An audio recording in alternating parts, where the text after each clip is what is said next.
Cheetah_Glenn is raiding the Grove with 2 strong. Welcome raiders.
Welcome to 69.9 The Hedge, featuring your favorite classic hits, with your host, Beans.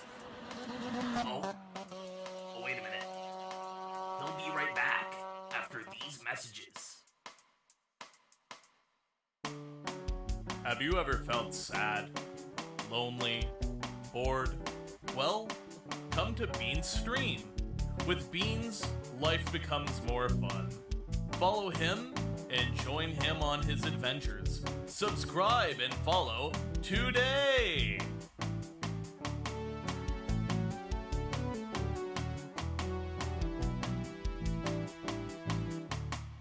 You're listening to 69.9 The Hedge.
Welcome everyone. Welcome Roadhogs to the Bean Stream. Excuse me. I'm very excited about today because I had some time to play around with my mic. Really get in there. Get into the nitty-gritty. I had a friend help me out with some settings. I'm hoping that I feel feel free to feel me, regardless. I'm hoping I sound just a little bit better today. Less compression, so less buzzy, a little less punchy. I don't know, I felt like the last one was, the last couple streams, the mic was just not quite where I wanted it, but I feel like I've found a much better balance.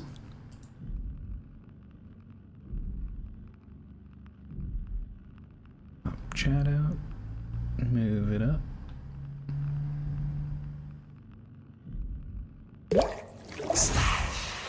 Oh heck. It should actually be easier to get the sippies with this setting. That's weird, I didn't hear a splash. But I heard the sniffa earlier. I'm gonna play that one more time, see what's up.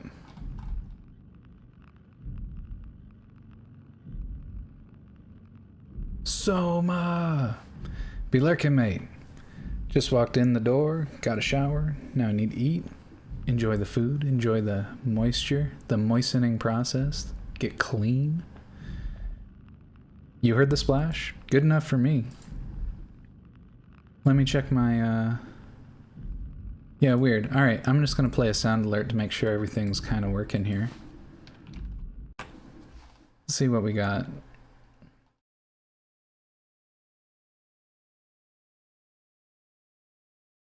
Give me a what the hell.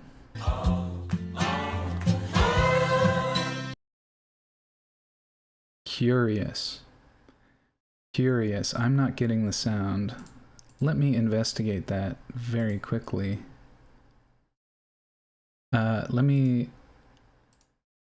Yep, I know you guys are hearing it. It's obviously on my end. I just need to keep, see if my alerts pick it up at all. My alerts do pick it up. It's a problem with monitoring. OBS does this sometimes.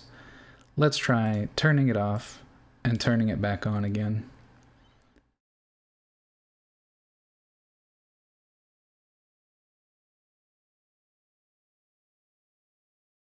Let's go one more time here. Hey, bitch! No, interesting. Well, that is unfortunate.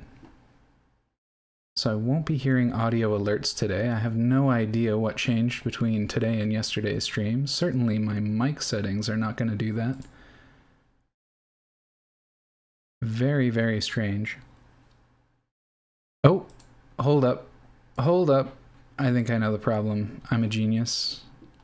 One more try. Let's get that wheeze in here. Yeah, we got it. We got it. We got it. I pulled a prank on myself. Pulled a prank on myself. For all those streamers out there who might have been curious about what just happened, I have my my in-ear monitors connected to my mic.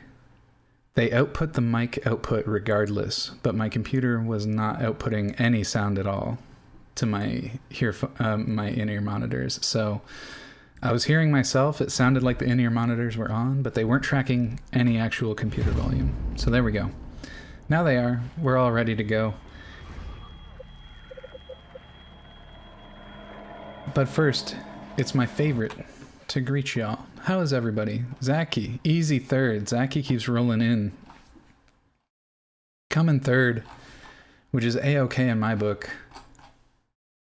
Sound issues can be finicky. Yeah, I'm lucky it wasn't something, excuse me, more serious. The moistening process? Yeah, somebody's getting clean. They're stepping into a room just to soak, and rub themselves up with some soapies, you know? That is the cleaning process.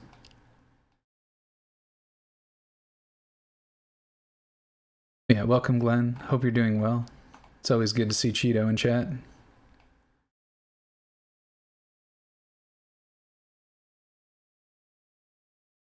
Pogaroni. Hoggeroni for sure.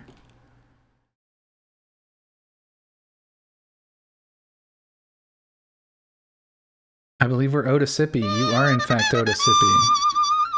Very good. Locken is raiding the Grove with 4 strong. The Welcome, Raiders Raiders. are here just in time for the Sippies.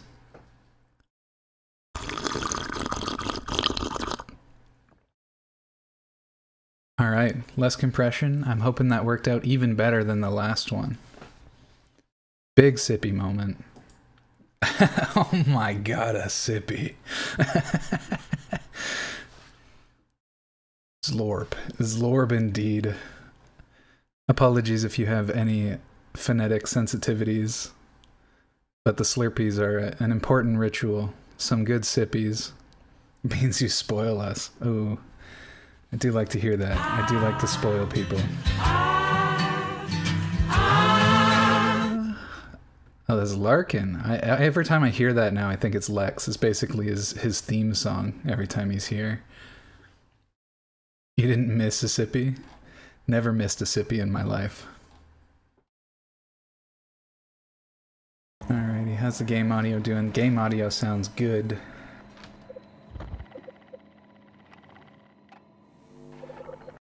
Let me just catch up a little bit. Get my setup the way I like it. Adjust everything. You know how I am. Gotta make those adjustments and get cozy. Five brain pun. It was a good one. Alright, I also realize I'm making a mistake. It was a leg day yesterday, and I'm wearing pants. Which is just, what am I doing? I'm a streamer. Pants are optional. I don't have to sweat like that. Enough pants.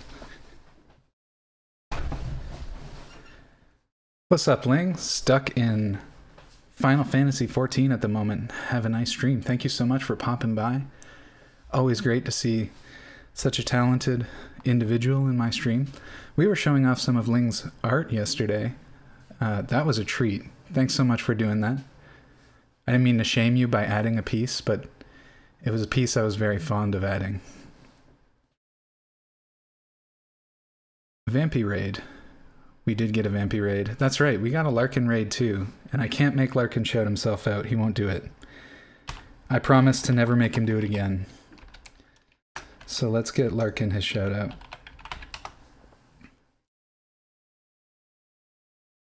Pants are always optional? That's the attitude. Okay. That's the attitude that will carry you far in life. Making gains? Hell yeah. I actually my dad is I mentioned my dad was super into weightlifting and stuff during his earlier life. So I actually sent my dad a pic today to update him on my process and how things are going. Told him I got back into weightlifting. And I'll be honest, after two weeks and change of working out, I look pretty good. Like, I don't look great. I've been out of shape for 8 years, you know? I did get some exercise throughout those 8 years, but I never consistent exercise, you know? And I'm pretty proud of where I'm at for just a couple weeks in. I'm proud that my body hung on to a lot of it, you know? Of course, I was always mindful of my diet. And that is one of the benefits of generally being overweight. Since I never starved myself, most of my muscle groups didn't deflate. Some of my muscle groups took a hit for sure. You don't use your triceps really hard in everyday life. That's more of like deconstruction fighting kind of stuff. So they're a little bit unimpressive right now, I have to admit. My lats could use a little bit of work. I'm not one doing pull-ups every day, you know? But anyway, I am feeling pretty good about it. I like jean shorts. I'll never forget my dad wearing jean shorts, like short shorts, you know? Like, we're talking boomer generation. I can picture my dad. He was a character. And he had like myself, I get it from somewhere. My dad had a bit of a beer gut. And, you know, he'd be outside cutting the grass in these short shorts with his beer gut. Paints quite a picture. Love the man. Love the man. Not a move I would pull, probably, if I'm being honest. But I remember it fondly. One of his quirks, I suppose. Thank you for the lurk, Dove Shadow. And I've had a mixed day. Took a stroll and bought some chocolate goodies, but also dropped my noise-canceling headphones and broke them. Dang. That is a mixed day. Because on the one hand, chocolate. But on the other hand, broken headphones. I just went through that recently. It's tragic. I'm glad I finally got everything put back together. Truth be told, I'm very anti-pants and upset it's too cold to be anti-pants right now. I respect that. That is a life decision worth making. If any of y'all are unnecessarily wearing pants, you should give it a think. It's freeing, okay?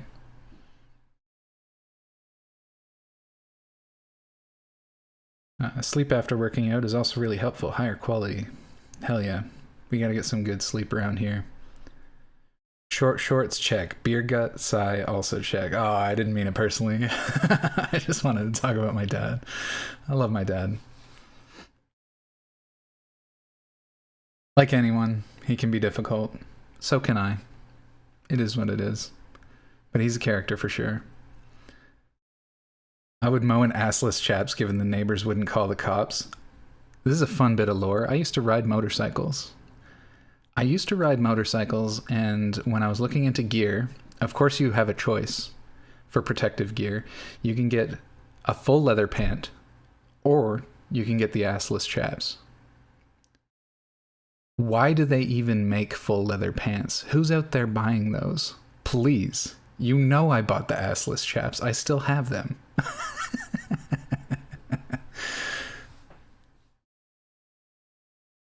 I can't believe there's a market for full leather pants. Well, maybe for like rock stars, but not for motorcycle protection, please. Yeah. Okay, it's different for you, though. It's different.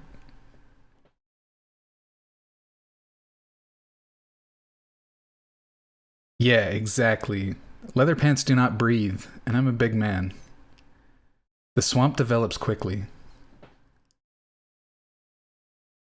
How is it different? I don't know. I perceive some kind of gender element there. I'm also not a rock star. I'm not, like I said, I'm heavier. I think it looks good on some of the skinnier rock star dudes. So, you know. You do it on a motorcycle? Oh, okay. Granted, it is hot as fuck. That's what I'm trying to say. I think maybe what you're trying to tell me is that you missed an opportunity to buy assless chaps. That's what I'm hearing right now.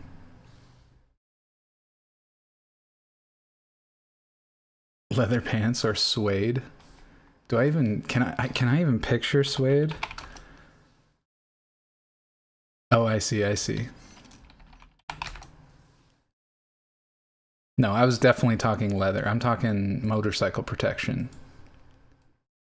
They saved my knees one time, too. For the record, my safety gear on my motorcycle did work. Yo, 210. Thanks so much for the follow. Big Bomo.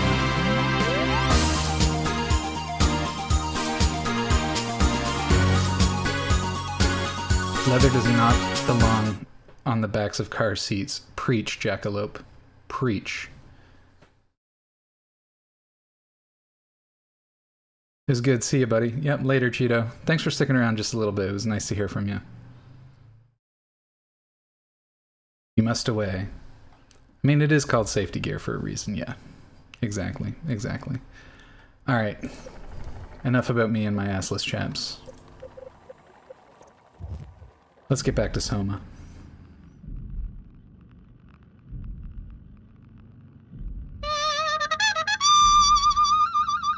Another raid. I can't even keep up with the raids today. Welcome, raiders. I still owe somebody a shout out for a raid. Who did I miss? Was it Ling? diddling raid me?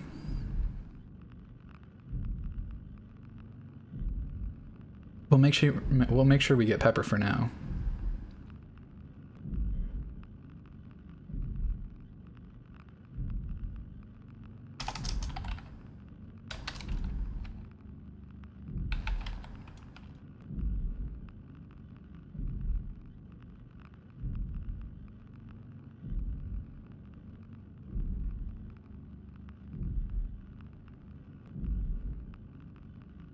I've been meaning to go hang in Pepper's stream. I haven't really got the opportunity yet. It would be nice to put a voice to the name. I get in my car going to the beach and my arm gets stuck because of sunscreen. Fuck no. I hear that. Am I back? No. I disliked that about some of the older car seats. As soon as you put your lower back on that leather, like you could feel the sweat develop on your lower back in that little space that you have. Well, I had a little space there. But yeah, it feels like leather just won't give you a break. Like whether you're wearing the full pant or just in proximity to hot leather, you're getting swamp ass. That's just what's happening now. It's a fuckle up kind of situation. There's nothing you can do to prevent it. That's why you gotta go with the assless. First time I streamed since we met, so don't worry about it. Oh, damn. Okay, well, I've given you a follow. Now that I know you're streaming, I'll catch you. I'll catch you at one point. You are now one with the seat. That's right. By your powers combined. Yo, Null's here. Can't stay, but wanted to say hi before I left. Have a nice stream. Love y'all. Hell yeah. We pour one out for Null. He wasn't here very long, but that's okay. We always respect a good chatter when we see one. And when they announce they're leaving, we pour one out. Fuckle up, that's right. You must peel yourself off, that's right. Good practice for peeling oranges. Back to Toma, I see. Toma indeed. My spine is about as straight as I am, so my swamp ass is terrible. Rip. Rip. I got a healthy spine curvature. I'm fortunate. I'm actually really fortunate. My physiology is good. My brain is dookies, which is really unfortunate. I saw you got VIP in Trashin's chat. So happy I introduced you to. Trashin is a swell dude. Trashin's awesome. Trashin is fucking hilarious, first of all. And second of all, that man is gorgeous. Holy shit.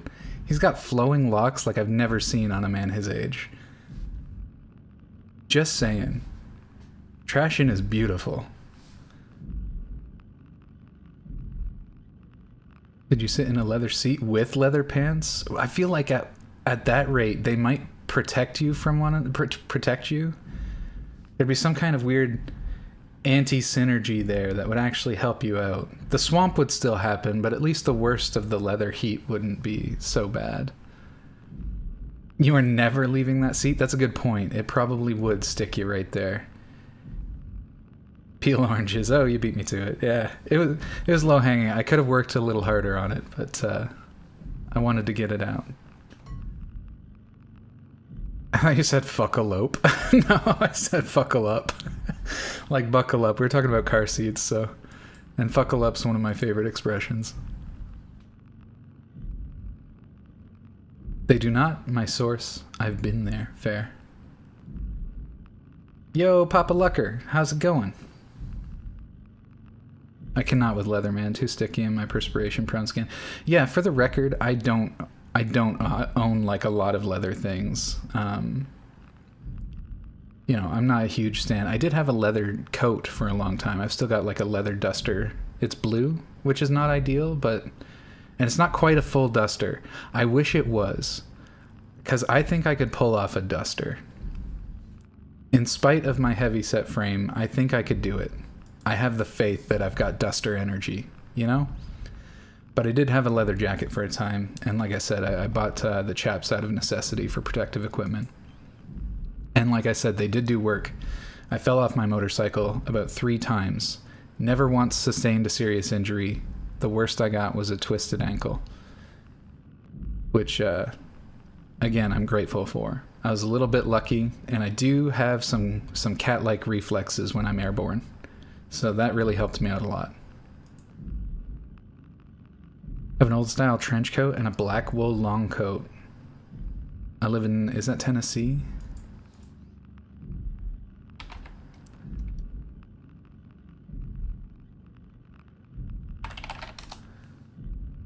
Yeah, Tennessee.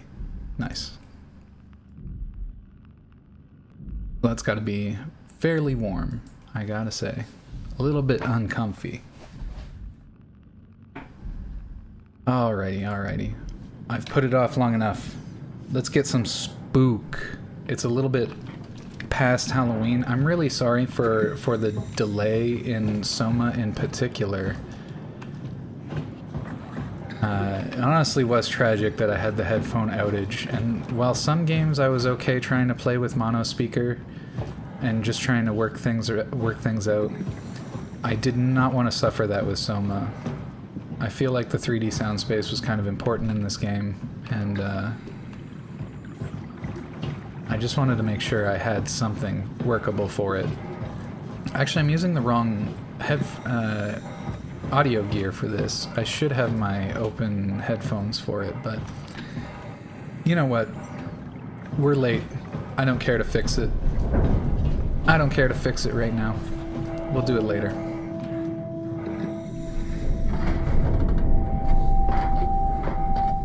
You have a leather trench, wore it on Halloween? So I do have a trench coat. I don't want to suggest I didn't have one. I don't have a leather coat though. I have a mustard style sort of trench coat. Honestly, it does have an unfortunate resemblance to a certain time period, which I don't prefer, but it does look pretty good on me. I wear it with a top hat, some round lenses, and it does look pretty good. And if I got the full get-up, it doesn't have that unfortunate resemblance. I'm pretty distant from it, but...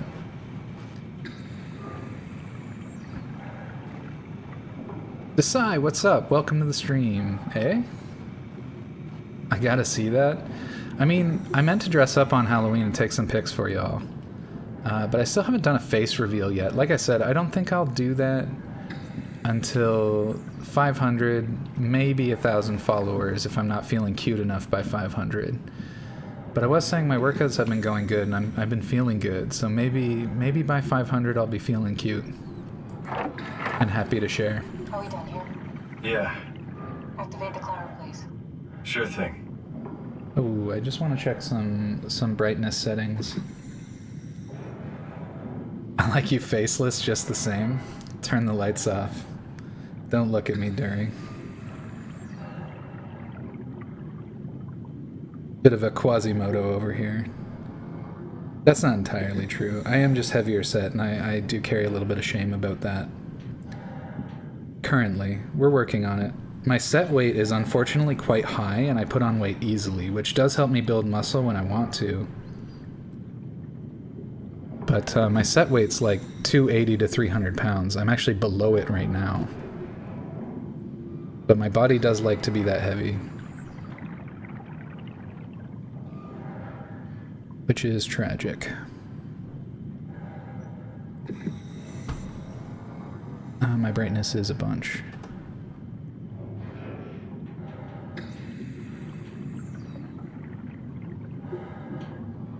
I'm gonna go too low, but I do like a darker monitor. It's not just burning my retinas. Actually, that's probably why it was killing me during that E33 stream when my lamp wasn't working.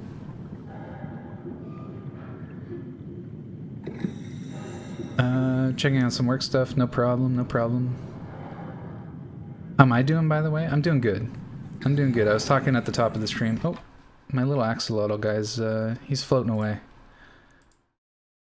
Get back here, bug. There you go. Nestle into the corner. I actually kind of like when he's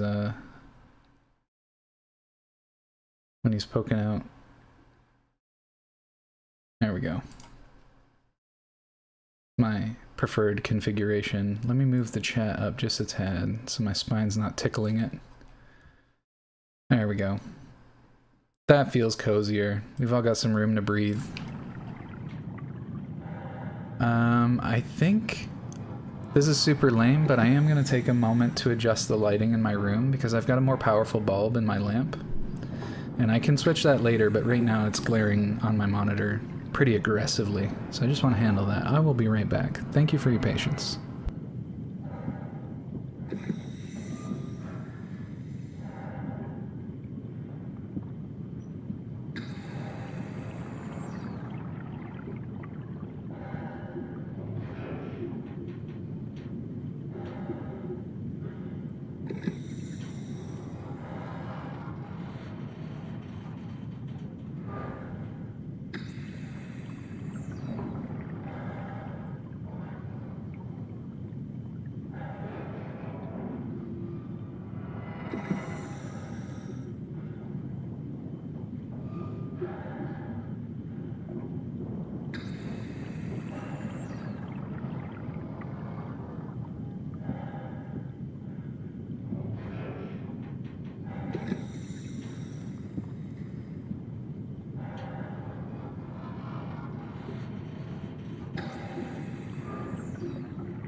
Okay, thank you for your patience. Unfortunately, there's no convenient solution for that right now. Whoops, didn't mean to touch the mic there.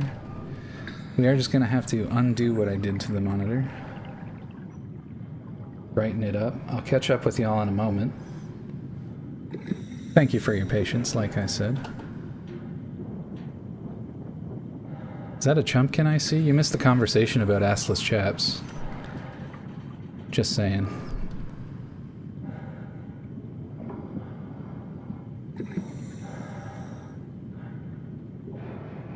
As always, I hope you're doing well.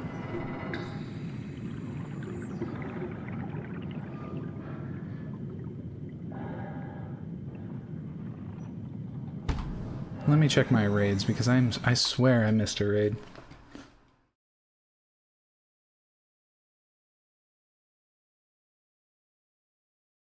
Ling did in fact... Nope, that's yesterday. Okay. So we had Cheetah, we had Larkin, and Pepper. Okay, I did get all the raids. I thought I missed one. Wanted to dress up as Hades from Hercules movies. That would be sick. But I didn't want to go to the Halloween party full of painted gray and blue. Yeah. I pretty much don't wear body paint like that because especially at parties I get anxious and I will sweat it and it'll probably look horrible, excuse me. Maybe next year you'll do it and I'll get to see. That sounds epic. Cannot wait. Yeah, reflecting what Chumpkin said. Hey Beanie Baby. Hey Baby Dumpkin. Hope you're doing well, like I said. Baby Dumpkin always bringing the beef. Gonna jump on the Halloween bandwagon this year, but didn't get a costume in the end. Complicated week, tragic. Tickle you all. Tickle me all you want. Interesting. Interesting phrase. I wish I could remember the context. Some decades ago, we weren't as keen on Halloween, but now everyone's dressing up for the date. Halloween's my favorite. I've mentioned it a bunch during Spooktober. Your stream bean.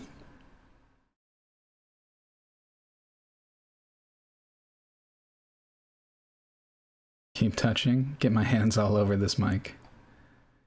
Streaking. Sweaty hog hours. That's right. That's exactly what all that body paint would do. It would be sweaty hog hours. Oh, that's right. I do remember now, thanks to Sai. Alrighty. Let's get schmoovin'.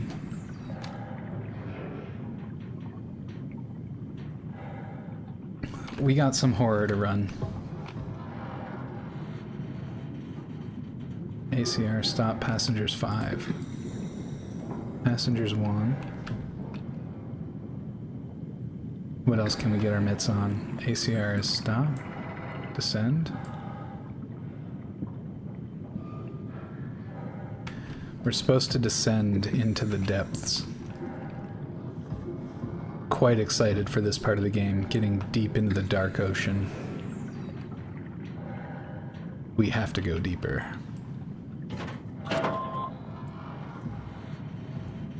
Take us and we'll be on.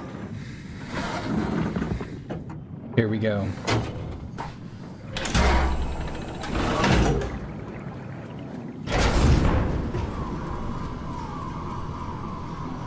Oh, it turns out I was correct. We're only 100 meters Is that deep. even possible? If there's some kind of afterlife, do you think my place is taken? The real me died like 100 years ago. Is there still room for me? And what about the Simon I killed at Omicron? What do you think, Catherine? Is there a heaven full of redundant copies of the same people? Is there someone up there who called me an imposter? It's dumb luck, right? That I woke up in the right body. I basically flipped a coin, and if I had called the wrong side, I'd be rotting away at Omicron. I mean, there's nowhere to know, right? You didn't hit the make sure Simon wakes up in the right body switch, did you? Not that you would know. I mean, he would still claim to be the right Simon. Christ. This is awful. We did an awful fucking thing. And you wouldn't mind? Why would you? How could you know that it's not me, the me that I am, the same that I've always been? Please say something. I don't want to think. Please. I don't know what to say. I don't want to upset you. Say anything. When I was little, I used to climb the stairs all the way to the top of the building. And I can still feel how I had to, tuck my arms so I could push the heavy steel door open. Well, the first time that I dared go up there, I stepped out onto the roof and watched the smog rise and fall over Taipei. I got all the way up to the corner ledge and, I felt the warm wind in my hair and the sun was setting and the streets below were shadowed by the tall buildings. The people pushing through the crowd flowed like paint from an artist's brush. Street food vendors filled the air with aromas of all my favorite foods. For a brief moment, I felt connected to the world in a way that I never had before. It was the most profound feeling of comfort and sense of belonging I could ever hope for. I really never felt the same way again, but I went up to the roof many times after. I'm not religious, but I can see why people would be. The privilege of being makes a strong case, at least every once in a while. Do you still feel that sense of awe? Even like this? Things are different, but we're still here. What's the point of going on? Everyone's gone. All the people still left are digital copies trapped in computers at the bottom of the sea. We'll never be able to rebuild or reclaim what we were. Are you really so unhappy being what you are, or is this about the man who went for a scan 100 years ago? Both, I guess. When I was back in Toronto, even the worst case, the darkest futures I could predict, they at least included my previous life somehow. I feel so uprooted. There's nothing here that I recognize, nothing that makes me feel like I belong. Even if we make it to the Ark, would it be any different? I'd still be alone. No friends. No family. You could make new friends. I'm sure everyone would like to know the time traveler. If not, you still have...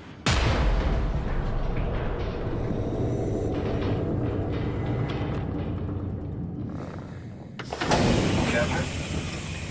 Kath? Cat? Hello, Catherine. What happened?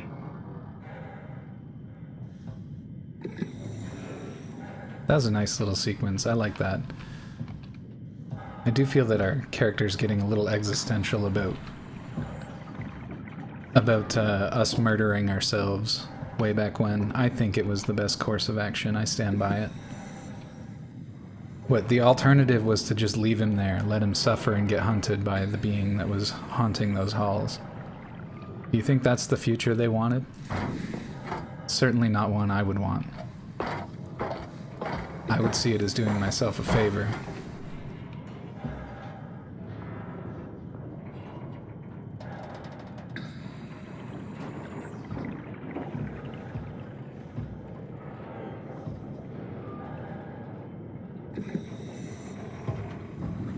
Interesting.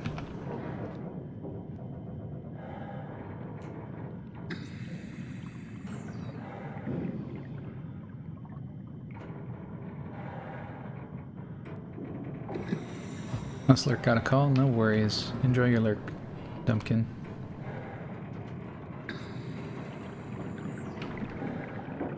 Yeah, the Anxious Hog Society. I think the lurk message is a little bit long, but it is what it is. I might try to abridge it in the future. But yeah, my reflections on disconnecting my former self from life support and living on as a duplicate. As for living on without purpose, this is a future I guess most would struggle with. Being uprooted from your past, losing all of those expectations from your history, that would be hard. And what else? I like that they touched on a sense of belonging. That's something I've talked about before. I'm a bit of a black sheep in my family, and finding a sense of belonging was never something that I had really... It's not a vibe that I really got through much of my life, living a lot of it alone. And yeah, I can relate to that. But there are moments. I did like Catherine speaking about those moments where you do feel deeply connected to not just other people, but the universe more generally. It's like sometimes you're just vibrating at a different frequency, and you do feel your place. Even if it's in those private stolen moments.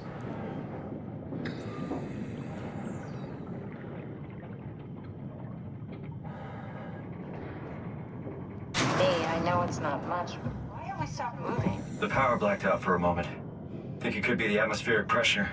It's pushing pretty hard, really testing the limits of my suit. Don't worry, it should hold. Comforting. It will hold.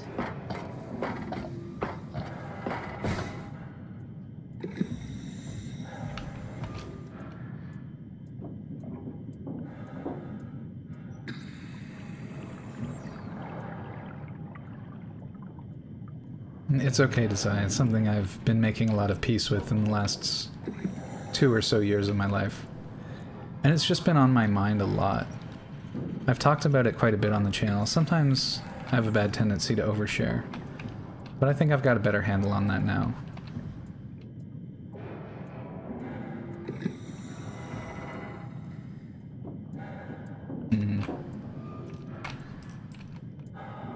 None of these are interactable, I don't think.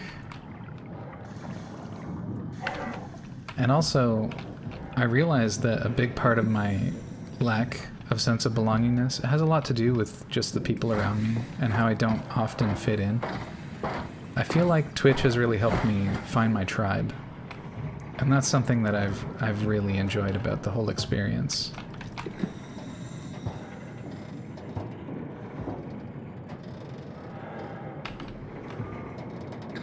And I can definitely relate to what they were talking about what's the sense of going on if you don't really feel like you belong anywhere. That's a tough thought, and that's something that's hard to grapple with, for sure.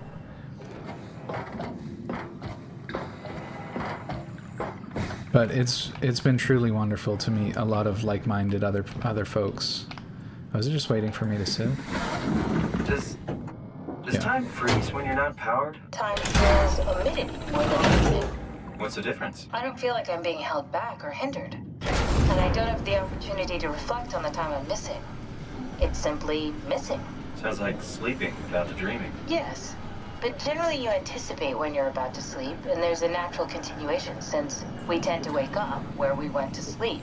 My experience is more like an ever-changing moment that never really seems to find closure. Sounds kind of like a movie being edited live. I suppose so. I guess it sounds exciting, but it really keeps me activated to the point of exhaustion. It's rough. Could be worse. Could be a time traveler stuck in a body made from black goo. That'd be the worst.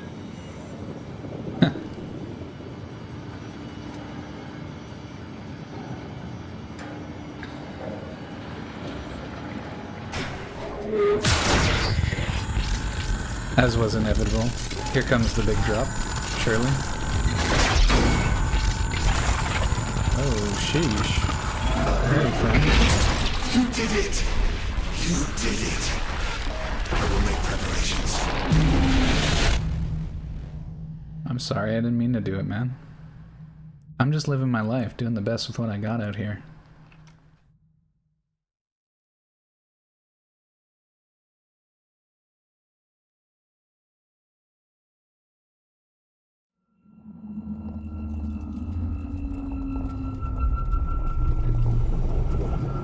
Oh, good, you're back.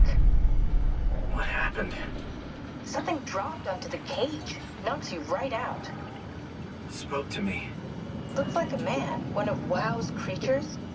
It just stared at you for a moment, then threw itself down the abyss. It said it would make preparations. I don't like the sound of that. It was very strange. I thought it was gonna kill you for sure. Glad it didn't. Yeah, me too.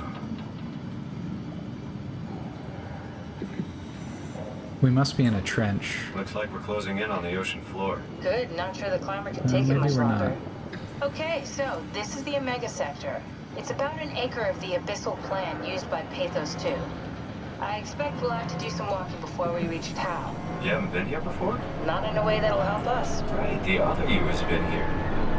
We're following your own footsteps, Kat. When I had footsteps, You could still be down here somewhere, technically. don't remind me, freaks me out. Alright, let's head for Tau and find that ark. As I recall, 4 kilometers is pretty much the limit of the like the normal depths of the ocean floor when you're not in a trench. I always thought it was like 1 to 4 kilometers. So we're fairly deep for just standard ocean floor. Again, not to say that it doesn't get that deep. Do we know who is talking to us? We know that... Okay, so the femme voice that we're hearing is Catherine. She's on my little Game Boy there that I'm carrying around.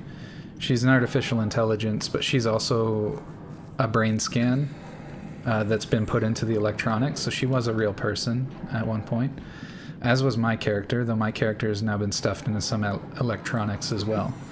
So both of us have been separated from our human forms in relevant ways. Did I just hear a ping? I apologize for that. Did that come through? I think it's muted. It's no big deal if I get the pings, but it would drive me absolutely bonkers to hear Discord pings through a stream. It's happened before. It's disorienting. Alright, anyway. We're good. Hey, Tatted, how's it going? I missed your message, not your message, but I missed your announcement earlier. I meant to read it, but I got busy. I had to take the doggo for a walk today, which was pleasant. I wanted to finish some reflections on that belonging, because like I said, it's kind of something that's near and dear to my little hog heart. I mentioned already that I've not really had a lot of times in my life where I've experienced a strong sense of belonging. And that's something that I've really struggled with personally. I've mentioned that I'm a black sheep in my family, and I'm a bit of an odd duck more generally. It can be very difficult for me to relate to others. And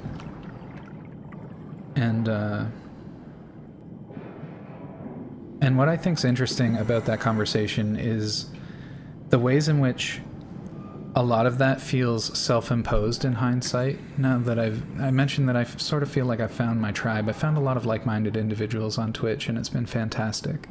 I couldn't be more grateful about that. And it really has held up a mirror to me in a way that I was never expecting. And there have been a lot of very kind and supportive individuals who have had a lot of good to say and a lot of supportive things to say, and I deeply appreciate that. And looking back, it feels like a big part of my midlife anyway has been sort of self-imposed isolation.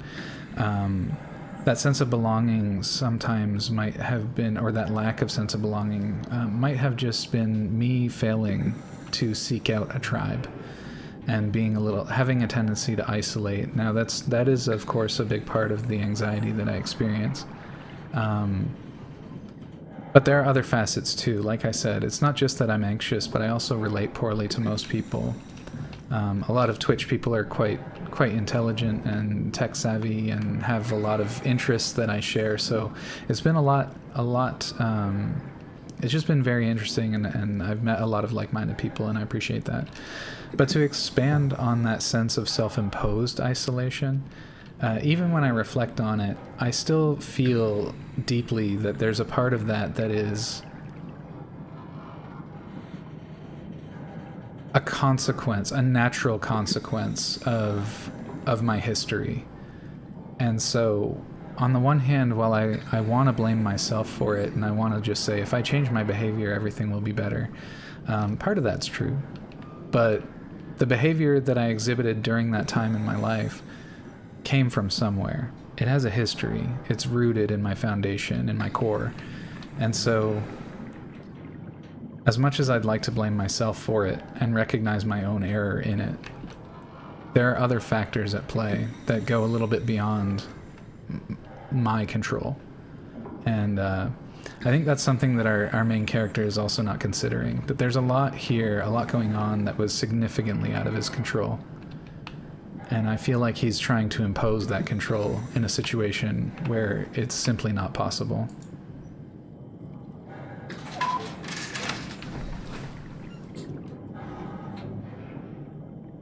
Hey yo, Dark Raccoon. Hope you're doing well.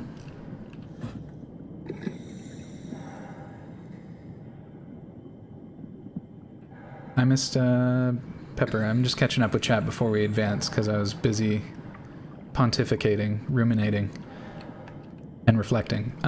By the way, I missed today if you said it, but does the username read as just beans? Yes, the 9 is silent, but I strive to make it meaningful, is how I like to say it.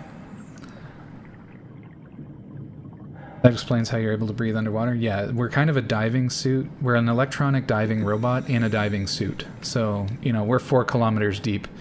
This is an extremely rare kind of dive. I can't even think if it's... I do know that folks, deep sea welders and stuff like that, work on the ocean floor, but I don't think they necessarily... Oh, I think there are rare cases where they go this deep, actually. But usually any deeper than this, we're talking submersibles. I could be incorrect about that, but I do believe that there are cases where humans have been down quite deep. I know at least 1 kilometer anyway, maybe not 4. Let me see. I'm actually a little bit curious about this because I don't want to get that wrong.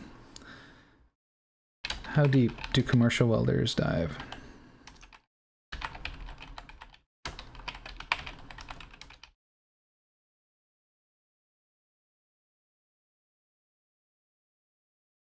That's most of it. I know there are cases that have been way, way, way deeper than that.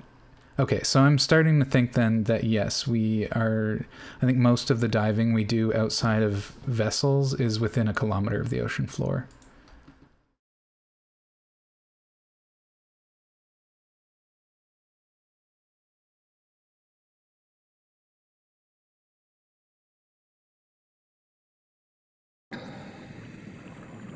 Are the others smarter than you?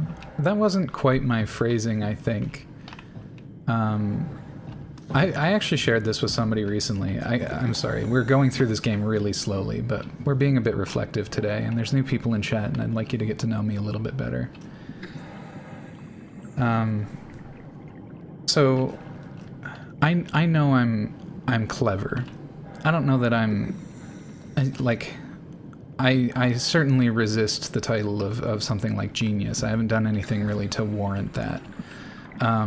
But I know I'm a little clever, and I think that's demonstrated in my education. I did get a mathematics degree from a really competitive university.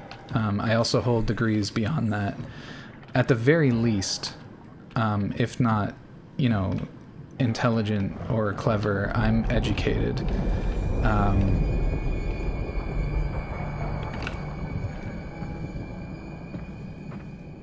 And that is something that can really isolate you.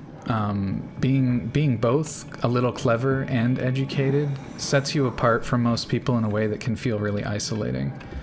So it's really nice to meet other people who have the education or just a deep-seated curiosity. But But yeah, that being said, I do have a really bad, and this is the thing that I was sharing with a friend recently. I do have a really bad case of imposter syndrome sometimes, to a point where I can't fathom necessarily how I did some of the things that I have achieved in my life. And my life is not void of achievements. I've accomplished a couple of things, some of which I think are worth being proud of. But I do have a really, really deep-rooted sense of imposter syndrome, and a deep-rooted case of it, rather. And I have this. Let me let you in on my deepest fear, and it's silly, and I know that, but this is my deepest fear. I have this sort of nightmare that haunts me of being. If you're familiar with the Truman Show, it's easier to evoke that. So in the Truman Show, the main character lives out his life on a movie set, and everybody else around him they all understand that they're all actors, but the main character does not. And I'm not going to spoil the show, but that's a core part of what's going on there. And my deepest, darkest, in my most haunted moments, I take pride in the idea, not the fact, but the idea that I've got a couple brain cells to rub together. I don't always demonstrate that. I'm a fallible human being like everybody else. But yeah, the deepest, darkest places, when I'm at my worst, I start to get suspicious that everybody around me is just humoring me. Like I'm just this like brain dead person that most people are just like patting on the back and giving the consolation prize and being like, no, you can do it, like you're doing great. And like I said, that's me at my deepest, darkest depths, and that's kind of where we're at in the game, which is kind of why I'm taking a moment to express that.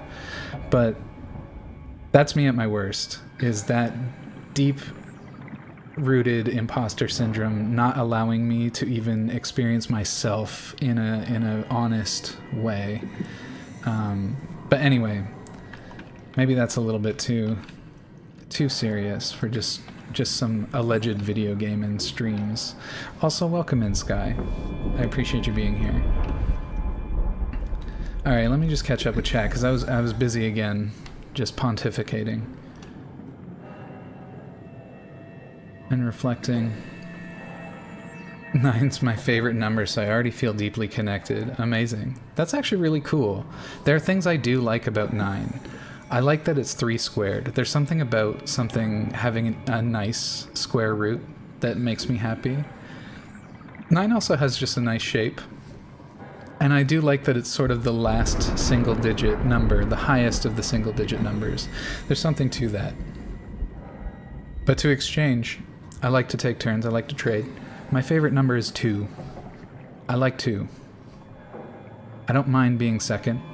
I've made jokes about that in the past, but there are things I like about 2, and my favorite thing about 2 is its uniqueness. It is the only even prime, because every other even number is divisible by it. And I think that's fucking cool. There's just something cool about that to me. I like it, you know? Anyway. Just some unnecessary reflections on numbers from somebody who had a math degree. Stole a math degree, rather, according to the lore. Hogs allowed to take their time. Thank you for your patience. You met me, that's enough of an achievement for a lifetime. That's very sweet. Very humble, a bit too humble. Maybe I should work on it. I know that in some of my recent conversations, when I read them back, it almost feels like I'm fishing for compliments, and I think that's something to be critical of myself over. But sometimes I'm just not in the mood to take a compliment. I don't know what it is. Sometimes I can handle it with grace, and other times maybe it just conflicts with my self-image too much. There's some things that I can't really take an easy compliment on.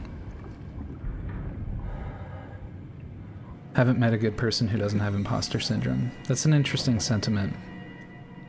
I feel kind of the same. I feel like most of the cool people I've met are able to at least relate to my experience in that way. Like they're just being nice out of politeness, exactly. Deciding you're most of the way there already. At its most nefarious, it's almost like everybody's in on a practical joke. But yeah, exactly. Like people are just being kind and like rote kind, not genuinely kind, just humoring you. I thought that everyone had that fear. You're all more relatable than I thought. Say how I feel out loud most of the time, why don't you? Damn, right in front of my sandwich. Yeah, again, Larkin, I know you and I vibe, and I know that deep down we share a bunch of those kinds of experiences. A lot of 9s in your birthday? Hell yeah, 2 is a great number. Thank you. It is good. I like it. 2 and 20. I like 20 also, because it's divisible by 5, and I like 5 too. There's something about 5, just being half 10. It's easy to math around. I do like 5s. I only eat things in 2s? That's very interesting. I like that it's never alone since it's always 2. That's another compelling thing that I like as well. 1 is the lonely number after all. 1 is the loneliest number. Fun song. In art, odd numbers are seen as more pleasing to the eye. Don't get me wrong, odd numbers are really cool, and I like prime numbers, like I said, which is why 2 sticks out as being unique in that way. And in art in general, I've developed a deep appreciation for asymmetry. I think asymmetry is very cool, especially in like character designs and stuff like that. There's something about asymmetry that's just like chef's kiss. You like 7s? That's fair. 7's a pretty popular number, but that's primarily just due to its associations with luck. For me, it's just eventually they snap and tell you they actually don't like you at all. Damn. That's tough. Oh, are you talking just about the nightmarish element rather than them all being in on a prank? Because that's right there too, right? It goes in that vein of people humoring you, and they humor you until they can't any longer. They've run out of patience for your character. And I definitely understand what you're saying with that too. It's a scary thought.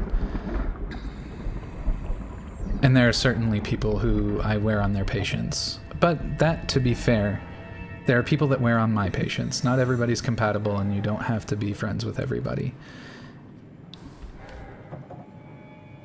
I think imposter syndrome is the ultimate manifestation of Dunning-Kruger. Interesting.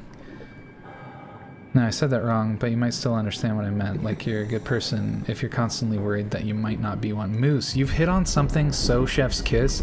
I'm so sorry, we are just chatting now. We're chatting to the deep ambiance of the Soma Ocean. But you've hit on something that I've genuinely believed for a very long time. And it was most characterized by a person in my life who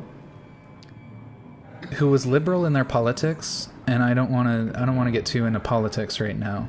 They were liberal in their politics. Oh, we got ads coming in, but I'm going to snooze that. I need to get this out. They were liberal in their politics in a way that was counterproductive, because they believed that they could not really be sexist or homophobic. They were the exact person who would accidentally bumble around doing sexist and homophobic things. And that really annoyed me about this character. But he perfectly exemplified what you're saying, where I believe that the moment you assume that you don't have a problem, or that you stop being critical and monitoring yourself for it, that's exactly the time that problem is going to manifest. Because you're not listening to yourself. So, yeah, there's some wisdom there. I do believe that myself.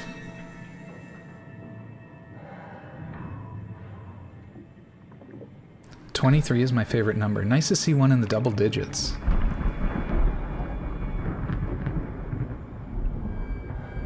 I'd be interested to hear a little bit more about why you favor 23. A lot of people for numbers, like I had to learn a lot about numbers, but a lot of people just usually associate numbers with something pleasant in their life, and I respect that too. If that's the story, I'd love to hear it.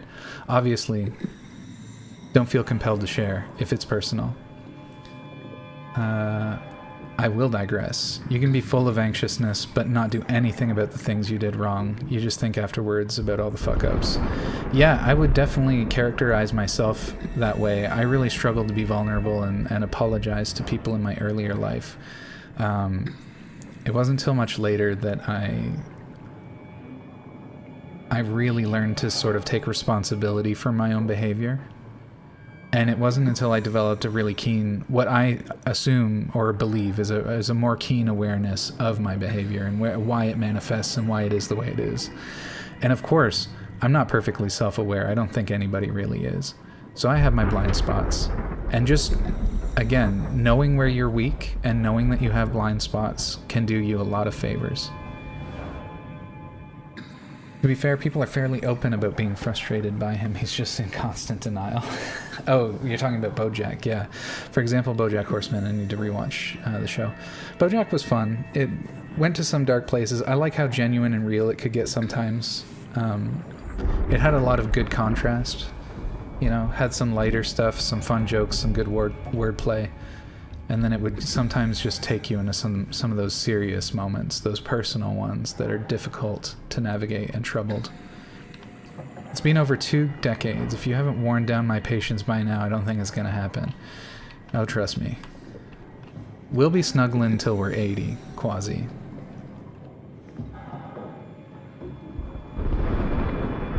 What I mean is you can feel bad looking backwards. It's what you do looking forwards that rectifies you as a good person. Yeah, I think looking back and being critical of myself has done a lot. And that's another thing. If I want to just reach out to anybody who has had a shittier past, not just a past that made you feel shitty, because I have that too, but a past in which you were not your best self. You do have to extend yourself a little bit of grace. You behaved that way for a reason. But that being said, you also have to take responsibility for it. And you have to learn. You have to really reflect on those things and learn what you can from those experiences. You'd be amazed at what you can learn just from the experience that you already hold. It does take some thinking, though, and some doing. Being anxious may help you realize you had been bad. I think in some ways it does. Being anxious is really interesting. Because my experience of anxiety might be a little bit unique. I was very anxious through most of my life, but I was not aware of that. I didn't become aware of it until I was about 25. Maybe a little bit more, maybe a little bit sooner, but I wasn't really aware that I was especially anxious until about then. And that's only because I started to get in touch with my actual feelings. Before that, I've mentioned I've struggled a lot with depression. Before that, most of my early life, all of my feelings were extremely muted. I guess it was sort of a toxic masculinity element to it for sure. But I felt that I always had to be logical and stoic. And the thing is, you don't have to be both those things for them to work. And I was applying logic in places it was inappropriate. There are parts in your life most humans don't think like myself. And to be fair, most humans don't think like one another. There's a lot of differences between humans.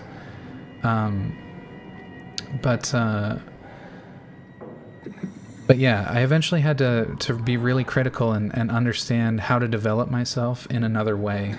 Just because being logical all the time can be really counterproductive. Because people are not logical. They're not logical beings. You can't analyze them like a logical system. That only works when you're thinking about a mechanical system. It's only productive in those situations. Anyway, yes, that's why I'm calling it Dunning-Kruger, at least adjacent. Yes, I see what you're saying. It's the relationship between behaviors, like mindfulness about it, yeah. I like 23 because W is the 23rd number in the alphabet, 23rd letter in the alphabet, I think. I understand. And I just find W pleasing to look at. That's so cool. I love that. That's a really interesting connection. I don't think I've had that kind of connection. I don't think anybody's expressed something like that to me before. Plus, I love 3 and 2 and 5. And 2 plus 3 is 5. Hell yeah. Hell yeah. Also, notably, some of the first primes, along with 1. 1, 2, 3, and 5.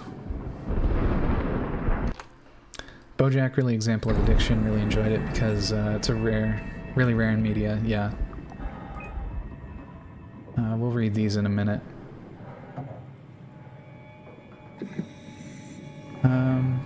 Sorry about the ads. Maybe I'll wait to catch up with chat, because I don't want to be reading people's messages and not honoring that for them if they can't hear me. You know what I mean? Maybe now is a good time for a nacho chip. Maybe we can lighten the mood a little bit and bring the Roadhogs the subscriber content.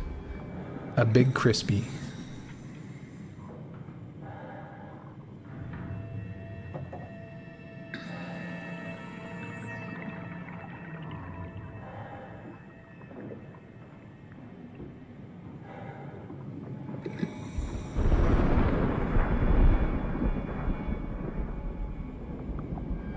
Alright, here we go. Some big crispy.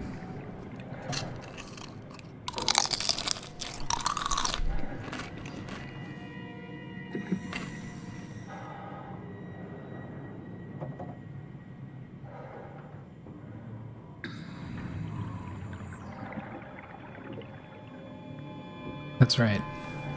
Ads ASMR. Anyway, I appreciate you all that,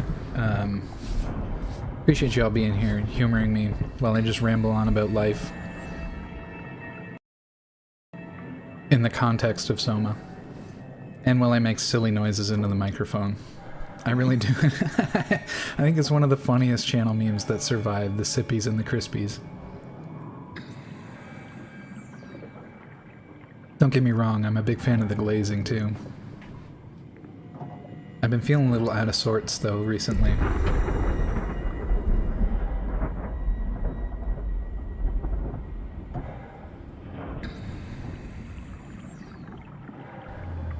We all love a glazing, that's right. Don't we all?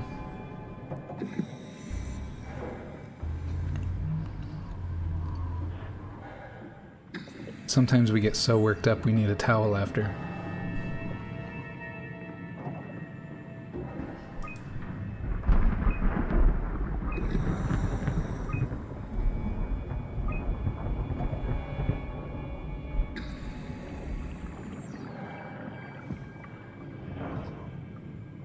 Alright. Excuse me. Welcome back from the ads. I want to catch up with chat. I don't want to linger too much longer. We do have some SOMA to play, but I've really been vibing tonight, and I appreciate everyone for just engaging with it. Okay, this is with Tatted. We're gonna catch up way back here. For some reason, I've always felt that I was smarter than most people. To be fair, Tatted, most people believe that. Most people believe that they're better than most people in most dimensions. I don't really share that because it comes off arrogant, but I just feel like a lot of our world just doesn't use their brain in their day-to-day life. I'm the what-if type of thinker, and then I've met other people who don't realize small changes in their lives unless it smacks them in the face. I recognize I'm not the smartest, but I enjoy using my brain daily and not living in monotony. And you know what? I can speak to that a little bit, Tatted. You know what? You really surprised me when you threw together your Discord in short order. I was impressed with how quickly you managed to get that all together. It's better put together than my own, and for that I'm impressed. And like I said, I'm making small changes as I go, and I've had other dimensions of my life that have been busy, but I will say that I believe you. That you were able to sort through that problem relatively quickly and develop a very functional result. So you've impressed this Bean for sure. Hey Beans, hey, not the big boss. Hope you're doing well. Feel you. Feel like I'm smarter in some ways than a lot of people. There are definitely people who are smarter than me in others, for sure. And yeah, I'm an impractical kind of smart. I'm not a practical person. I'm very in my head a lot. I can think very abstractly about things and very logically about things, but that doesn't serve me in every realm. There are a lot of ways in which I'm a highly impractical person, as I said. So, that's just one of my flaws. Everything's a double-edged sword, especially when it comes to personality and demeanor. Okay, we're almost caught up here.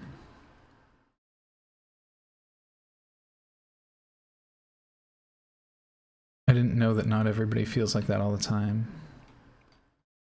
Yeah, that's interesting. Yeah, that's what I'm kind of saying. Yeah, with the anxiety and stuff, it took me a long time to realize that I was sort of different in that regard and in other regards.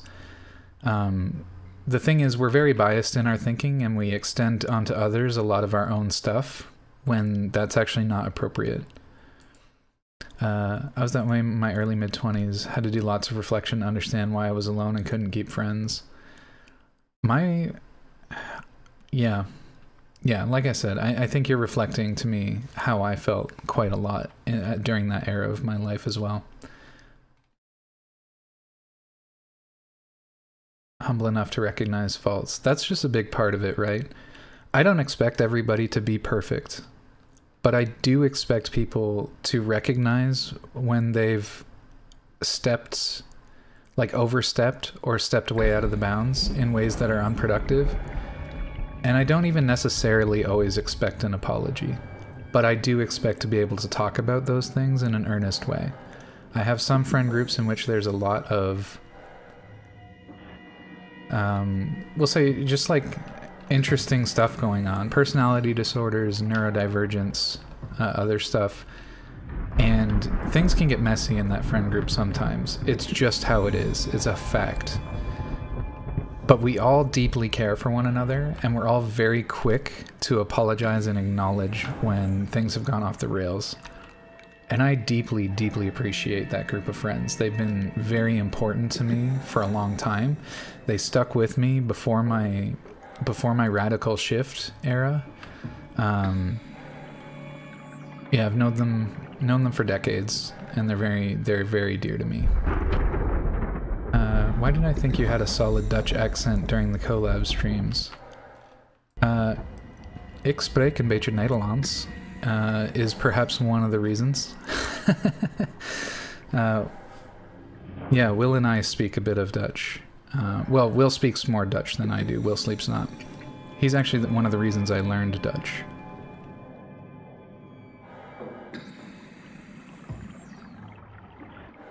Kun je het ook spreken, Big Boss? Can you teach me Dutch? Well, I consider myself a good teacher. It's one of the few things I will credit myself for. I do not know enough Dutch to be a good teacher of Dutch. Want to surprise my mom's boyfriend by randomly speaking Dutch to him? I mean, there's a couple of phrases that are common enough. That being said, maybe I can challenge your perspective on that just a little bit. People who speak other languages often love to share that with people. And I would say your desire to surprise them with perhaps competence is a way I might think about that. Like I'd love to demonstrate that I'm clever and, I've learned Dutch on my own and here I can speak a little bit of it. But the way I'm challenging your perspective on that is that if you have somebody in your life that does speak another language, you should in fact lean into them as a resource. And let me sort of make a deeper illustration of what I mean. I tried to learn a couple of languages throughout my life. I know a little bit of French because I'm Canadian. And my receptive language is always better than my other language. I learned a little bit of German because, I don't know, like Rammstein, and during the part of my life I just thought it was a cool sounding language, so I tried to do that. It's more that he never gets to use it, and I feel like he'd love to be able to use it. Yeah, I know what you mean. So like I said, I learned a little bit of German. Later, when I was in university, I was required to take a language as part of my depth and breadth requirements. And I decided on Japanese. I mean, pretty typical anime watcher who hasn't given that a shot, right? My problem with that experience in my university is that the language training was very rigorous, and as much as I liked that I learned some Japanese and I can recognize some keywords and like whatever, I can't really speak even poorly functional Japanese. Maybe I could closer to that time, but not anymore. And one of the reasons that I really struggled, one of the reasons I realized I struggled was just that I didn't have people to practice with, and me being anxious is a huge part of this. If you're the kind of person that can pick up a pen pal and just communicate as best you can with another language and be vulnerable and willing to make mistakes and blunders that other people are going to catch you, or not catch you, but correct you on, then that could work for you in a very productive way. Me being anxious, I couldn't bring myself to do that. Even in my Japanese course where that was encouraged, I could not bring myself to keep that pen pal habit up. And so ultimately what I did is, because Will Sleepsnot and his family speak Dutch, I decided I would take Dutch and I would use them and rely on them as a resource for learning that language. And it was the smartest thing I ever did. So what I would suggest, and it's just because I could develop stuff, I could type out my language, my little project, and I could give it to them and be like, I don't know about this sentence, it feels wrong to me and I'm reaching a little bit above the grammar that I've been taught. How does this sound to you? What do you have? What kind of feedback would you give me? And the thing is, they're all kind people, okay? I trusted them to handle that without making me feel small or insecure. And that was extremely productive. It actually helped me learn Dutch in a super productive way, a super helpful way. And I would say, if you're interested in learning Dutch, involve the person that you want to impress in that process. You might also use Duolingo or something. There's quite a good number of half decent language learning apps now, so do a little research there and certainly make that the core of it. But I'm sure that you're the person in your life that speaks it. I think you said mother's boyfriend. I'm sure he would love to hear from you and bond over the process of learning Dutch, not just speaking it. So, I miss ad-free Duolingo. Yeah, Duolingo has kind of gone down the drain a little bit with the ads. Alright, hold on. I'll give you a load of glaze if you need it. Hell yeah, Quasi, that's the energy. Beans, I've been installing this mod list for 8 hours and I'm only 60% done. Send help. No. That's what you get for not subscribing to Nexus mods or whatever. All the downloads are capped, right? F in chat for your install, absolutely. A belated F for our boy Larkin. Plays by the Bean Man, I feel honored. The Discord, I just watched a video and dedicated a day to it. Oh, nice, yeah. Lovely, there we go. Yeah, like I said, I can't, I'm not so good at Dutch that I could speak it super functionally in such a way that I would feel comfortable teaching anyone the language anyway. I can only understand minuscule amount of Dutch. Only took a three-week vacation in Amsterdam. That'd be really cool, though. Damn, a good teacher? Want to try teaching me math? I would love to teach anyone math if they wanted to learn it. If you got some coursework you need doing, I love to review mathematics.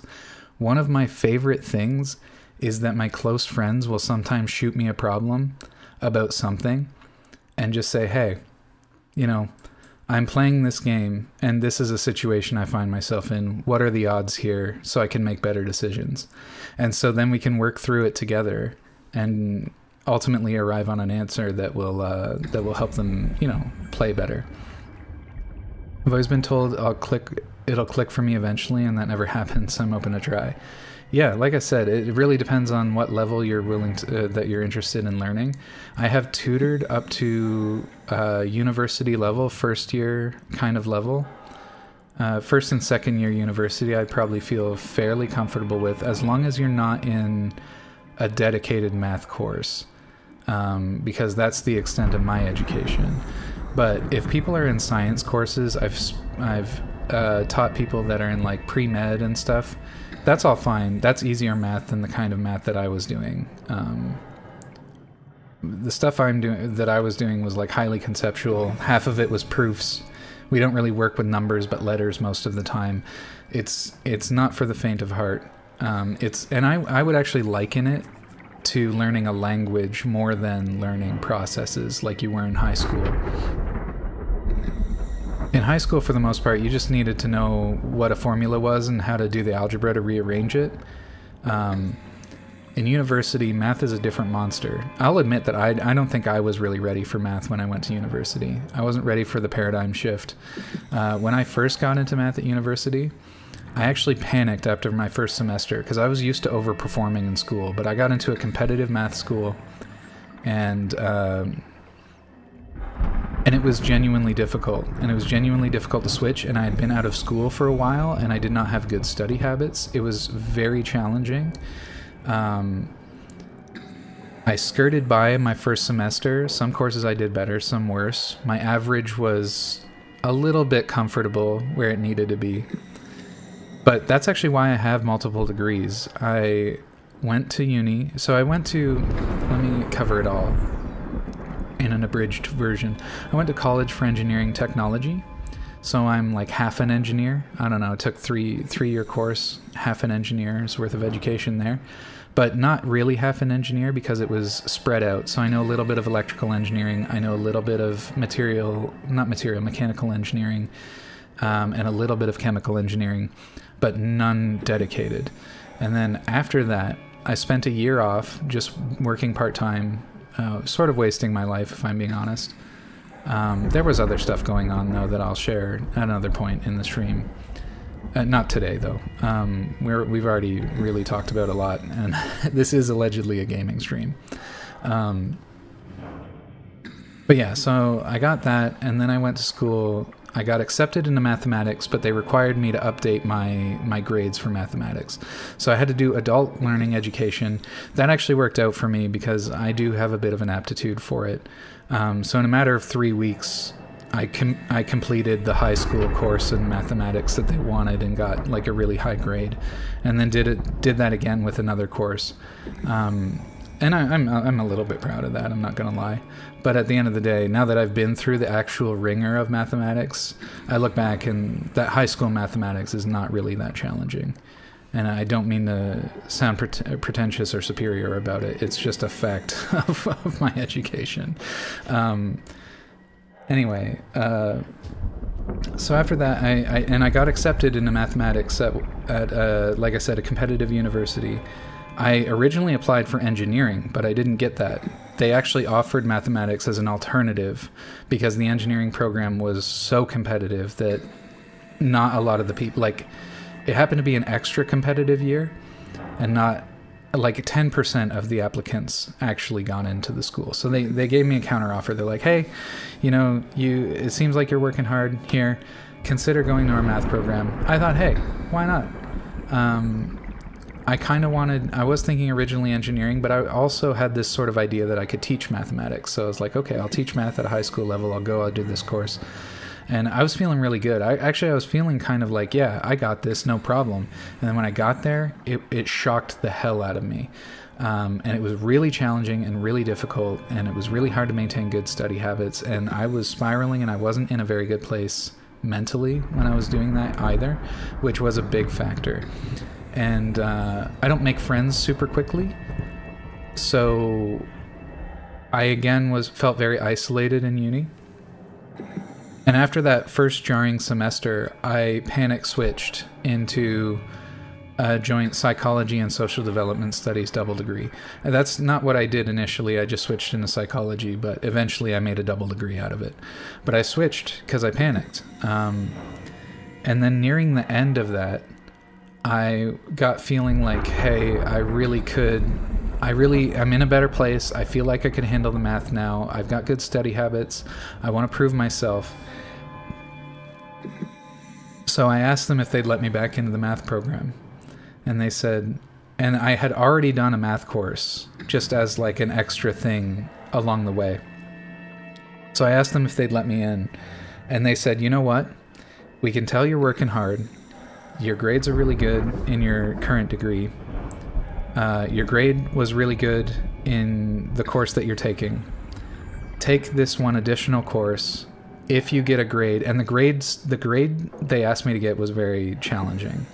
I can't remember what it was, but it was something like 90%. If I get over a 90 in this science level math course, they would let me back into the math course.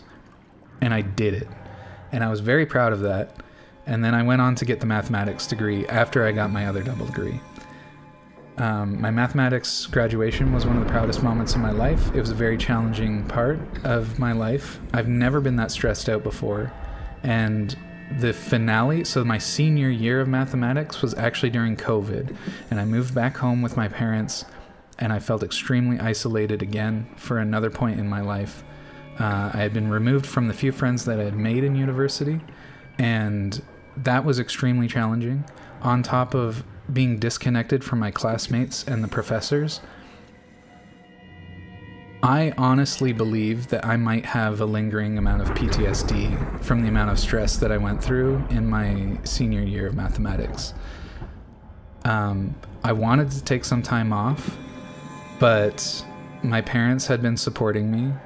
I ran out of I ran out of support from the government, so I couldn't acquire any more student loans. That was another frustrating element, because I talked to the people who ran the student loan stuff at the school, and they promised me that I would not exceed my student loan limits, and I was like, no, listen to me, like I have all this schooling, like I have a lot behind me. There's like, I'm actually getting concerned, because if you continue to support me, I would think that the government is being irresponsible at a certain point. And they're like, no, you're covered.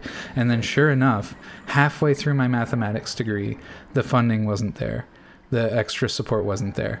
And I was fucking furious at that person who did not listen to me. And that's another part of my trauma, feeling dismissed and invisible. That fucking triggered the shit out of me during that era in my life. I was very pissed off about it. I was very angry. Anyway, so my parents helped me out. They helped fund the latter years of my mathematics degree, for which I am extremely grateful. And I wouldn't trade for anything. However, I was leaning on them heavily. And they were already impatient about how long I had been going to university.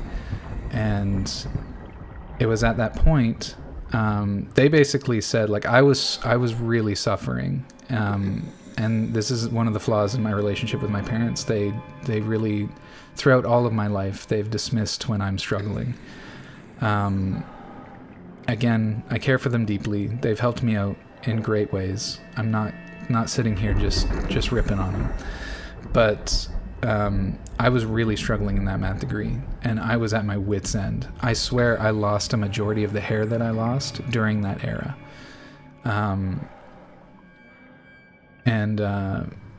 it just wasn't an option. If I stopped going to school, I knew I was going to catch so much flack, and the likelihood that I went back was going to be very low.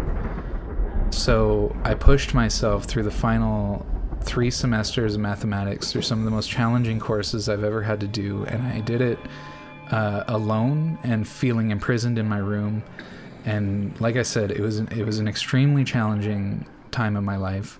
I'm proud that I got the degree, but sometimes I wonder if it was worth it, because it was just an extremely difficult era. Anyway, I don't mean to just sit here and bitch about my experience with that, but anyway, that's my education. And like I said, it's really, really fun to me when my friends send me math stuff. I like reviewing it. I went on to tutor quite a bit. I quite liked my experience tutoring. A lot of my proudest moments in teaching it all have been in tutoring. I also went on to do axe throwing coaching. So I was coaching people on how to throw an axe into a board from about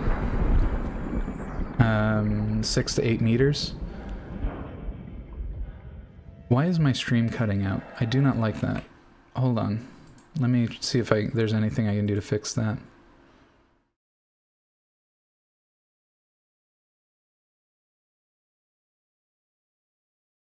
Anyway, I was just being a little bit deeper earlier, but I feel like now I'm just miserating. So let me just move on with the chat. I'll try not to be as verbose with it.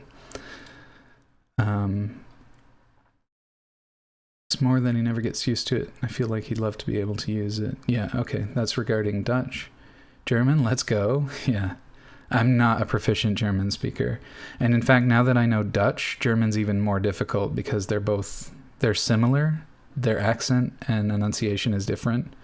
And I think now knowing as much Dutch as I do, German will be more challenging. Although it was really fun at the time when I was learning Dutch, or learning German, my Dutch friend and I, so Will and I would just argue, and I would argue in German and he would argue in Dutch, and it was very hilarious because we could mostly understand each other, but fundamentally we would have a lot of misunderstandings that were just a part of the exercise, and so it was really funny. We would like argue in the middle of a restaurant in one using Dutch and one using German, and we would be straining to understand each other. It was quite comical. Yeah, I need people to talk to in the language. Yeah, exactly. It's a huge boon to learning. Trust me. Your ability to speak a language when you're casually generating the language is really, really important. Relatable, yeah. I know Desai and I can relate a lot, I think, to a lot of the anxiety. Larkin too. Though Larkin more so on some of the deeper seated issues that I specifically face. We talked about ad-free lingo, Duolingo. What game? He was doing, Larkin was installing mods for Skyrim. He's going through a Skyrim phase, as we occasionally do. Used to be really good at math, but have forgotten most. I want to relearn it. There are some really good tools online to relearn mathematics that can be just really useful. Like, I use them. They might not be as thorough as they could be, but I just need to lean on something once in a while when I need to review a concept. It comes with the anxiety and imposter syndrome, where I have to review the topics before I feel comfortable speaking on them, because I need to make sure I know them in and out. Been working on learning Japanese and more Spanish, and I got super lucky to meet someone on Twitch who speaks fluent Japanese, Spanish, and English. That's very fortunate. Nice. A few people actually, but one I'm comfortable with practicing. Nice. It's always good to have that. What's my favorite mathematics subject? Calculus. I took 4 courses in calculus, which is more than most. I fucking love calculus. Algebra was really cool too, and insightful, but calculus was my jam. I liked it. I liked it a lot. You're highly overestimating my abilities. That's okay. We'll see. Am I talking about logic? I did take 1 course in logic, but it was like early algebra. So we learned certain like logic gate, like learning how logical symbols work and then logic flow. And the thing about learning logic is that it's also not very helpful because people don't speak in a logical way. They don't use logical words. Sorry, they use words that pertain to logic, but they don't use them with the meaning that logic carries. So when you say and or in common parlance, people aren't using those like logic gates. And there's a lot of other things about language that people already don't really understand, let alone understanding them in the specific field or context of logic. So it's really interesting. It's a really interesting topic, because I can, well, especially when I was younger, I was a bit of a pedant.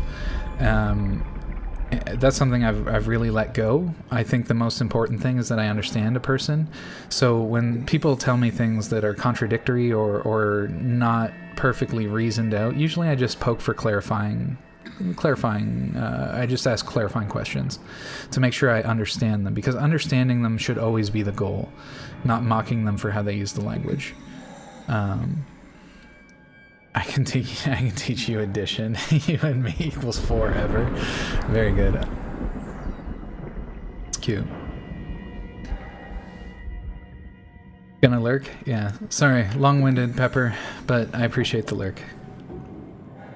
And thanks for sticking out and being cozy there, Dark Raccoon.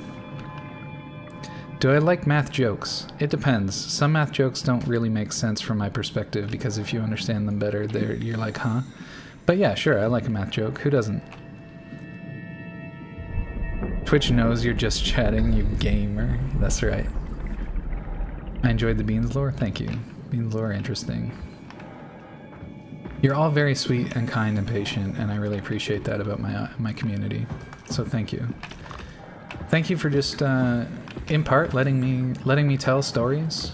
And there was, of course, a small part there that was just me venting. So I do appreciate it. Umar Link needed to call the climber. Okay. Love those deep, bassy sounds. I've got my... I'm using, I think I mentioned before, I'm using Moondrop Choose. Moondrop sponsor me. That'd be sick. I do... That's a little bit extra Beans lore. I do know a thing or two about audio, just because it's something that interests me. And I like music so much, and I always wanted to make sure I was experiencing music the way I wanted to. And so I would always, you know, I can get into headphones details, IEMs and their response curves, or their frequency response curves. And I don't necessarily understand everything there is to know, but I'm, you know, if you were in Best Buy, I'd at least be able to help you out. You know what I mean? Tao? Come in, Tao. Please answer, Tao. Nothing. It's dead.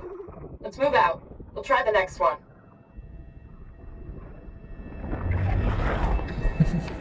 Square root of negative 100. That's right, 10i. Perfectly imaginary.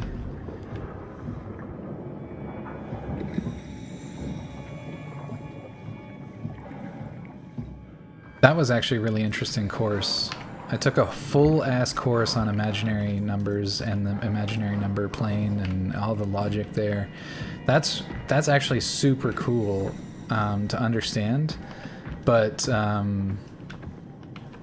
it was tricky. I won't deny it. It was challenging. A lot of special rules.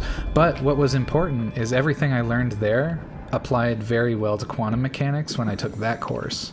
So that was handy.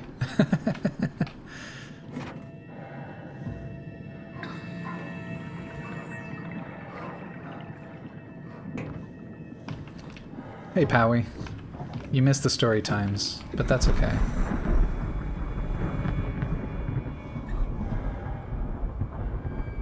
It's always cool to see you rolling in here.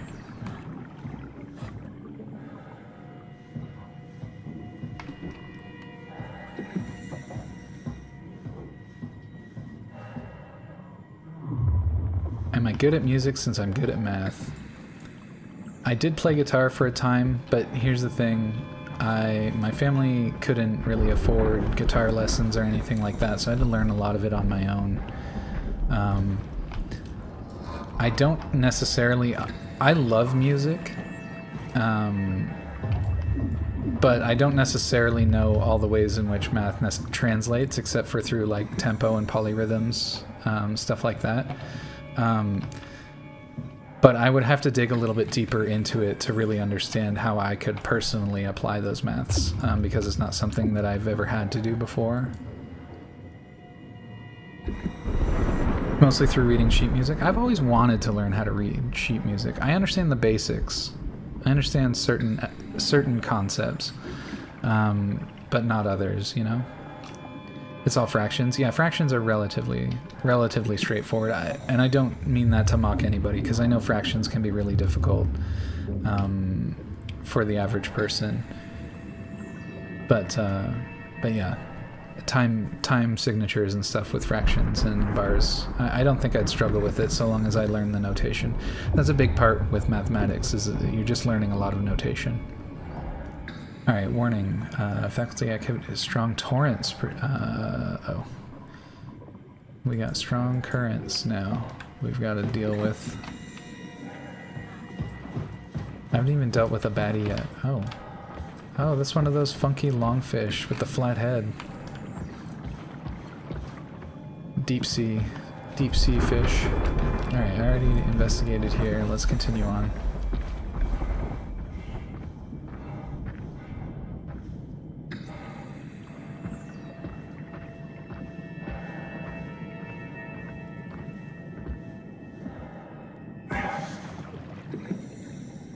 But yeah, one of the reasons I never really got into all the fractions and time signatures is just that because I was learning guitar on my own, I just used a lot of intuition and internal timekeeping. I'm not very good, honestly, at keeping a consistent time.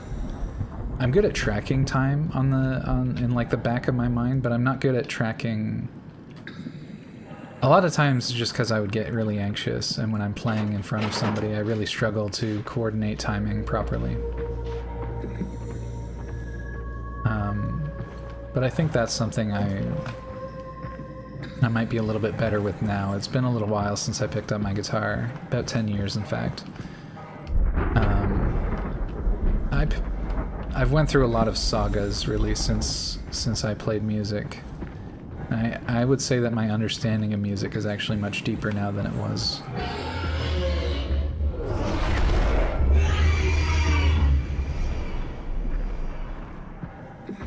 Sick. Okay, here we go with the torrents.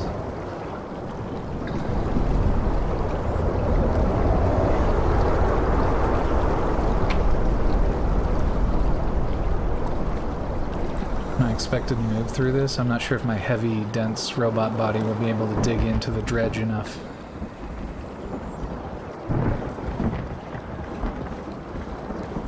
Looks like we can make a charge here.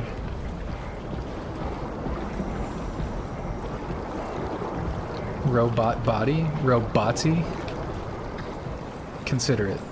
We'll consider it.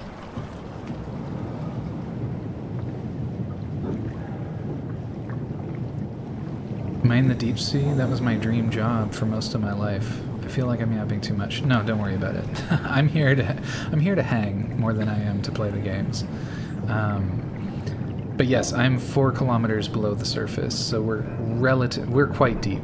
We're quite deep as far as depths of the ocean goes. I'm pretty sure 4 kilometers is below the average depth of the ocean. We're in a particularly deep ocean floor. But to my understanding, not a trench. It could be a trench. We did go down an elevator on the sheer edge. But it could just be part of the natural seafloor formation as well. I'm not sure.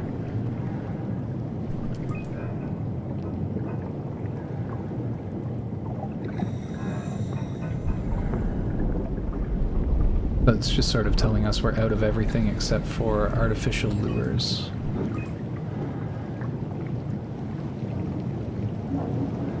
Alright. Let's do some observations here. Observation 134. The lure. Dried squid. 1 kilogram. 60 pieces. Cameras quad HDR low lumina. Target a frilled shark. Very cool. Description. Rare shark approached the luminous lure. Luminous lure. My mistake. Circle around to eat the dried squid. Unlikely that it frequents this depths. An anomaly. That likely has something to do with the integration of robotics and, or rather electronics and flesh that we've been observing. We think we might be one such example. We're not sure, but there are definitely creatures like the one we just saw that seem to have merged with some of the strange substance that the lab had been working on. Observation number 172. Setup.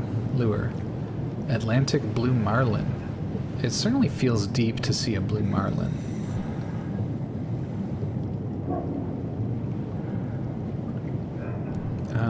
Results. Target. Giant squid. Description. Mantle the size of a man. Oh, giant squid. That's cool too.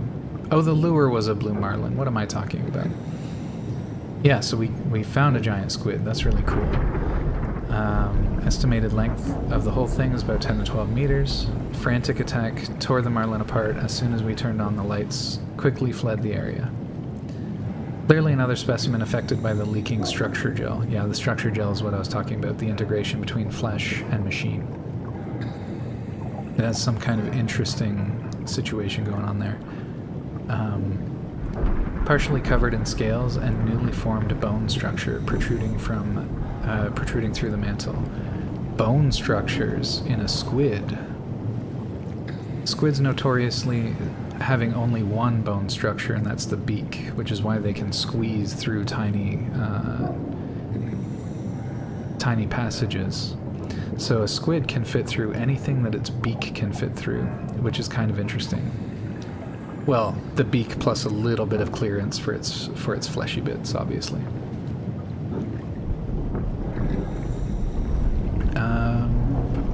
Right, we read all that.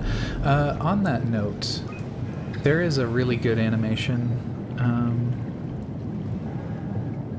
Oh, I can't remember it. I love animation so much, and when I see non-anime animation, it always makes me so excited. Scavenger's Reign, I believe. Let me check. Scavenger's Reign.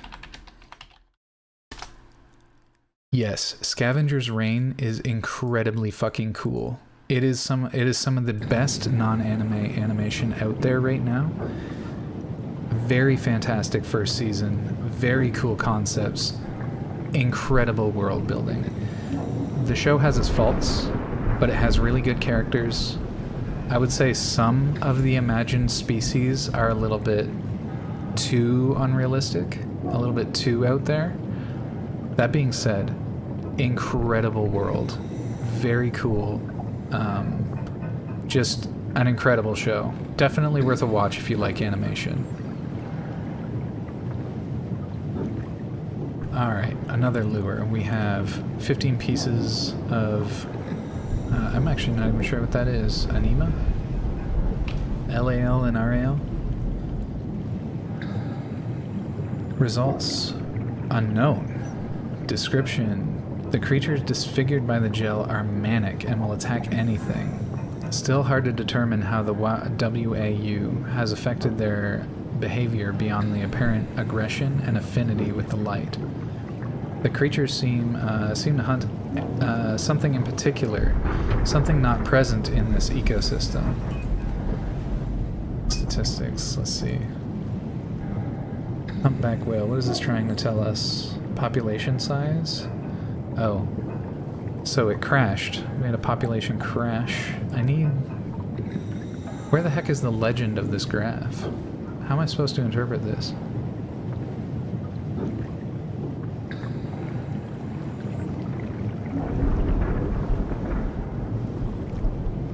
Looks like we went through a population crash anyway. Maybe they're different types of species. Oops. We've got the giant squid. Also went through a bit of a population problem. Error. Oh great, lure fish. We're gonna get our angler fish rather. I expect that we'll run into a couple of those. They're very fucking cool. And if some of them have been roboted out, it's more than likely going to be neat.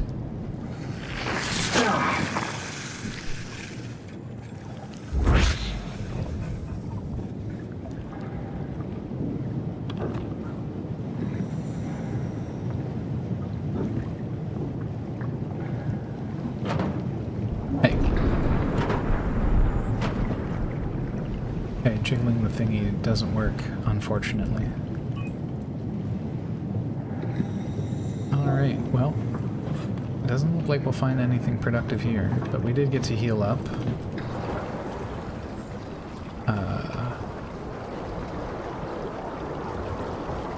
Exiting from this area suddenly makes me feel so lost on the ocean floor. But we've got these small guiding lights that we're just going to have to use. This is where I came from. I think I was supposed to come over here. Maybe we do gotta find a way to pull that lever. I'm gonna give it another effort before we get too far. Stay close to the lights. Blue leads to Tau, red leads to the climber. Okay, that's good to know.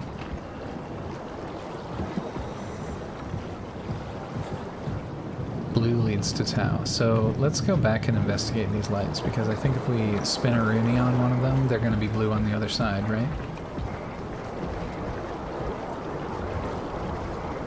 Yes. So blue leads to Tau. We see a disconnected one here.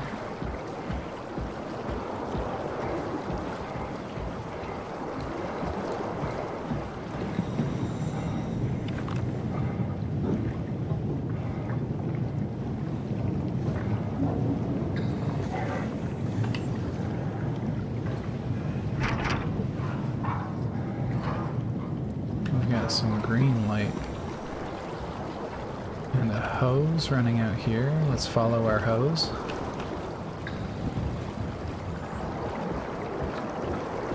We see some blue off in the distance. Looks like we found our way.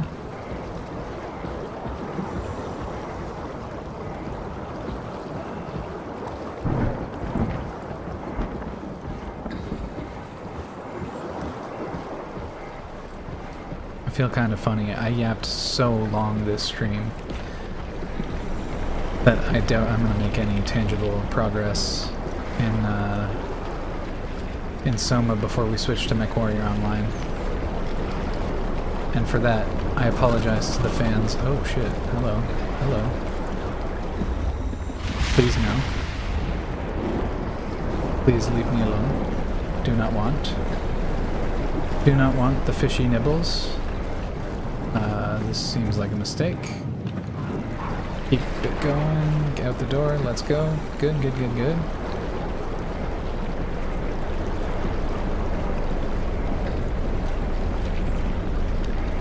Hoping to get some axolotl Fran. Get their fear and hunger. Fran, some vengeance. That's right. Welcome in, Zomno. Oh heck, you made it back just in time for good old Slurpy Plunge moment. That's right. We know how much you love critters in the ocean, Zomno. And we've got some doozies now. Being chased by a school of nibblers. Do not want. We're trying to get to Tau, and we're just following the blue lights as best we can.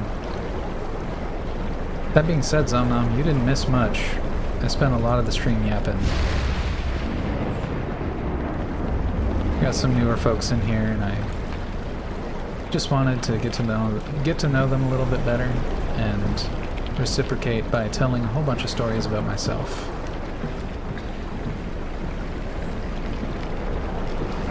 Missed yap, tragic. It's okay. A lot of this stuff you know. Hey, bitch! Hey, Bob, how's it going? Hey, bitch. Love it.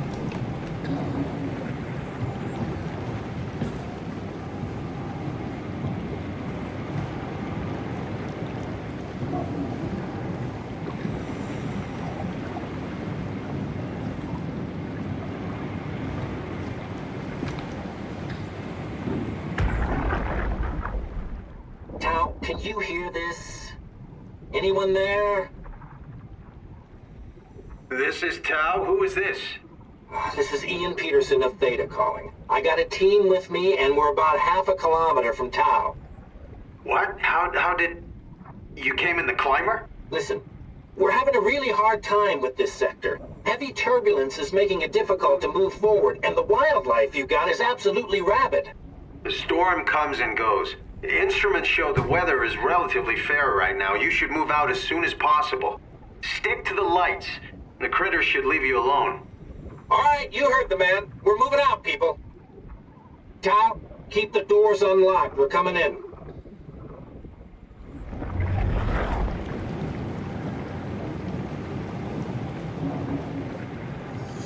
I'm not sure, Bob.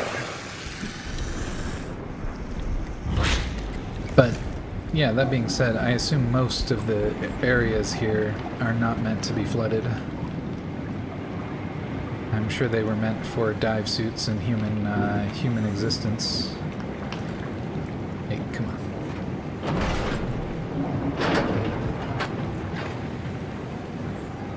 Interesting.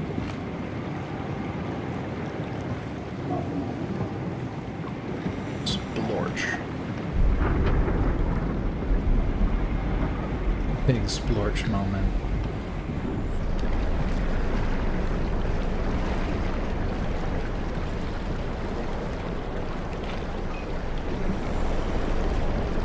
Promising, promising. Here's Tau. I assume we're somewhere around here. TVSD. It kind of looks like it has the right shape. Beacon's offline. Beacon's offline. Tau. Okay, let's load it.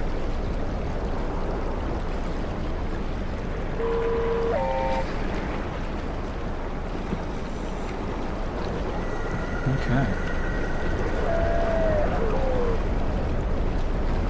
I assume what is happening is this guy is following the Tau signal, so we're just going to follow him.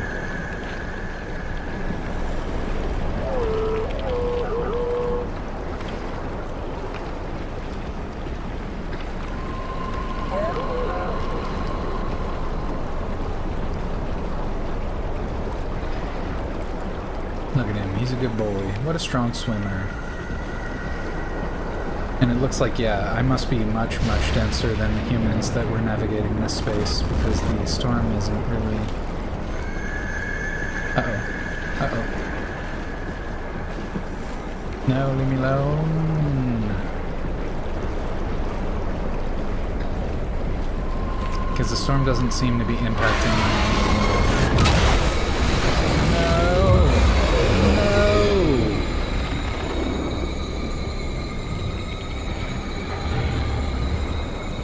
My boy!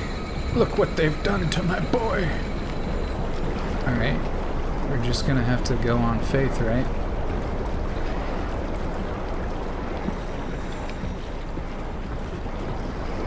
Or maybe we just follow that situation.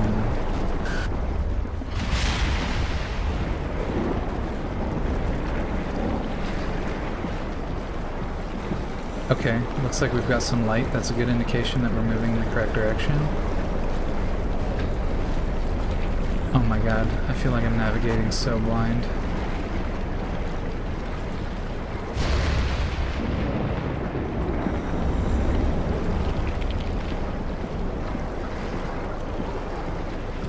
I'm confused, I'm lost on the ocean floor.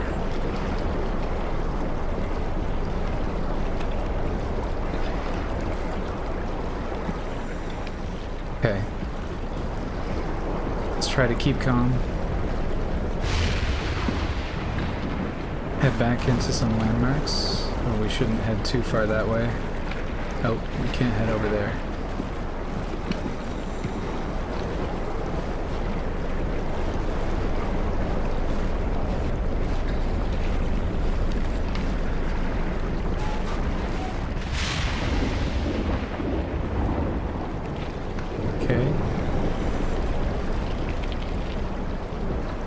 This is actually exciting me quite a lot. I've mentioned in the past that I love cave exploration, like learning about cave exploration disasters, both diving and non-diving. And getting lost like that is exactly how disorienting it can be in those situations. So big ups to the game for having that. You can feel that in the deep pits of your bowels when you get that kind of lost and disoriented. I was very fortunate to come back and be able to recognize the lights where I did. Of course, games are limited in ways that real life is not. In real life, that situation I was in can often be a death sentence.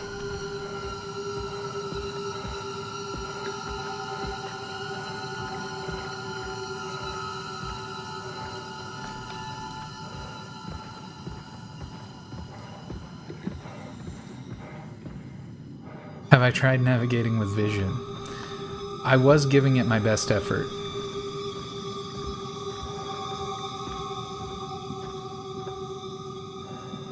Not in my bowels. I love my bowels. Imagine feeling it in your bowels.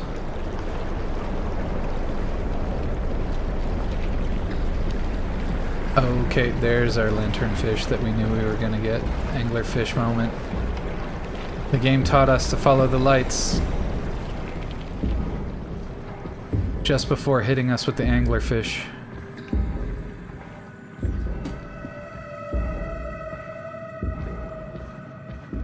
Okay, something tells me I still want to get out that way, though.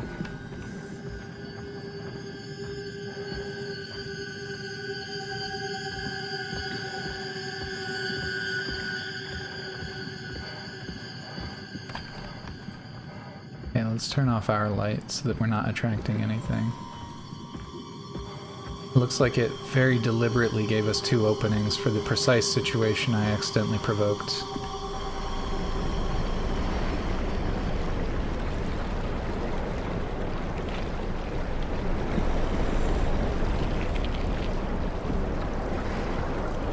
These glow sticks likely were dropped by a previous expedition, although I believe the expedition occurred so far back that it would be unlikely that they would still be here glowing.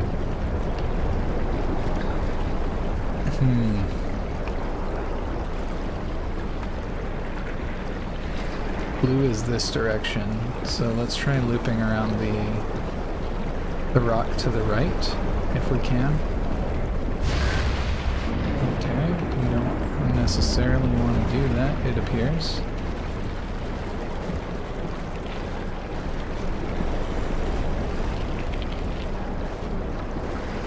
Damn, the atmosphere here is crazy. This is amazing. Is there perhaps a way inside somewhere that we missed? This is troublesome indeed. Perhaps we accidentally followed the wrong track. Let's head back here. This is into the cave system. No map to speak of. How long the glow sticks last? Certainly not 100 years.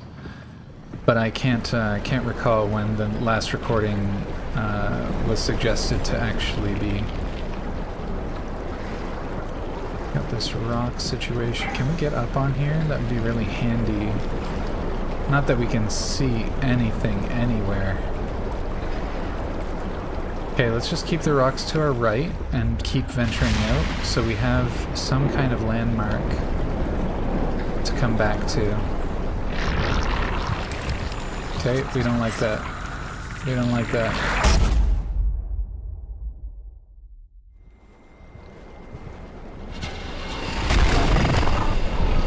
Okay, so this is a checkpoint. Very interesting.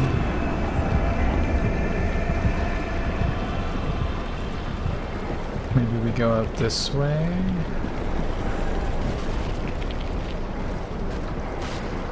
No, it's gonna kill me again, right? If I keep on.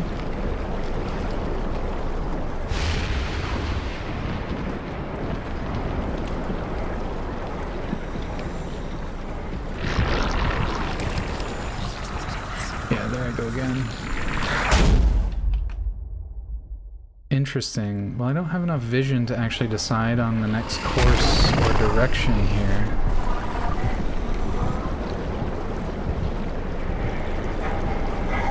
So, I'm kind of struggling with what the game's trying to tell me to do here.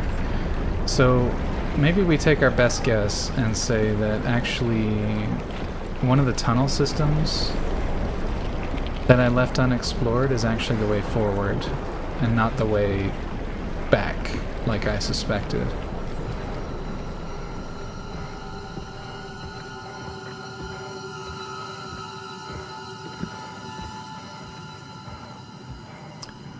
No, this certainly looks like the area we came from, doesn't it?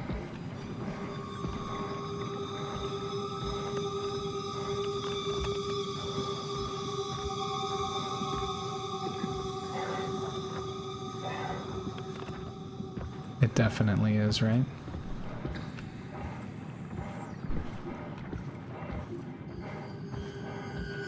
Alright, let me make sure. Sure looks cavey. Yeah, that's one of the reasons caving disasters are so common. Everything looks the same.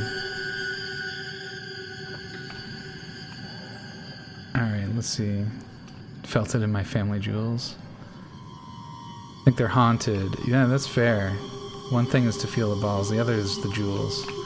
Yeah, glow sticks typically don't last stupendously long. Certainly not measured in years that I understand, but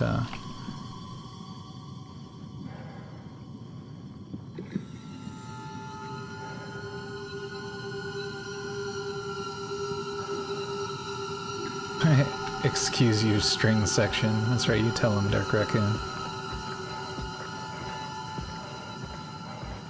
They're going a little wild with it. Okay, so here's what we're gonna do. We're gonna get ourselves aligned with the glow sticks again. We're probably gonna backtrack all the way to the beginning of the cave section, and that's okay. Just to make sure we know where we're going. Okay. So,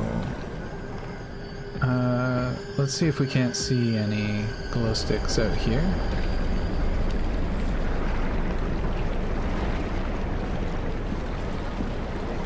We see the pipe. The pipe is good. Following cables is good. Okay, and we've got blue. Blue is good. Blue means towards town. Never forgetting.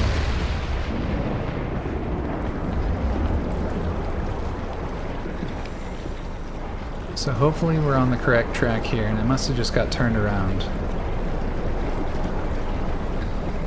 Which is precisely what you'd expect in those confusing caving sections.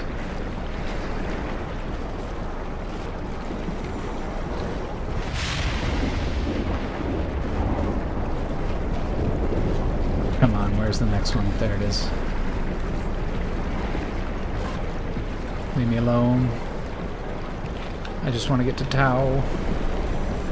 TV! I gotta play this game again sometime. Watch two friends play it now. Yeah. It is a really cool one. Its work on atmosphere is extremely good. I would say that overall the game is not particularly scary. Been a couple of little spooky moments, but I would say the game is a scary in the way that I like to experience scary. It's a little bit philosophical. It's a little bit, like the setting and tone is really, really dark. I love it. It's been a really good experience overall. Dang, we actually made it. I think we made it. Press the button. Let me into Tau.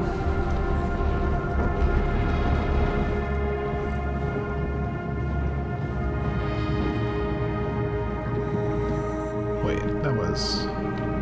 yeah.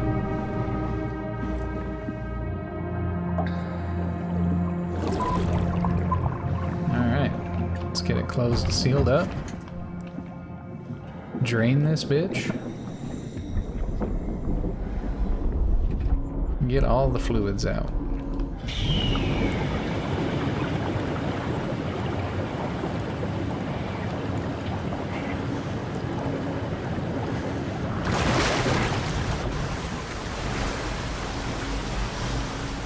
Hooray!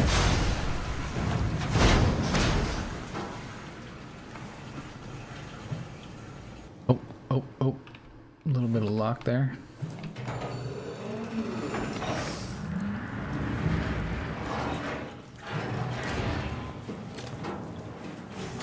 Never been happier to be inside. Let's find the Ark.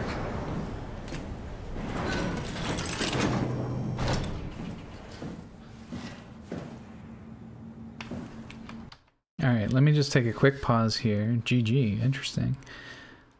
I know it's a horror game, but it's crazy that the atmosphere feels so horrifying that it's than the scares. Yeah, I like that though. That's my favorite. My favorite thing in horror is not to be jump scared or necessarily spooked, but I like to feel disgusted or unsettled or sometimes even disoriented, but not in a confusing way, like just something that really upheaves you. And yeah, I don't know, there's something about that particular experience that I quite enjoy. Oh, hey, isn't that's weird. That reflects kind of where we were with the...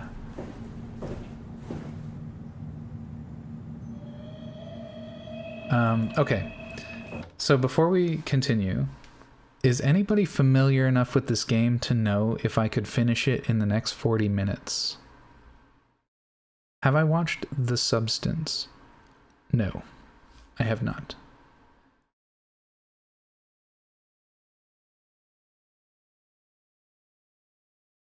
And by could, I mean comfortably could finish it in the next 40 minutes. I'm too much of a yapper to speed run for 40 minutes. You recommend? There's a movie recommendations in the Discord, Zomnam, and I know you're already in there, which is why I bring it up. So feel free to put that there. I would love to have a record for it. Oh, nope, that's enough. It's not that. On it, thank you. I appreciate it. There's a bunch of movies in there I still have to get to. Shout out to Taka for listing a bunch. Welcome to Tau. What's left of it. Are you guys alright? What happened here? We ran out of real food long ago. People have been getting sick. Haven't heard from anyone in months. No shit, they all think you're dead down here. Some failed evac story circulating at Omicron. Oh, God. Listen, son. We're on an important mission, and we need your help to operate the Omega space gun. When it's done, we can all head back up the plateau. But now we need to get moving. Of course. Head on through to the habitat. We shut off the front section to preserve power. All right. See you soon.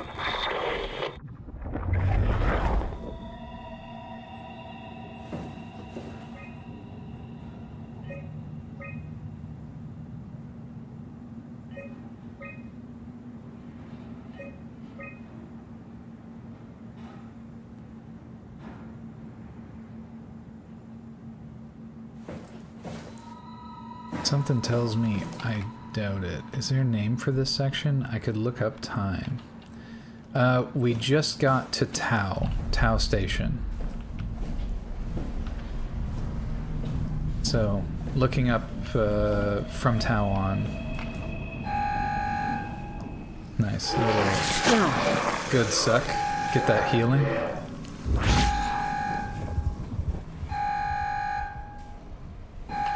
I never even balanced the audio after I switched it. Am I coming through reasonably clear in this particular environment, which is loud?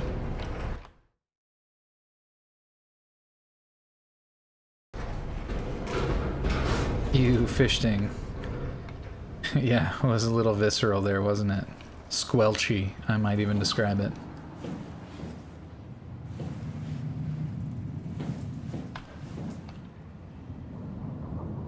Seems a bit out. Don't think 40 minutes will work. In that case,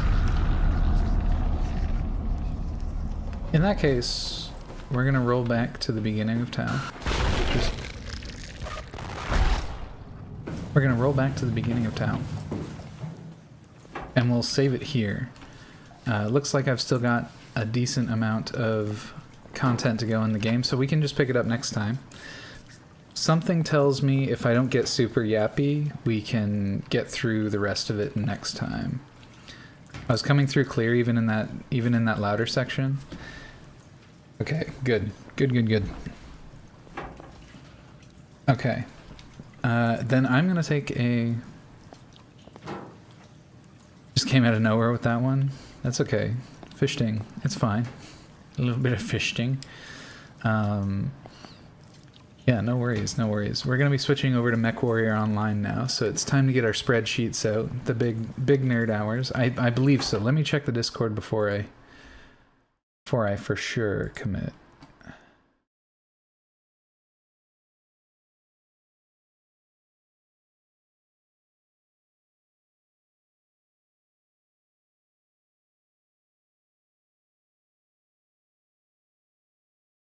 It looks like...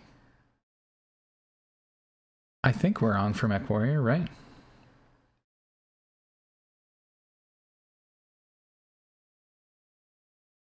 Time for you to go to bed then. Fair enough. Gute Nacht. Or Guten, depending on your regional accent. I'm applying some Dutch finesse to that, probably.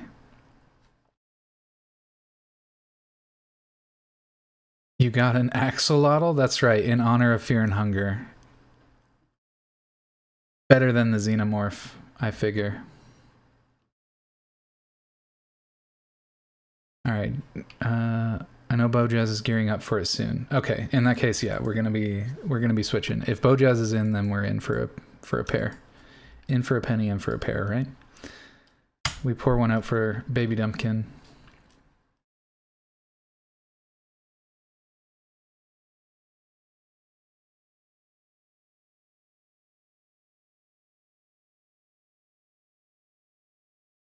Night night.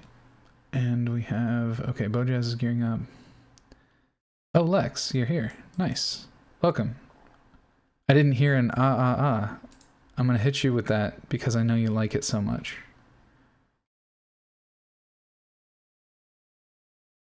I know you didn't ask, but you're welcome.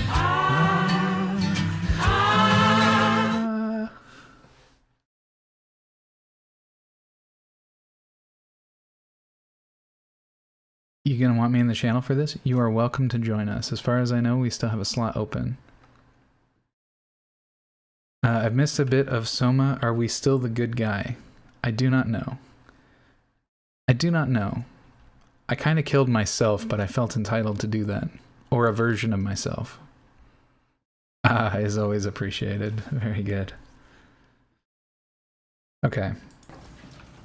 Let's save it. I'm going to take my little break. If we have more than one person interested in the MechWarrior vibes, we might have to rotate some folks out, take some turns. That's okay. We're going to leave it... Where are we going to leave it? I'll leave you back on the title screen, I think. Or not on the title screen. The intro screen for the stream. You can't kill me, only I get to do that. That's right, you tell him. But yeah, it looks like Moose might be joining us. I'm not sure if Steve is here. He did indicate, I think, that he will be here. If there's space, I'm fine rotating. Yeah, we might be rotating between you and Moose tonight. Or depending on when the others, what the others are feeling as well, we might be able to accommodate both of you at the same time. We'll stretch a little bit to accommodate. We'll see.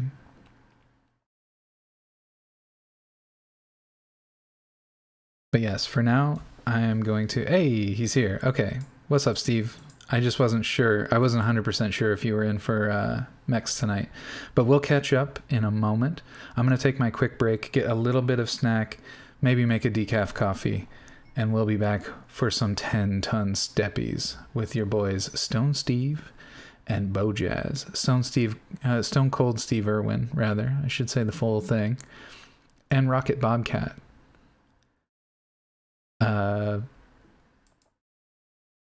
As well as Moose, likely. So I will catch you all in a Canadian 5, about 8 minutes. Maybe 10 if I'm gonna make some water, actually. Make some water, make some decaf. Thanks again for all your patience. Thanks again for joining us. We really appreciate all your company. And until we're back with MechWarrior, just now's a great time to take care of yourself, get some water, grab a snack. And otherwise, just, I don't know, put on some tunes. Actually, I'll put on some tunes for you. That's right. Here we go.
69.9 The Hedge, featuring your favorite classic hits, with your host, Beans.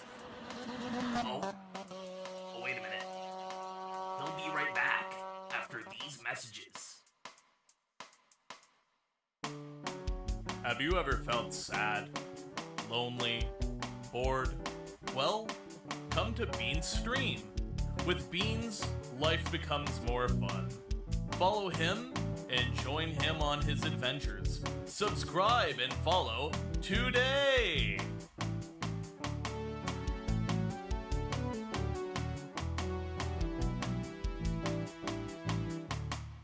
You're listening to 69.9 The Hedge.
Alright, Roadhogs, let's see. I believe Bob was interested in joining us. Moose, if you're still there. Just to arbitrarily make the order here. Oh, hold on, I'm not even doing the things right. There we go. There we go. Alright. Sorry, back, where was I? We had Bob and Moose interested in joining us tonight. Moose, since it's your first time, I'd love to have you in first. We can be, since it's our first couple of games, we can be a little more mindful, a little more gentle. We won't be in the swing of things yet. So please join us. Yes. Moostasm is your handle. Oh, I never really asked. Are you interested in joining chat? Like, would you like to be in the voice chat? It's perfectly fine if not. You're welcome to join us either way.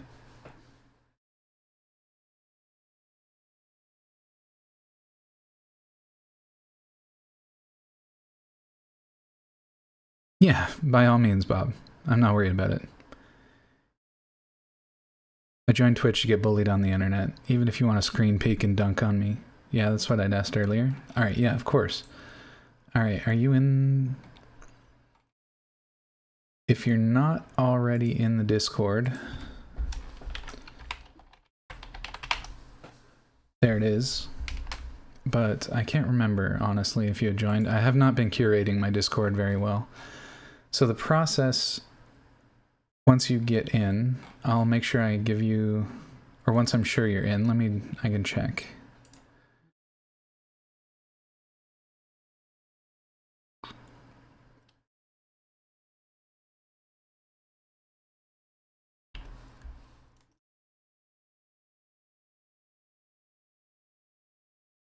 Alright, yeah. If you have a different handle on Discord, feel free to DM me so I know who you are. I'll make sure you get the right tag. Once you're in there, you'll see us in the stream chat. I believe you'll see us in the stream chat. Maybe you won't, but once you're in there, it's not loading. That's troublesome. Okay, I might need to refresh the invite. Or I'll just post a new one. I'll post a new temporary one in the chat, and that'll solve the problem for now.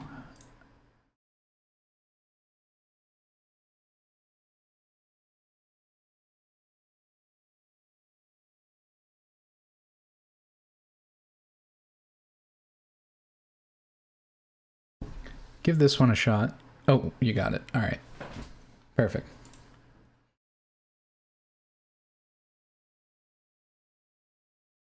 Perfect.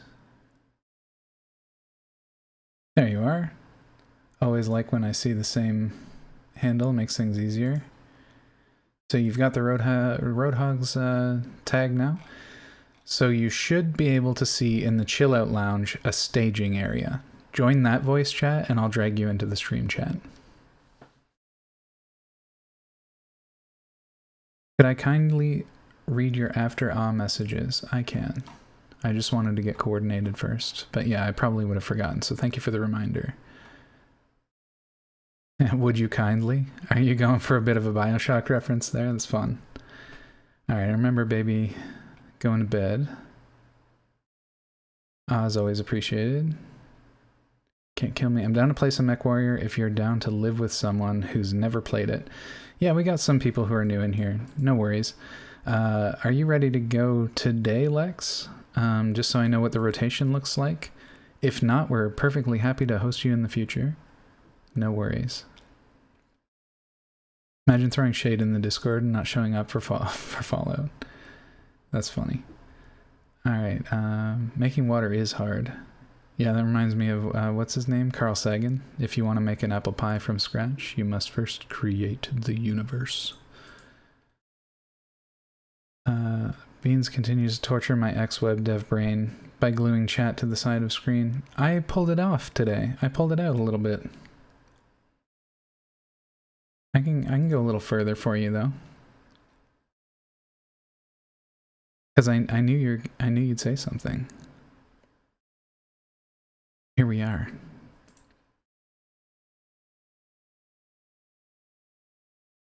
No problem. No problem. All right. 0 padding.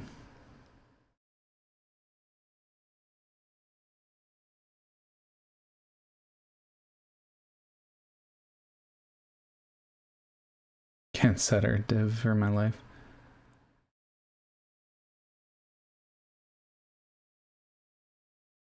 You'll bake in. Yeah, this is really on you for not including a margin. I can actually probably achieve that at this point. I'll get to it. I'll get around to it.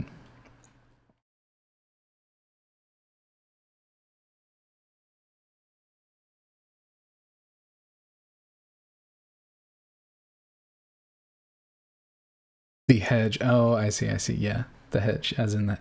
It was originally a pun. Sorry, Bob. It was originally a pun. So the original line was the edge, and we decided to switch it to the hedge because reasons, I guess. That should do it. Chat line. Okay. I'll look back for the VOD and grab that in the future. A hedge of hedgehogs? Or ADM. Okay. The Moose. All right. Sorry, I was catching up. There you go, Moose. Hello. Hello. Hello. All right, Moose. I've got to put you on the spot real quick, and I need a vocal sample. Tell me about your favorite book real quick while I balance your audio. It's been a while since I've read a book, unfortunately. Film works. Music album? Anything. Man, I'm going to be... I'll just go off on some tangent or something, and hopefully you can cue off of that. Because, like, you know, I haven't really been into anything recently, so, you know. Perfectly fine.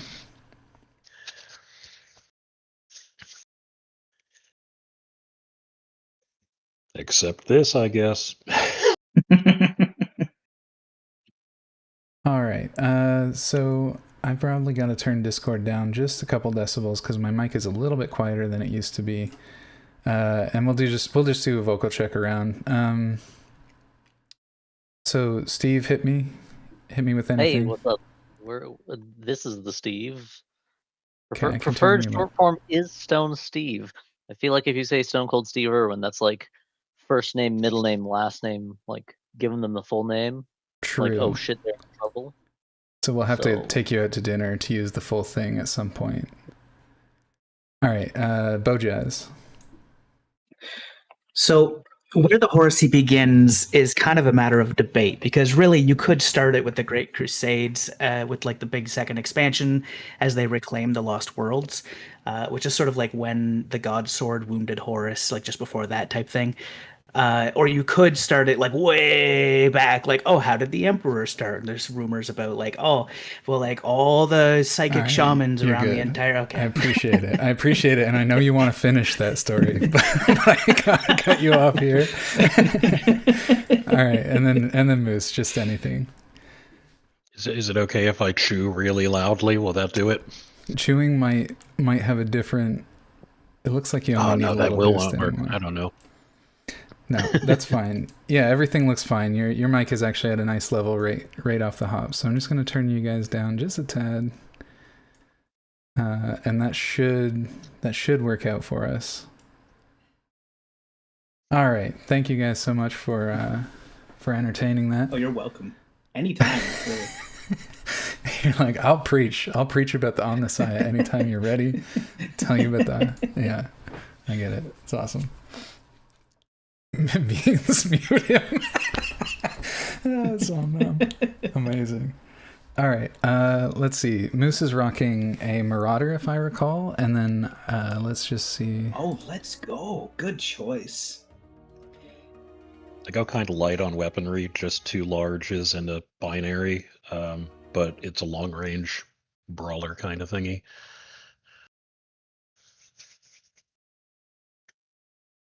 All right, I like it. I guess, is Beans going to be the party lead tonight, or? I do like when you take charge, but I'll do it.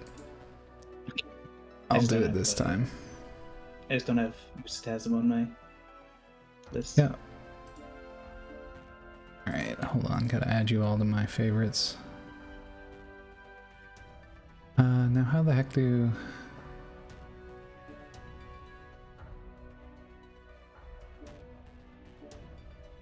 This is weird. It won't let me just you gotta invite them? create a group. You gotta create a Okay. group first. How to? Walk me through it, just right this at the, one time. Right at the bottom of... So if you open up your friends list, right at the bottom of the friends list, there's a big blue button that says create group. Gotcha. I couldn't see it very well because of where my chat is situated on my end. All right, so I've created a group, and now I should be And able then you to can invite. Yeah. There we go. Perfect.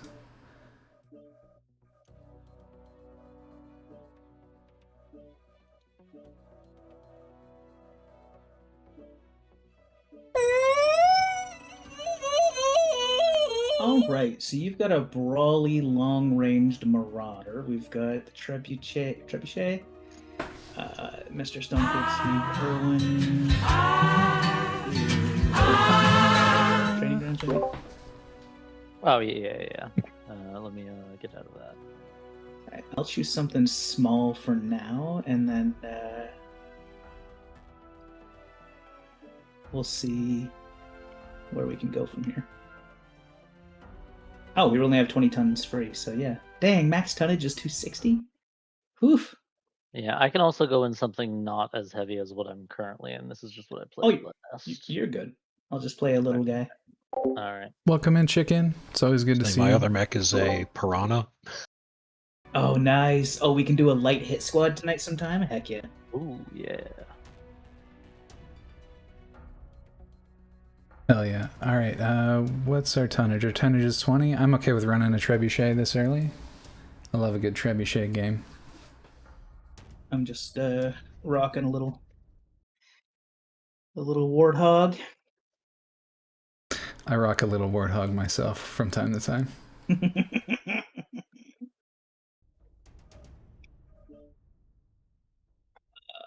Was I gonna Google something? I'm having Where's a my great brain day, right now? chicken. Thank you for asking. I got to adjust my mic I wish settings, the learn a Marauder little had bit more about the audio. energy hard points, though. It was fun. So I could make it like a M laser boat or something. Pretty sure there's a variant that just has all laser hard points, isn't there? The one I've got is all laser hard points and a missile hard point for some reason. But, like, I mean, it doesn't have more than, like, 2 hard points on each arm and the one in the torso. Oh, I see. You just want to have like 20 lasers. Yeah, like on a Marauder size mech. Probably need a Black Knight or something. Banshee is good. Oh, I guess yeah. Marauder's heavy. It's not assault, right? So yeah. Thanks for saying so. Grasshopper is a great one. Yeah, I think it's got like no arms, right? Yeah, I mean it's got little tiny arms, but yeah, Grasshopper's really good. Black Knight's really good. Are you just looking for something that has the most energy hard points? Yeah, he's looking for a heavy laser boat. Yeah, preferably more towards the center torso region. I mean, towards the torsos as opposed to like all being on the arms, because I cannot keep my arms. Yeah, so you're probably looking at the Grasshopper then. Grasshopper's got I think there's a variant that's got like 8 energy hard points and none of them are in its arms. I think. Pretty sure. MS Rose Mave is raiding the Grove like with 10 3 strong. or 12. Welcome, It's got a Raiders. lot. Oh yeah, sorry. If you're looking for smaller things, then go with a Nova. It's a clan mech and you can fit 12 Oh, meters yeah. on it. Yeah, I'm gonna either get a Nova next, or I'm gonna just, I don't know. A Marauder 2C is they're hefty, but it's the same mech I've been piloting, and I'm gonna want something different. So a Nova is a medium. I'll probably do that. If you want something that has 14 laser hard points, mostly in its arms, there's the Crusader. Yeah. But it's 14. It's a lot. Yeah. Well, the Nova's also shaped weird. Like you hit its legs more often than you hit its arms. So like it's a really good laser boat in that regard. Yeah, the only thing you got to worry about is all of your energy points, since they're on your arms, they're low hanging, so it's really easy to, like when you're peeking over a crest or something, just shoot the ground in front of you accidentally. Oh yeah, I've done it so much in the Marauder. It pisses me off every time I do it. Yeah.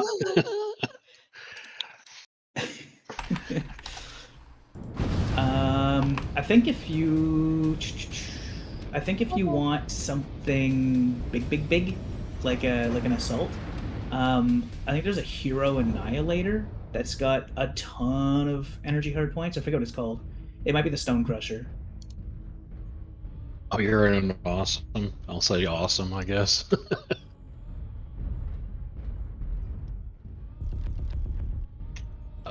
Wait, can we actually go this way? No, we have to go around. It is the Stone Crusher. It's got 13 laser hard points. Nice. Yeah. Okay. So that's definitely the one I was thinking of. Yeah. The Executioner M also has 13. Oh, really? Yeah. Neat. I didn't know that. I don't think its quirks are anything to really like. Oh yeah, with assault mechs, you're generally not looking too much at quirks, just because their quirk is being 100 tons and having 1,000 energy or hard points. Yeah. I was just looking at a hero Victor that has like +4 medium laser HSL and 10 energy hard points, so you can alpha with all 10. And yeah, the Nova does that too. The Nova lets you. Oh wait, no, the Nova doesn't do that. You have to 1-2 punch with the Nova. Yeah. I think the Grasshopper's got an HSL, or maybe the one I'm thinking of just has like range quirks and stuff. Okay, it looks like they're rotating down the 6 line. I'll put it in voice chat. It's just spotted a few rotating down the 6 line. Like on which side of it? Like coming toward us down the column of 6s, so like F66, etc., etc. Okay. So that means they're sort of coming potentially on the left, but I don't know if they're splitting or if those are harassers. Oh, they just got spotted. Yeah, I saw F6, F7 region. Okay, yeah, confirmed. So our team seems to be bunkering. We have a great spot for it, to be honest. Yeah, I know. All right, looks like the enemy's going for a surround. They're split into both sides, so we're just doing the defense thing. This is a good spot to defend. I think we're okay. I usually get nervous when we pick a spot to defend, but I'll cope. I was gonna say, do you want to like run up the 5 line? New target acquired. Yep, I figured. Sorry, they're calling out Echo 7. They're flanking. But yeah, they're doing pretty much exactly what we expected. They're wrapping around us because we're bunkering. Oh yeah, and Moose, I appreciate that you asked for clarification. If anything else we say is unclear, by all means. Spider on me! Spider on me! Oh shit, I'm being attacked by something. Fuck. I see him. He's a fast fucker. He's wow, this fucking Fafnir just obliterated me. This fucking team Fafnir. Oh god, yeah, I see him. He's trying to fuck me up too. No, like this. A teammate standing directly beside me just unloaded into me for no reason. Yeah.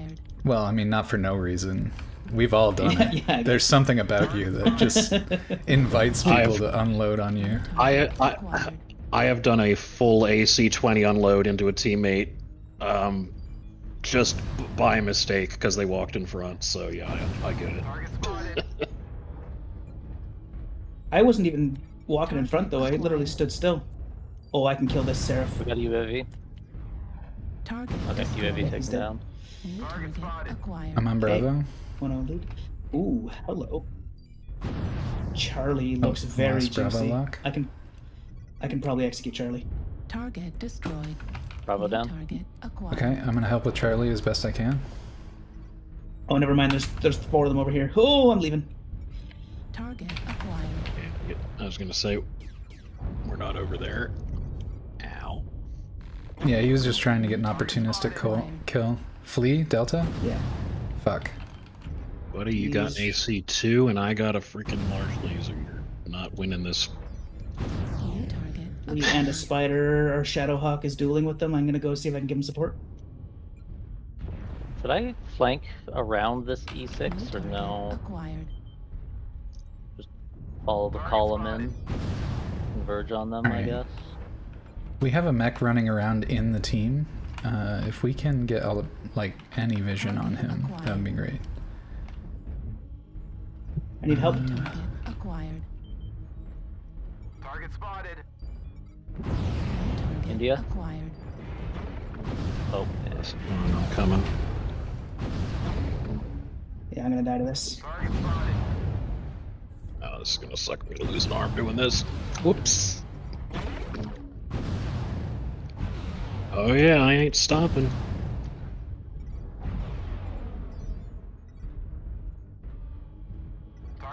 I'm dead. Wait. Ooh, alright, I took 3 of them out with me. I'm okay. I mean, I died, but it was worth. Alright, I need vision. Teammates aren't locking. New target acquired. So I'm just gonna face tank damage to get damage in.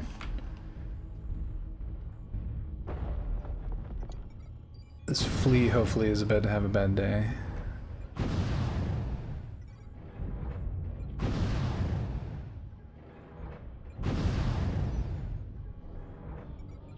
New target acquired.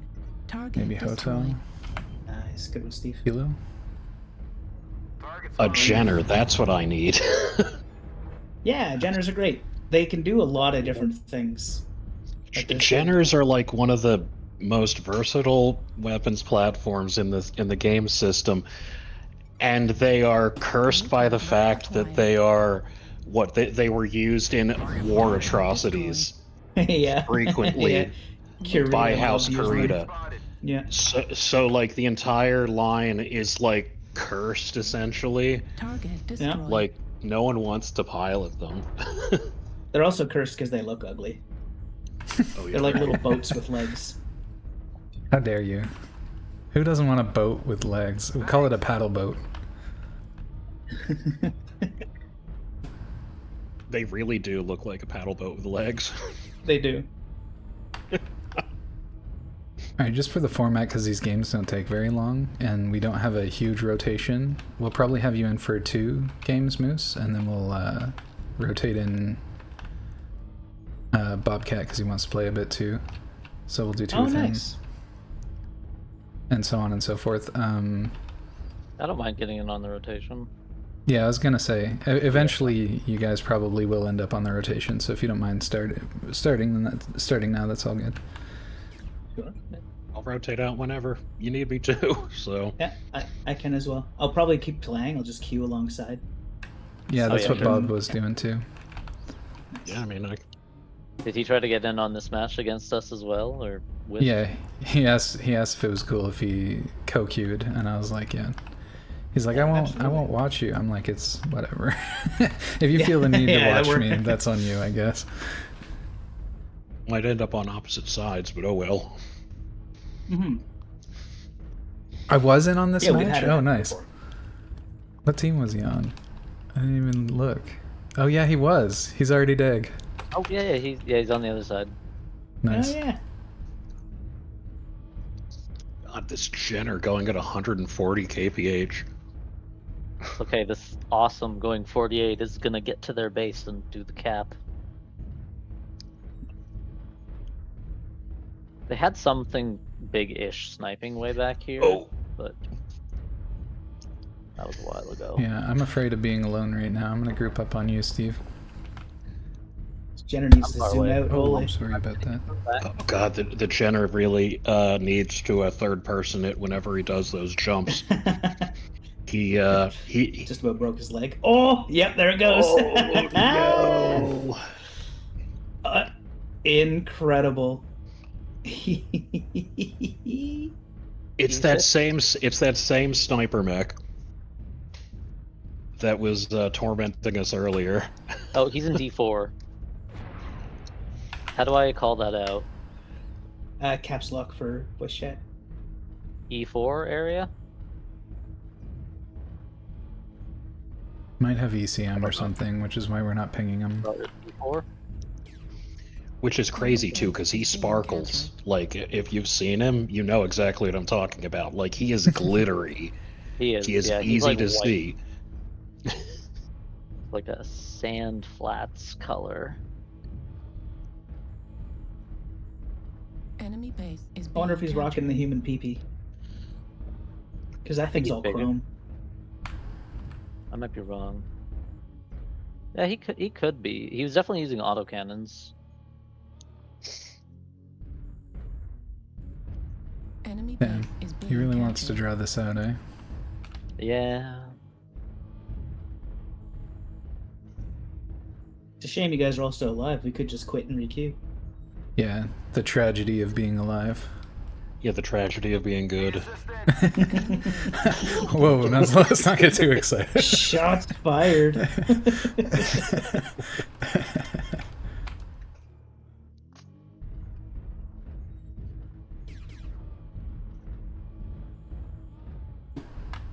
Yeah, I just don't want to. I just don't want to find him alone, so I'm just kind of required to stick with somebody. Where if he's like at our base now. It seems like the only logical play, right? Right. If he actually wants to win. Is... Oh, there he is. Oh, it's a crab. Target acquired. Gauss crab, snub, PPC, dual Gauss. Damn, this thing's scary. Holy whoops, crap. I closed. That was dumb. Alright, I'm just going forward now. Kill him. Fuck him up. Just throw your override on. Last thing you want to do is overheat. Okay, I gotta get some distance. Okay, distance overheat for yourself. going. He's gonna. Yep. Yeah. Yep. See him? Yeah, he was huge. Weird it took us so long to discover him. Like, he was just crawling away. Well, he's the one who was, like, sniping at the beginning, right? Oh, man. Yeah, he's got dual Gauss. Oh, man. I did, like, 300 damage to one of our guys or something. Well, I got penalized 30 on it. Oof. I don't think I did 300 to our guy, because that would have killed them. Like, outright, right? That's a lot, yeah. I got alphaed by a friendly Fafnir and lost, like, at least half my armor right off the bat. It was unfortunate. The other setups I've got with this Marauder is, like, 5 large lasers. Alright, I just gotta catch up with chat. I'll keep an eye on the readies, and I'll launch as soon as I recognize it. Alright, chat, it's just me and you. It's time to get intimate.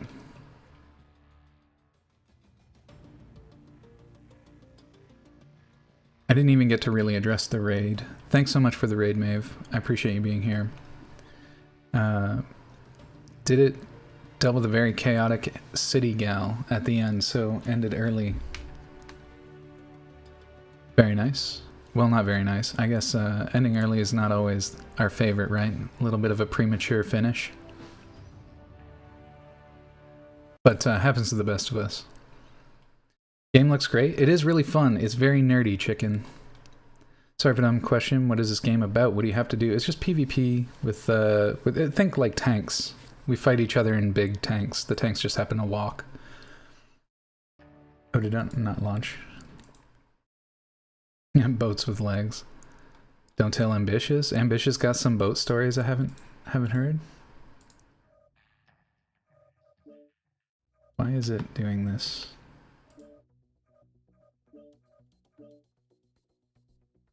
That was weird. I was on the enemy team, that's right, that was fun. Bob will rotate you in after this match.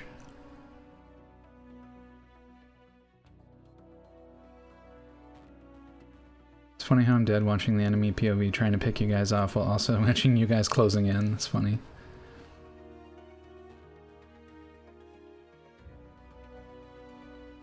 Bean pie. Tanks happen to look kind of like humans, and those kind of tanks are called mechs. Yeah, that's the foundation of it. +1, so you can take like a bunch of racks in it. What do we want? I guess I'd vote canyon. We're doing river. We're going to Top river. loadout on that thing is 12 heavy, or 12, 1, 2, 3, 4. 12 heavy machine guns. Oh yeah. Yeah, I'm pretty sure. Darn it, I can't remember. Did I save it? I wonder. I was tinkering with this thing a while back, and I think I ended up taking like I could do like a quad rack 5 build on this thing, or quad rack 2 with no gun. We're just gonna run the ad now, so that by the time we're in the game, it's there. It's over. Let's see. Hold on. What a silly mech that is.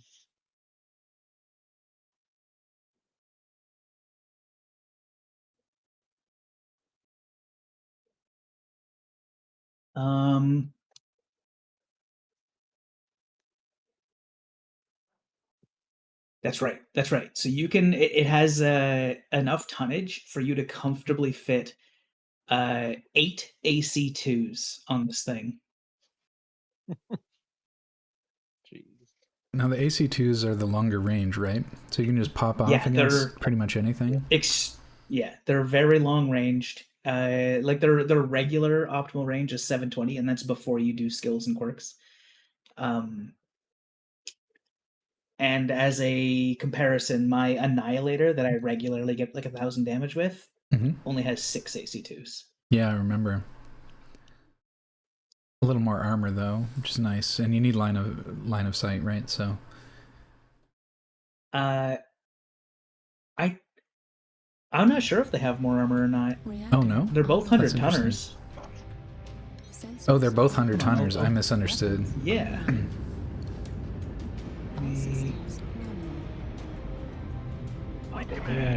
Yeah, we're launching facing the right direction. Oh.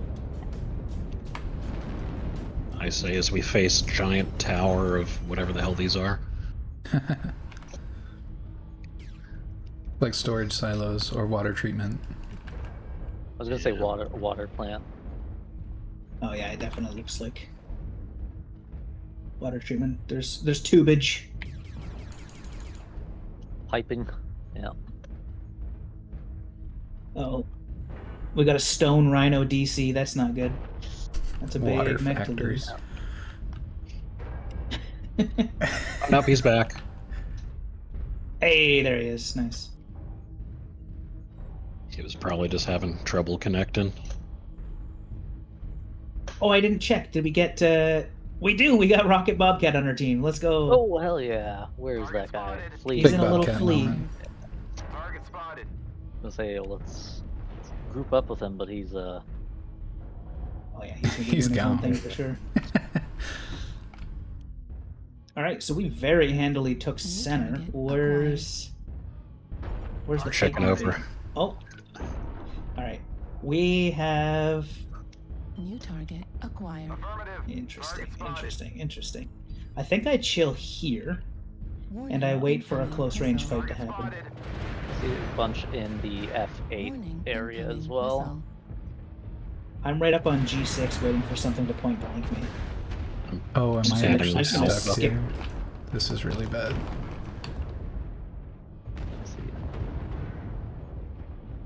Beans, you can come up to me. This is a safe spot. You don't need to run away. I don't think okay. Gotcha. Target acquired. All right, so our team is pushing hard right, and I think we need to follow them. Yep. Unfortunately, I'm trying to follow. Oh, right into that Yeah. spire for real. Oh, Charlie.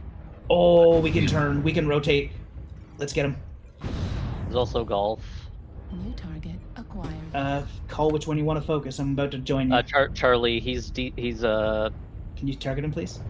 he was shut down. Oh, I see. Oh, there's a lot of bad guys here. Oh, there are a lot of them, yeah. That's an adder too, or Kit Fox. New target acquired.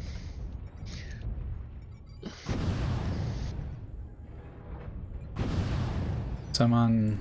Okay, I'm on Indica now. Ooh. Okay. Indica. We can't seem to hold locks I'm getting here. artillery. I'm also very coreable. I'm very low. I'm backing.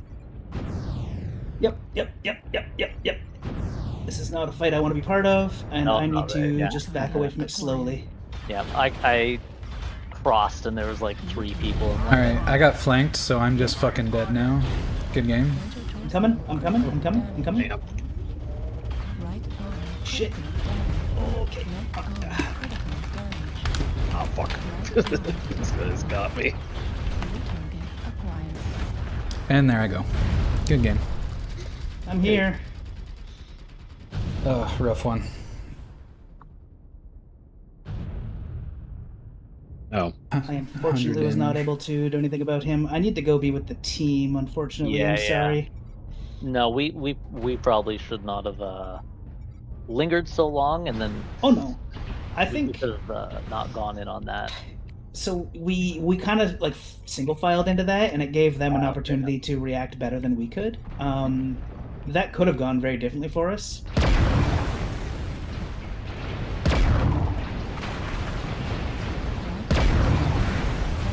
I'm all alone. I do not like this position. Gotta run away from this Viper.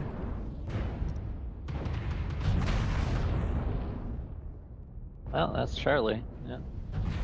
Yeah. Artillery strike online.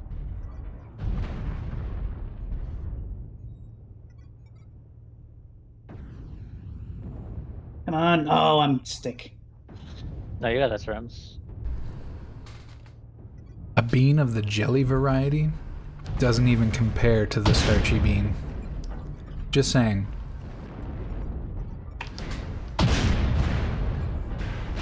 That being said, he may have outperformed me, and that's fine. Because we kept as many of them busy as it took to kill us, if not more. The downside is that the rest of our team severely lost their engagement, so they just ended up wrapping around. I mean, we lost our engagement too, but yeah, but we were outnumbered like 2 to 1. Wait, were we? Because there was 4 of us. I only counted 4 of them. There were only the 4 that came through under the bridge. There was like another 2 up on the other side, and we were getting sniped on top of all that. Yeah. Oh yeah. Well, snipers probably in both engagements. Oh, that dead sprayer Fafnir. We had a DC. Oh no, they had a DC. Interesting. That beaning said, "Thank you very much." We're gonna keep that going. Yeah, are we? that one. Unfortunately, we lost. Be on mindful. Fronts. If we would have won on either of them, then things could have gone differently. But it was rough. Tricky one. It happens. Yeah. All right. Pop in that out, case, so someone can pop in. Yeah. Would it make more sense if I track the rotation, or do we just want to do some kind of honor system? Honor systems. We don't need to overcomplicate it. And for the record, before you go, Moose, you have a lovely, like, deeper voice, and you mentioned cooking good burgers, and now that's what I want. I can very vividly imagine you at a grill with the voice that you have. Anyway, but yeah, if you stick around, feel free to join us for future games. We're gonna get Bobcat in here, and then I think Steve will rotate second, and we'll get Moose back in. Yep, I'm probably gonna queue up as you guys do. So. Yep, sounds good.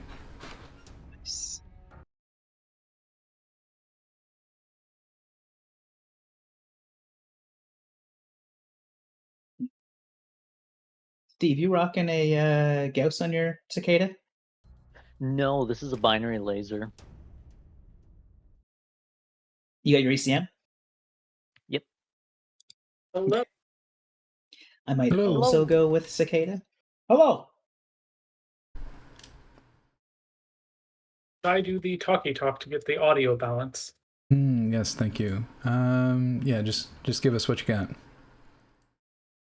Well, on the topic of books, there's a very good graphic novel that I can't really discuss the content of because it's quite gruesome. But if anyone knows Mouse, very good. I read it in high school. There's actually a book that just came out called Meta Mouse, which is about the creation of the book Mouse, which I just picked up, and it's All right. also really. Thank you very much. I'm honestly invested in hearing that for some reason, but your audio is balanced right off the gate. I wanted to hear a little bit more about it. All right.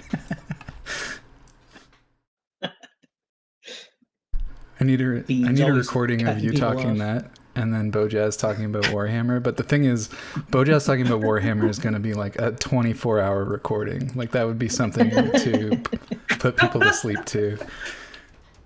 Something that, what is it? The insufferable guy. It's a fake Necron dude. Is it asshole tap? Yeah, that's it. Asshole tap. Asshole tap. The insufferable. It's the old model for him too, like the old Necron Lord models, which just look ridiculous. I think they look great. Old Necrons were amazing. They were so much more like horror based. Yeah. I really want to play the Spitfire here. Is everybody cool with me taking that tonnage? Yeah. Yeah, I've got my Osiris. Nice. I love how Zomnom just takes any opportunity to rip Bojaz.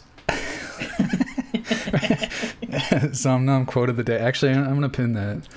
She's saying, we're lucky Bojaz breathed during that spiel, as in to let me in to interrupt you. Freaking perfect. All right. Beans, am I being a sniper Cicada, or do you need a narc? I have a narc. I don't need an arrow. Oh, there we go. I've got one anyway. Never mind. Lovingly ripped. That's right. Ripped with love. Okay. All right, we're queuing.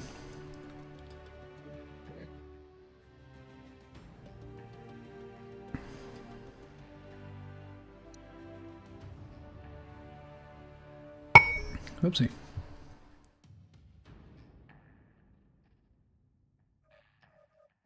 Canyon, we got forest, tourmaline again. Yeah, I mean, we got 2 snipers and your LRM, so do with that what you will. Scrapyard. Oh, the worst one. Oh my god, it's actually gonna win. Oh my god, you got a masochist here. There's no fucking way that beats Tourmaline and Canyon. I'm so upset. Bojaz is so much better at this game. The menus game. This is a fucking travesty. Sorry, mate. The literal worst map you could pick. I love it. I didn't think anybody else would pick it. With those maps up. No shot. But my instincts were misguided. Never meme, not even once. We'll be fine. Oopsie. I'm throwing right from the top.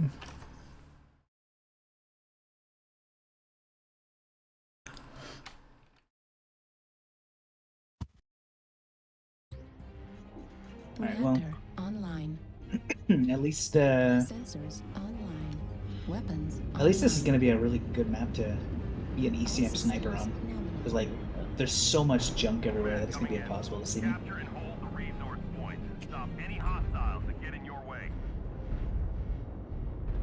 Guess I'll go for Echelon. Should we light squad for these points in case there's... Yeah, I mean, a Gauss sniper isn't going to do well against enemy lights trying to cap this, so yep. Absolutely. Beans, if you walk towards us as quickly as you possibly can, we can have Rocket here may be able to narc something for you if they go for Echelon or Epsilon. I'm running it down. Hauling ass at a cool 57 kilometers an hour. Swift. Okay, we're in. 3 of us here. We're tapping very fast. Yep. Looks like they're just going to give it to us. All right, well, I say we just keep on skirting around the other side. Give him the scoot skirt. Oh, hello. Oh, that guy's very far away. Oh, I went slightly more outside than y'all. Get up here. Can I get up here? Can I get up here? Oh, just barely. Yeah, there we go. That's where I want it to be. Oh, I've got textures, like, too far away to load in properly. Well. Yo, Beta, are we sneaking, or are we gonna shoot Beta? I was shooting Echo a little bit there, but... Yeah, let's shoot Beta. New target acquired. Target spotted. Affirmative. Bravo, Nice, Narc. Beta. Nice. Sorry. Get wrecked.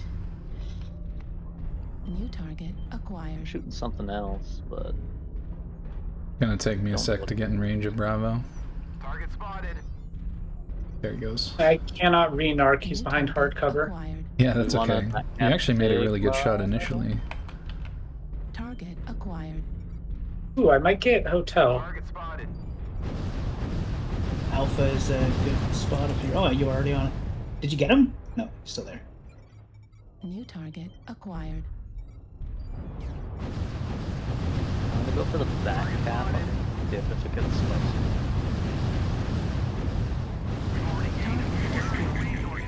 Ooh, Jenner, hello. Someone's coming in on you guys. Nope, where? See, I'm, where is it? Echo 4, sorry, right here. Juliet.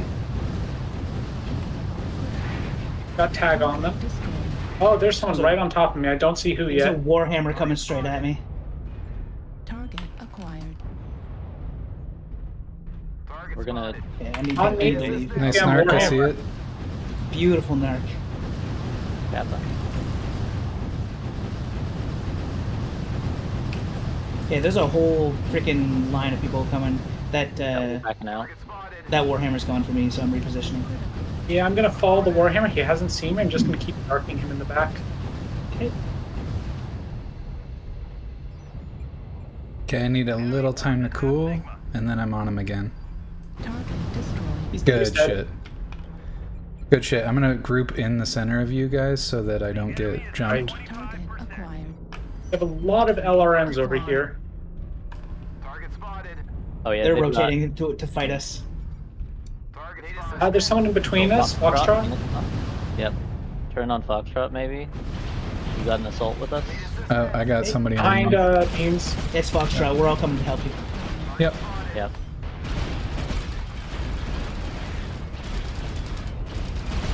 Oh, I shot him a little bit.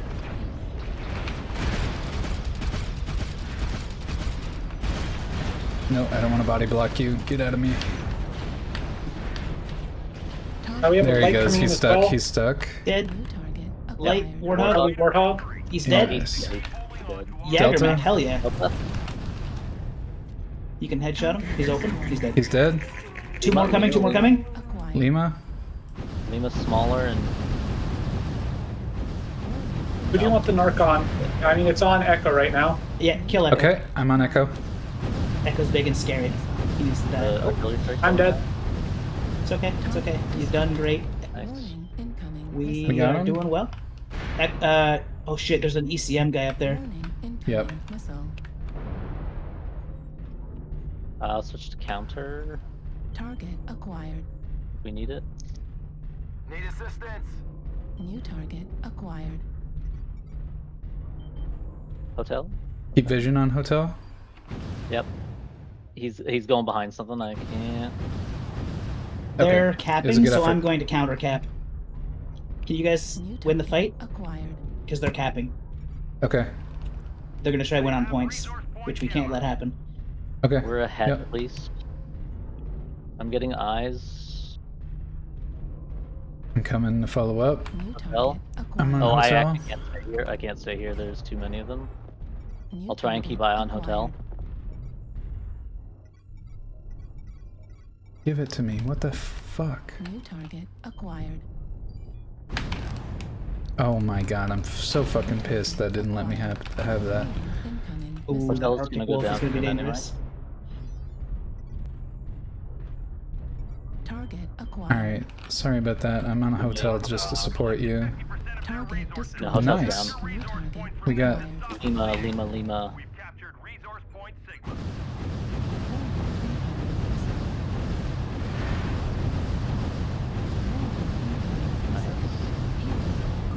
Oh, I'm Eyes on dead. me. I'm fucking dead. If you run towards me, I can help you. Yeah, I'm trying. Just, yep, you're good. Just keep walking towards me. I have sight if you can get to me. He is very foolishly letting me get some distance. Good. I'm coming in. Okay, he's not. He's not though. He's got an open shoulder. He's going to run now. Incoming missile. Left torso critical damage.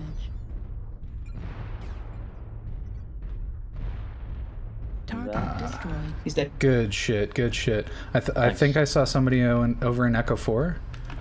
I think that's the last one. And Steve, you survived your encounter? Good shit, man. Oh yeah. You were in a bad place just there for a capping. second. They're ignoring us and capping, so let's just stay on top of caps. I just watched Steve just 1v2 and just wipe out both the mechs, and he still has all his armor. Well done. I'm going to put a little bit more points on Theta here. I need to go to Epsilon. That's where they are. Yep. I'm gonna get that shortly. We're gonna win on points already. So I'm gonna go for just kill. I'm securing not the ones we mobile. have. Yeah, I'm torn. I think I'm gonna go towards you as well. We have enough to.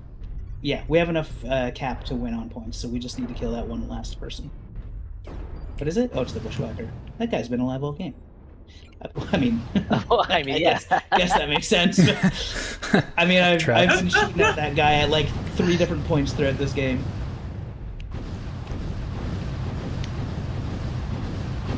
The dual rack 5 and MRM 10 bushwhacker. They decided to finally use his racks.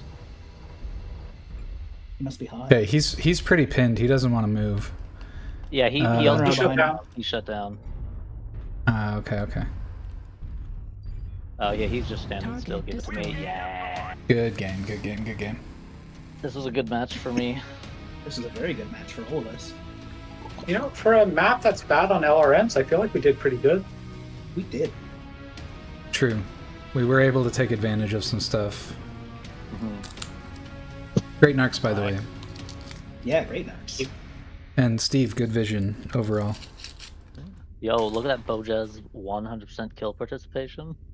Oh, hell yeah. Let's go. Wow.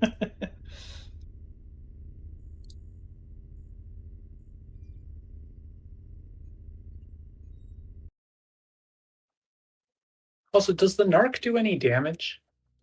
No. I have 1 killing blow and I have a narc kill. And I thought for a second, did I just somehow like hit their cockpit with the narc? Does it? It doesn't say. hit. Oh no, narc kill means something died while it was narked. Cool. Welcome back, Null. Yeah, it's a way of giving scout mechs additional match score. Thanks. Okay, well that was a very successful Gauss Sniper Cicada mission. What do we do next? Haven't played my Vindy yet.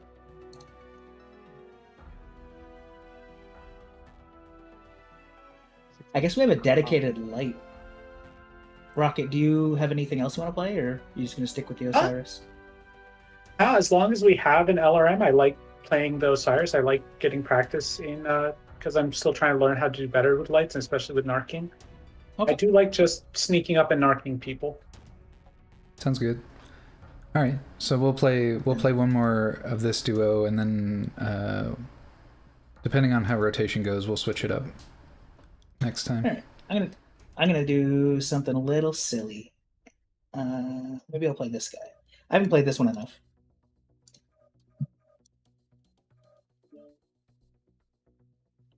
And I probably want to play that behemoth.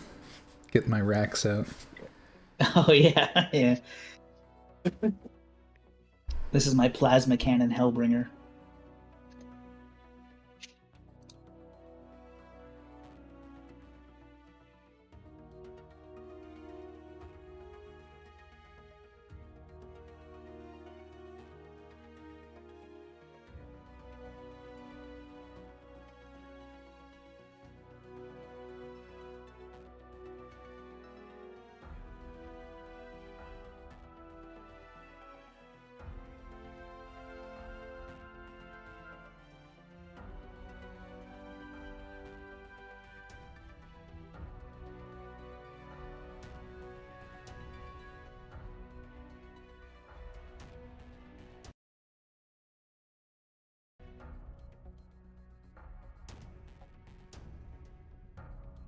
Yeah, I feel like this Fafnir Juggernaut might be my my buy.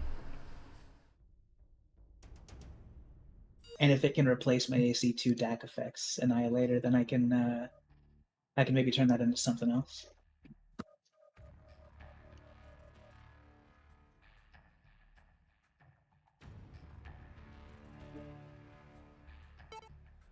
All right, going to the Highlands, boys. Okay, that's an interesting one. I like doing Highlands on the light mech. I like the hit. Yeah, yeah. There's some really fun ring around the rosy you can do in this map, and then if you want to be like a long range scout mech, those rolling hills, they do a lot of work for you.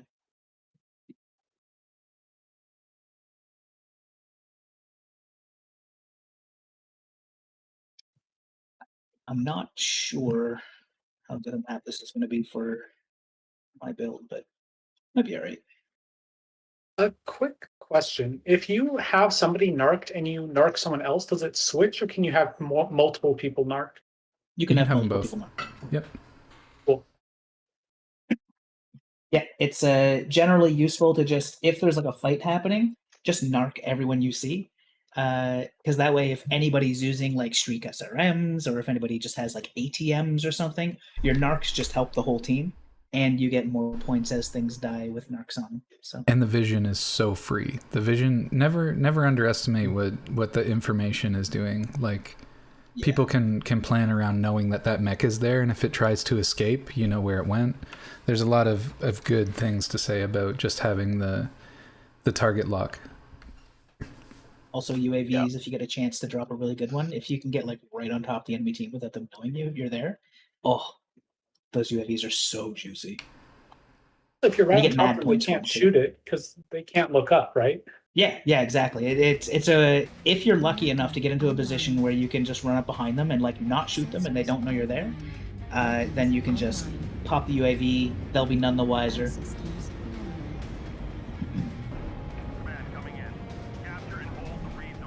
Oh, we're on cap points again.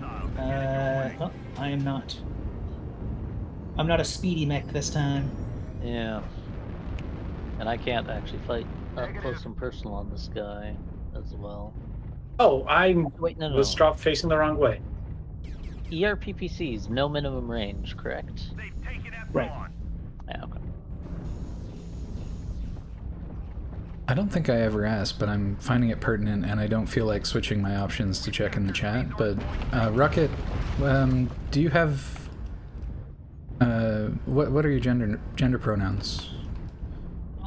I'm fine with any. I normally go by just he or they, as those are just what's easiest for people to use. But I am good with literally anything. Okay, I just wanted to make sure because I know you've got some symbolism in your Twitch that suggested that maybe. You'd prefer something other than he, him, so I just wanted to check in. Yeah, no, thank you for asking.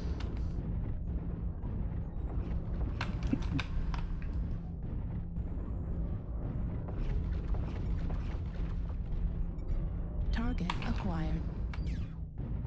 Oh, I can't even hit him. New target acquired. There's another one there, a cicada with the guy I narked. Hello, Mr. Okay, the narc guy has good cover. Yeah, those buildings in the center are really good for dodging. New target acquired. Yeah. It looks like we're rotating. Oh, hello. Beta is no longer in cover. New target acquired. Keep that luck. Payload incoming on Beta. Payload on Beta. I will try and keep a. Yep, I'm keeping Oh, an he is eye. open. Oh, he's behind stones. Lock disappearing. He's gonna peek again. Refresh. Got him. Mark on Foxtrot. I need to move. I'm getting followed by someone. Okay, I'll try to get. Wolf is visible. I can't prioritize Oh, they are Foxtrot all right over now. Theta. Direwolf Gamma. Direwolf Gamma. New target acquired. Hmm.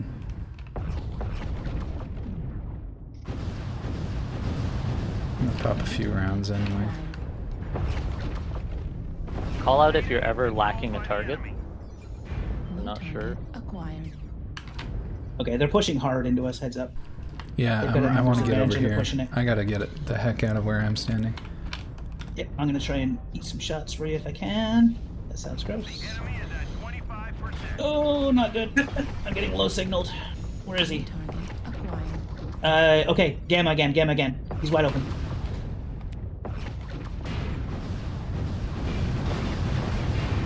He's I'll open bring her CT, up I'm on dead. your left.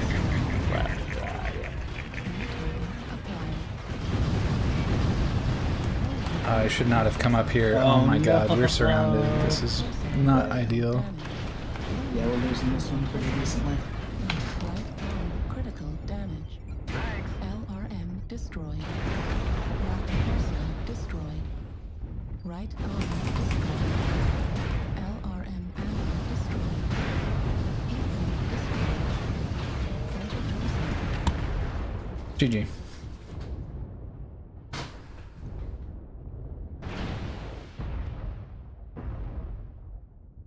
Damn, trying to snipe a fleet. I know that was a risky shot, but I was like, you know what? Let's try it. Oh, well, come on! Now I hit the wall. All right, they're coming up they're gonna around be you. Just a heads up. I know this is at this point like there's not many people left on my team to actually provide cover for me. So They're they're all here.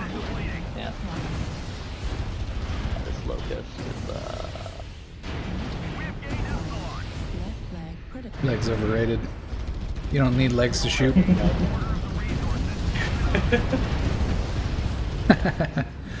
Good effort. like that was a fun shooting gallery. I just two PPCs don't do quite enough. Yeah, our position was... we were kind of in the trench and they were all over the elevated positions around us. They positioned pretty quickly, it felt like. I don't know. It was a fine map. It seemed like it was a pretty chaotic match, but they got a couple kills early and just pushed really hard right up through center. And it just basically pierced our line, and then they just spread. Yeah. It was basically like trench warfare. Well, Right. this is it. I didn't realize how quickly they had moved center because I was off on the southern flank and decided to run back through the center and just ran into like half their team. Oh yeah. They played it well. Sometimes, like, I don't feel really upset about that one. They just played well. It was good. The Hellbringer did better on this map than I thought it was going to. I was able to focus a couple targets to get some good damage.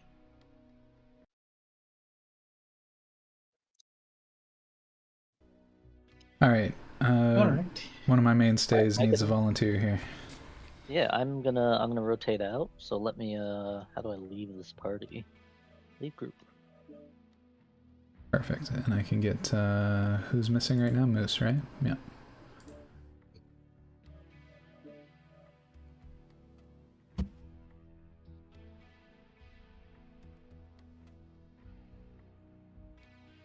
Beauty. Just let me know when you're queuing up because I will queue up alongside. Yep. Do you want to count in or just a quick? We're doing it now. Just a 3, 2, 1 go. And is it quick play and then does it automatically queue it, or do you have to like quick play and then hit something else? You just hit quick play at the top right. And count us in whenever y'all are ready. All right. I'm feeling a Battletoad game, so I'm going medium range missiles. I'm gonna try my plasma cannon helmet once again, just trying to get a better match in it. 400 damage was okay, but wasn't feeling it. Try out my pent laser design again.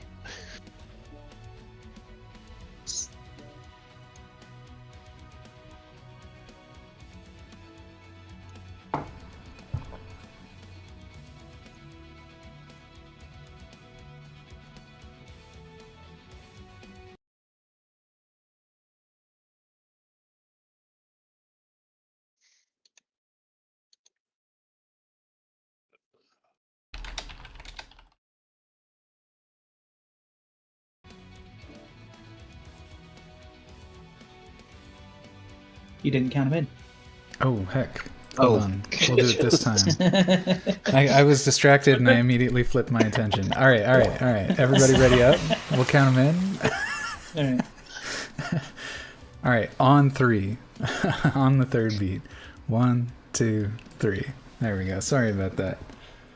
Wow, instant. Wow. I also instant. Hey, do you have a favorite map? What do you want? I forget what I was playing. Manifold works for me. Oh, I like. Your MRMs. Not Manifold, we said? Yeah, not Manifold. Canyon. Just do Canyon. Vitric. Oh, yeah. Oh, okay.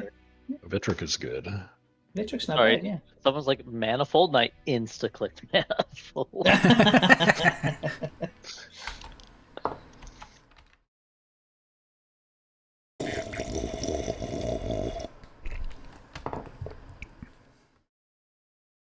Have like multiple lances.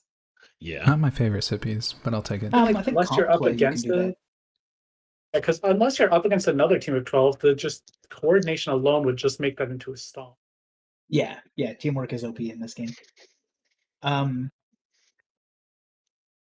There's a faction play that you can queue. I think that's just one lance again, though. And comp play you can queue with teams of 8. Ooh, you're in a K9, huh? Nice. Wee woo. Yeah. Also, Steve is on our team. I am. Perfect. Okay. So where we Dude, going, boys? We're all on comms. Hey, the Bushwhacker and the K9 can roll together. Have a little rack squad. I'm All right. I am a slow K9 as a word. How do you pin an audio message? What do you mean an audio message? What are you up to? What are you scheming, Zomnom? Reactor online. Are you rocking the AC-20? Sensors I'm rocking the UAC-20. online. Nice. I Well, want the more importantly, can you turn your hazard, flashers on? I do not know what is the key for that. I don't even know if it's a thing that can be done. But it should I will be. have to check if that is something I can because I want to do that. Everybody just going this way, I guess. I gotta check the war horns for like a barking dog for the K9 unit. I would love something like that, even if there's something remotely similar. I did splurge actually recently with all the extra rewards we've been getting because of the events. I splurged on getting the V8, the hot rod engine V8 sound for the for my Fire Moth, and that was super hype. New Warhorn unlocked.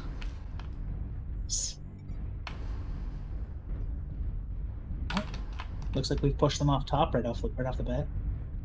Oh, none of our team went top. Interesting. Okay. Oh. I don't know that we pushed them off top then. I'm just playing some now. We had a spider up there that forced at least one of them to drop. New target acquired. Target spotted. New target acquired.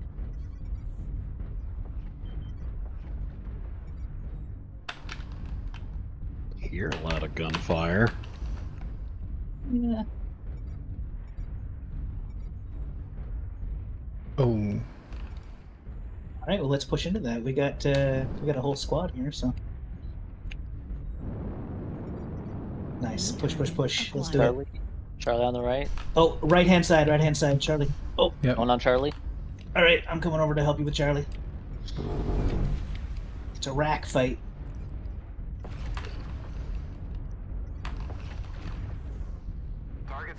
They're pushing on us. I'm just going way too deep. I made a mistake, but that's okay. Oh, there's a few of them here. Mad Sorry, Dog I'm stepping and, in front. That was my fault. It's okay. New target acquired. New target acquired.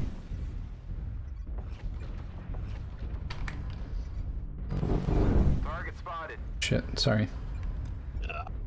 I'm about to get cored. Little They got back shot for Bob. Golf is. Take it, I am an urban mech. available. That's an annihilator, though. That is an annihilator. Oh, that annihilator Watch out fell off. Watch out for artillery on you. New target acquired.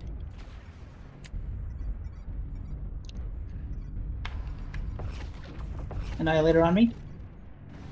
Going for him. I'm in his back.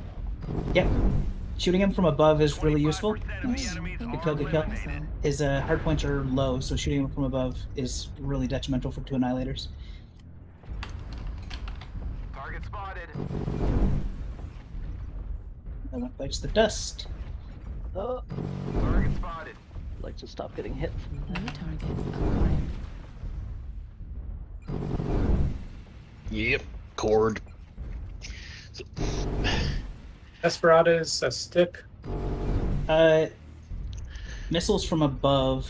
They're being a jerk. Yeah, there's someone far in their base missiling. Target destroyed. On There he is. Bravo. New target acquired.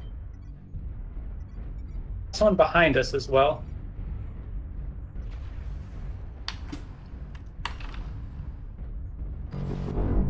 Oh, the trigger discipline there felt good.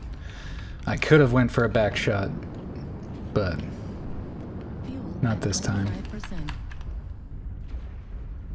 New target acquired. Pushing on the Highlander. Yeah, I'm pushing on Indica too. Them there. Highlander's lost one arm. Target Highlander's cord. New target Back there, acquired. Lima. We're experiencing some losses. Don't get I'm being shot in the back. Okay, it was probably just a little chip. Oh no, there's an ECM on the ramp. I am fully dry on ammo. I'm gonna serve as distraction. Target acquired. Can't lose any more soldiers. Target destroyed. New target acquired. Direwolf. Direwolf. Oh, stuck. On his back. Oh, looking at me.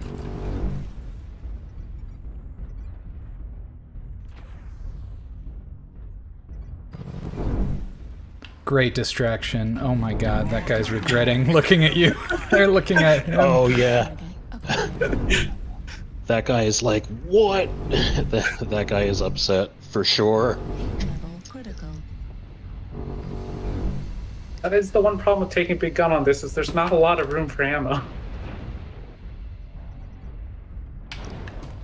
Shit. You get this Oh, light mech? I'm a stick. I'm out of ammo.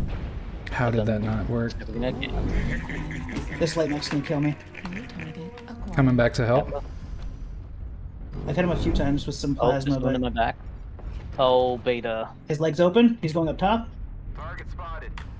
Okay, I can't help with them. Oh, he landed funky. Oh, he can landed protect in me. a I'm gonna try and corner. snipe Bravo. Got that left leg on the RPG though. Okay, At he's leg. 25%. Got his leg? Bravo's open. Oh, I fucking messed that up, didn't I? Beans, I'm gonna body block that Bravo behind you. Target destroyed. Sounds good. He's right around this Um, building here. Follow me. I'm body blocking. We're taking critical Okay. losses. We need you to pull through. Sorry. Can we get a Where are we target at on? I here? can't see anyone. There he is. Oh, he's dead. Good game. Great game. Great callouts. That was fantastic. Proficiency with MRM, my MRM Battletoad here has skyrocketed in the last couple games. toasty 800 damage. Oh, I had a game. Oh yeah, you can. Steve. see Oh, him 1,000 there. damage. Look at the Hell racks. yeah. This is the game I wanted on my plasma cannon Hellbringer. Just 6 plasma cannons, 5 damage each. That's all it took. Just ba ba ba ba ba. And I had 100% kill participation again. Oh, and so did Steve. Yeah. Oh, I was 1 away. That feels bad. 1 away from Great game, what? team. Full kill participation. Oh wait. Are kills and assists must count separately, right? Yeah. So I had a 3 and an 8, so I was 1 away. Yeah. I was like, I swore I hit almost every mech that game. All right. Count me in whenever y'all are ready again. I will this time, I promise. I'll be good. Yeah. All right, what's our tonnage here? We got 25 to play with. I don't know if I want to go heavier or lighter.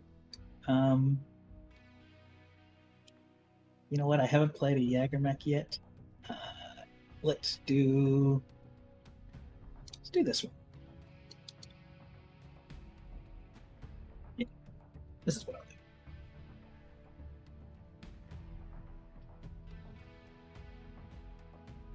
Found it interesting. I need to check again why exactly it is, but part of the reason I took the UAC on the K9 instead of the AC-20 is that I did some of the math on the ammo, and it actually gets more ammo, like more total shots, if you take the UAC than if you take the AC-20. Yeah, UAC ammo has more ammo than AC ammo. Ah. I thought, like, I know it has more, but you fire 3 per burst, but even with that, it actually still has more shots, more bursts than the AC-20 has just normal shots.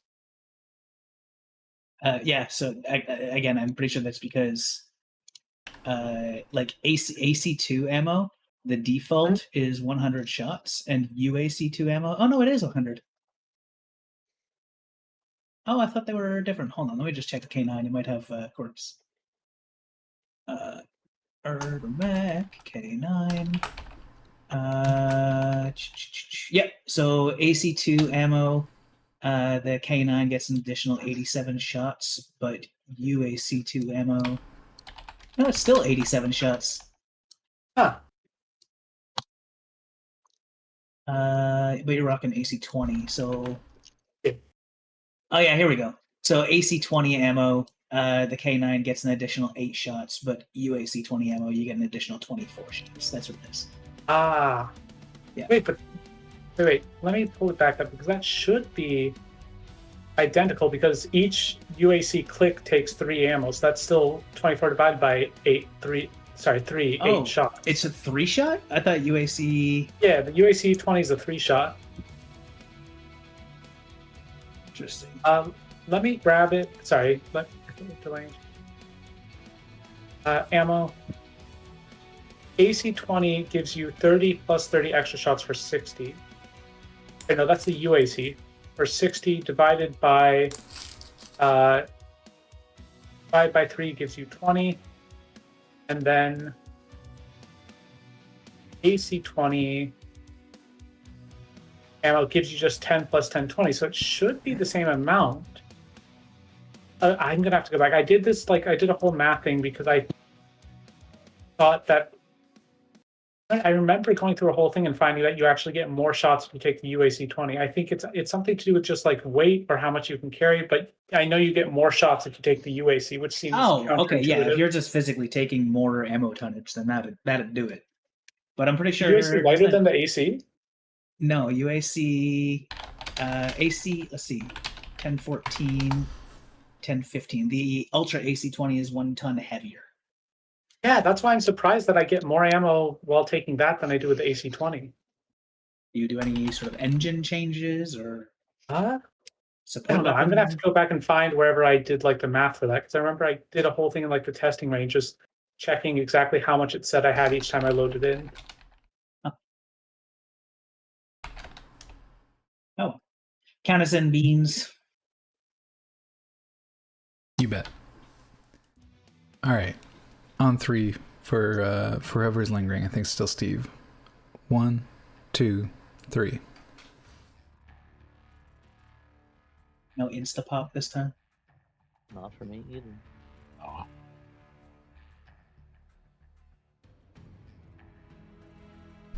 Something so satisfying about an instant pop. For me. Y'all get in, or am I in a different match? No, it's likely You're we're in. together. Cool. Oh, these maps are cringe. Like Luthien, I guess? Luthien has water. Nah, we go into Rubelite. By the way, Rocket, if you go to MechDB on the internet, it's a website mech lab that you can build MechWarrior Online mechs in, and it'll actually tell you exactly how much ammo you have and how many shots you'll get with that ammo. It also has other really useful analytics, like the damage of your alpha and what your sustainable brawling damage, like DPS, would be, etc. It also tells you how many times you can alpha before overheating, which is very useful if you were just like hold down the button. I've used that, I think, like once or twice just because I like their mech search feature where you can search like, I want a mech that has this many slots with this like quirk. Oh, yeah. And just find what you want. But I've never actually built a mech on there. Yeah, it's a convenient very tool. highly recommend. Yep. It's a good one. And the filters for sure help. I'm not going to appreciate being a laser boat on this map. Oh, we're on Rubelite? Let's go. It's only 132 Celsius. It's fine. Steve is on our team again. Hey, Just a walk in the let's park. go. Yo, the stars are aligning. 132 degrees Celsius, so even if the shot to your cockpit doesn't kill you, being exposed to the air will. If there's any moisture, it just flash evaporates.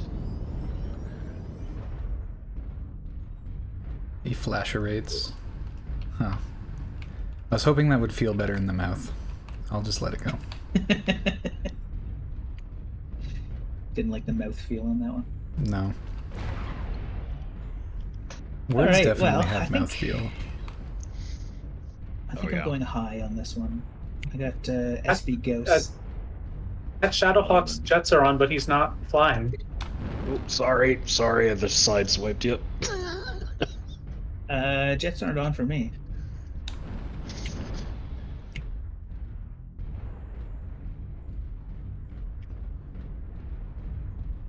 There he is. Maybe it's not his jump jets, but yeah, I just checked on Beans' stream. When he walked past us, he had them on for a second, and then he may have just been landing or tapping space. Yeah. No, I'll go back and find a clip because he walks past Beans' screen. Tapping space because he just walks on past with his jets on full blast. Yeah, I do that too. It's like some ADHD stimming, just spamming the jets while you're running around. Who cares? Hunchy just took my sniping spot, so now I just get to sit here and stare at his butt. All right. Nothing like some Hunchy butt. Can I get past this guy? All right. Well, I guess I'll just. Guess I'll just leave. Target spotted.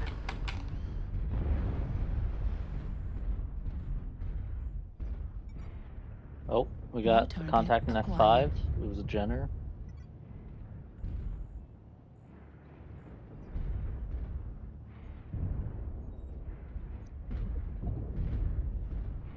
Yeah, they're pushing underneath the bridge here.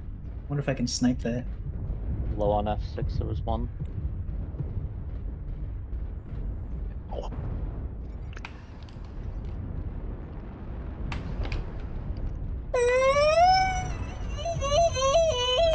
Alright, Maeve, thank you for the stretch. I don't participate much in this part of the battle anyway. Well, we have a lot of people just chilling up top doing nothing. Summon G5. Oh, they're cresting, they're cresting. New target acquired. There's a UAV. Target acquired. Just a Jenner. Cresting location? E5. Yeah. Oh. Okay. They have two assaults in the middle there with Foxtrot.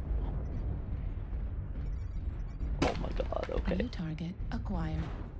Oof, I took a couple of sniper rounds for that, just for standing in the wrong location for a moment. Oh, yeah, me too. I took a railgun and immediately lost half of my mech.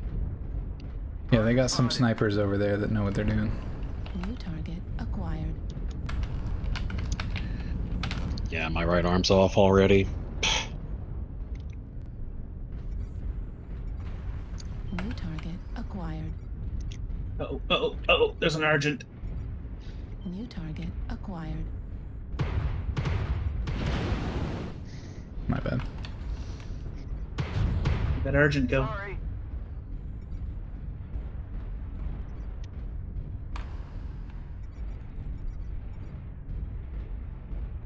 New target acquired. Oh, shoot.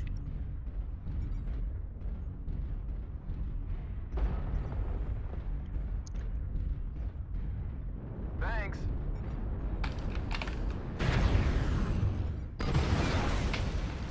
UAV Yeah, that Argent. critical damage.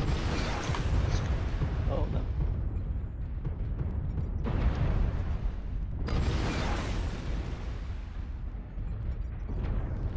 Target spotted. Oh, I'm just gonna die. You've got support, Alright, I think I need to come back and help you guys. Oh my goodness. Oh, I'm gonna die. GG. New target Yeah, I'm a acquired. sniper. 1v1ing an Argent. This is a terrible map for me. Yeah, GG.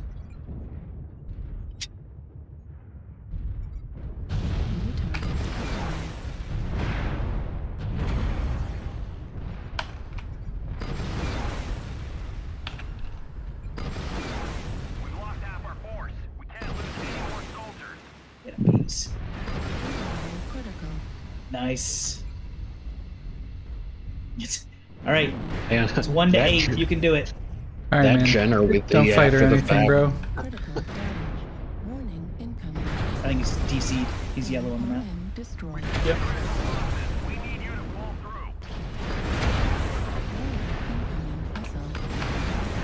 Destroyed. Nice. Point blank action. Get him. Incoming missile. Damage.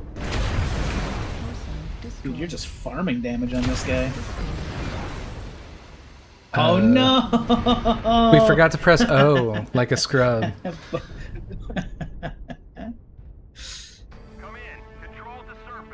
Yeah, that was not a close match.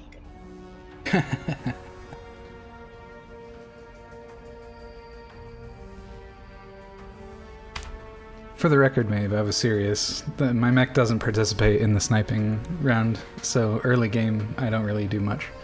The one I was driving, anyway. Yeah, the snipers peaked and stripped off like 90% of the armor on my center torso again. Like, I don't know, maybe it's the Marauder's shape, but like, get hit once or twice and like there's nothing left on it. It's tough. Good snipers, even if you've got nice armor and good mech shapes, it's a good sniper can really take advantage of a misposition. I know I took a ton of damage just by stepping up trying to get that Jenner that was crossing, and I immediately had cockpit shake just because I had stepped up, and then as soon as I turned to see what that was from, there was like 3 Doritos, and I was like, ah, damn. Misposition. Oh. Bad choice. Yeah, we had a strange engagement that whole game because like we had like 4 assault mechs up on the hill, and only like there was a hunchback up front trying to snipe, and then there was just like three assault mechs standing behind him, like not able to see anything. So I'm not really sure what they were doing up there, like what the plan was. But yeah, we got pretty handily rolled there. I haven't had a little Jenner game yet. Well, oh, sorry, was this game 1 or 2? I forget. That was 2, right? I think you're up for yeah. For My turn. If it's simultaneous easier, queue. I'm already out of the group. This seems to be working fairly well. Yeah, I mean, I don't mind. I can always Do just I go swap? against you guys and wreck you. Do I swap now or what? No, I swapped No. it. Oh. Bojo has a swap, and we're gonna get Steven. And then I think I should be next on the rotation. Yeah, I think that's right. What about Beans rotating? yeah, Beans gotta play by yourself. Sad MechWarrior noises. Well, I'll just stream snipe him in the next match that we go up against him. He just has an entire lance just charging him.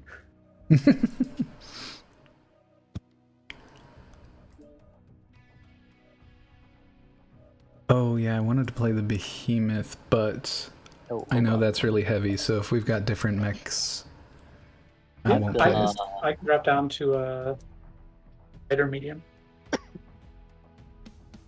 No, I haven't tried this urban yet. Right. How much is a Nova? It's probably like 12 That's all right. million or more. We're in the green already. Oh, okay. Stock K9 run at 32. Yeah, the stock urban mechs all start with like the lowest standard engine you can get. Oh, okay. No. It is not the lowest. It's not? Almost the lowest. Oh, you can put a much smaller engine in an urban mech. You can put a 30 in. You can put a 30 in an urban mech instead of the 60 that it has. How fast does that go? Like the equivalent of one map square and one turn per turn. So give it to Davy Crockett and you'll be fine. Is the Davy Crockett the like artillery gun? It's the nuke launcher. Ah. Like it just needs to get to the location. It doesn't need to fight anything else. Is that the one where the like effective range of the firing like mechanism is shorter than the effective range of the nuclear bomb it launches? It's not, but it is dangerously close. Okay. Amazing. All right, I'm gonna count us in on 3. 1, 2, 3. That's fine. I popped. Did you pop? Oh, I popped before you guys. Damn.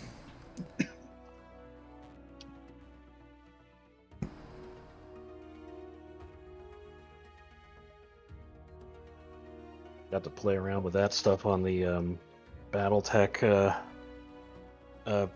like PC version, the newer one that came out not recently. I say recently, but it's probably like last 10 years. Ooh, I think it was 2014, right? Or 2017 maybe? Hairbrained Schemes? Yes, that one. Yeah. And that one was a decent one.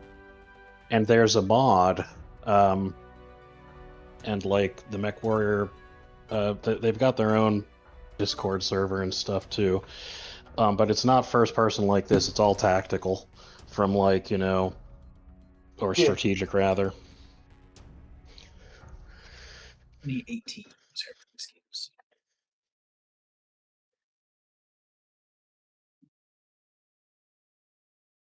I always in the MechWarrior 5 games and also in the BattleTech game, I always wish it's like I like having the lance, and I get that sort of the whole point is you're playing the lance and it's all balanced around you just have your 4 mechs, but you fight so many enemies that I sometimes wish it's like I could also bring in just like, an entire detachment of like ground units and air support. The one server or whatever it was, I mean, it's a mod of it. They had like the more expensive your lance was, the more enemies there were, and you could get to the point of like you have 4 guys versus like 30 other mechs. It's a game of XCOM at that point. Yeah. Like you have to spot them and kill them before they spot you. That guy trying to shoot you? Never forget to tickle the nipples, boys. The weirdo Stormcrow. I'm following Steve. We're sniping then. Hope you like sniping or brought a long range gun. I have 3 ER PPCs. Perfect. We'll There you have go. a good time here. Match made in heaven. Enemy snipers.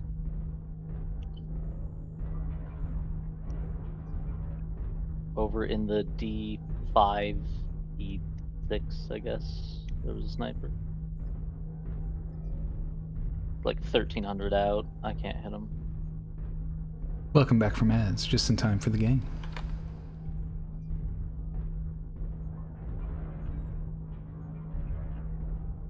This thing would actually be a really good basement situation. Corner of E5 on me. I'm getting seismic pings. It's basement because they're right on top of it. Okay. I don't hate a basement match. But I do have to get there. Yeah, definitely basement.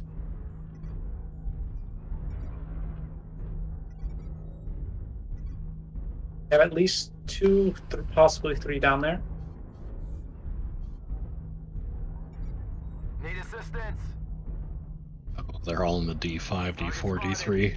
New target. Yeah, I'm really exposed over here, so I'm just gonna play it a little more gently.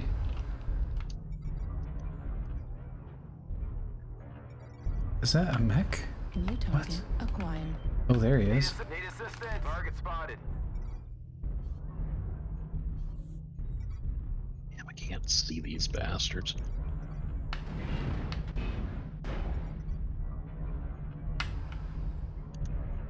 Oh.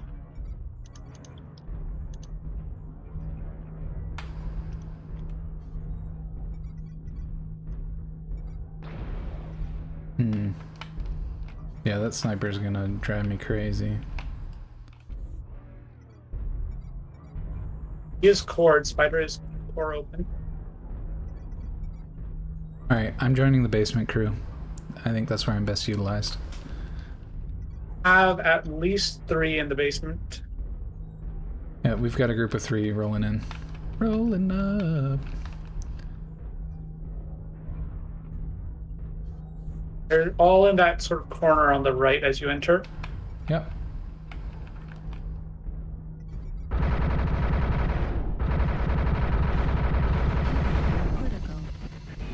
Oh yeah. Oh yeah, that felt good. Just blew my load all over that guy. He's upset.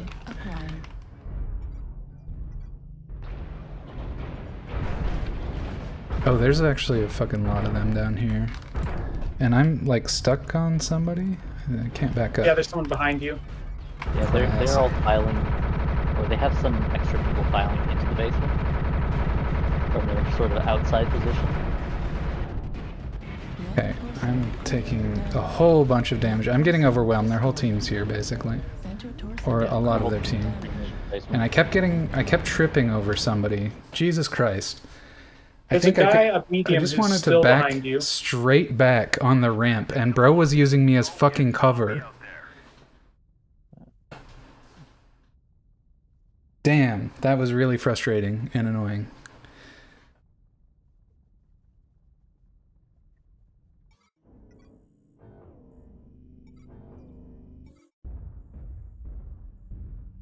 In spite of an early death, though, I did get 300 damage, which just goes to show.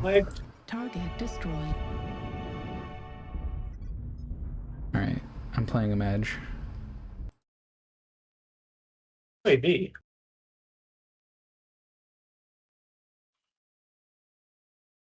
I'm angry.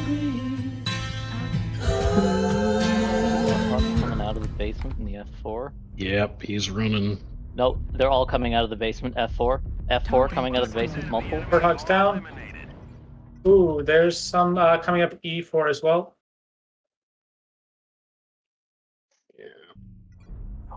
Yeah, I exaggerated a little bit when I said the whole team was there, but I definitely fought 6 mechs by myself while the guy was standing right behind me and tripping me up. Left arm critical damage. Down. He lived that long. New target acquired. Oh. To be fair, 4 Rack 4s is a good deterrent. I was behind you, Beans, but I only had 1 laser, so I wasn't doing much. Yeah, it's all good. It's all good. I don't get too bent out of shape. I just get a little bit cranky. I played my little mad emote. I'm good.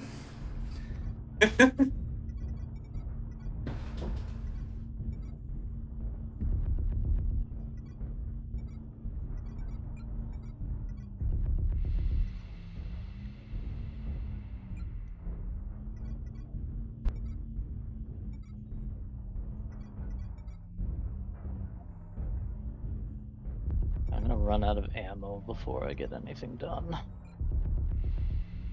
We're taking critical losses. We need you to pull through.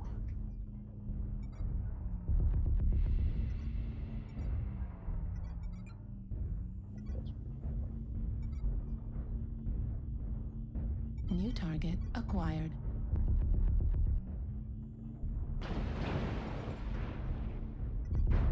Right arm critical damage.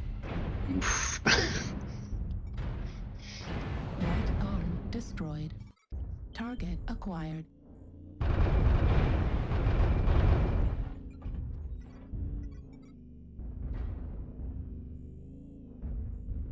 Left torso critical damage.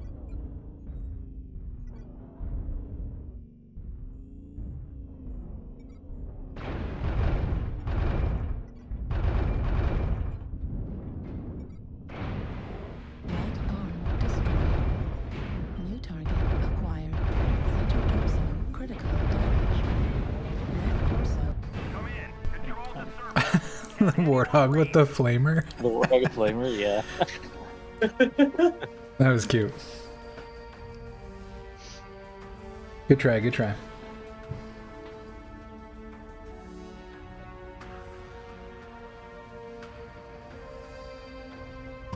Still got a pilot skill up. I'm happy with the performance.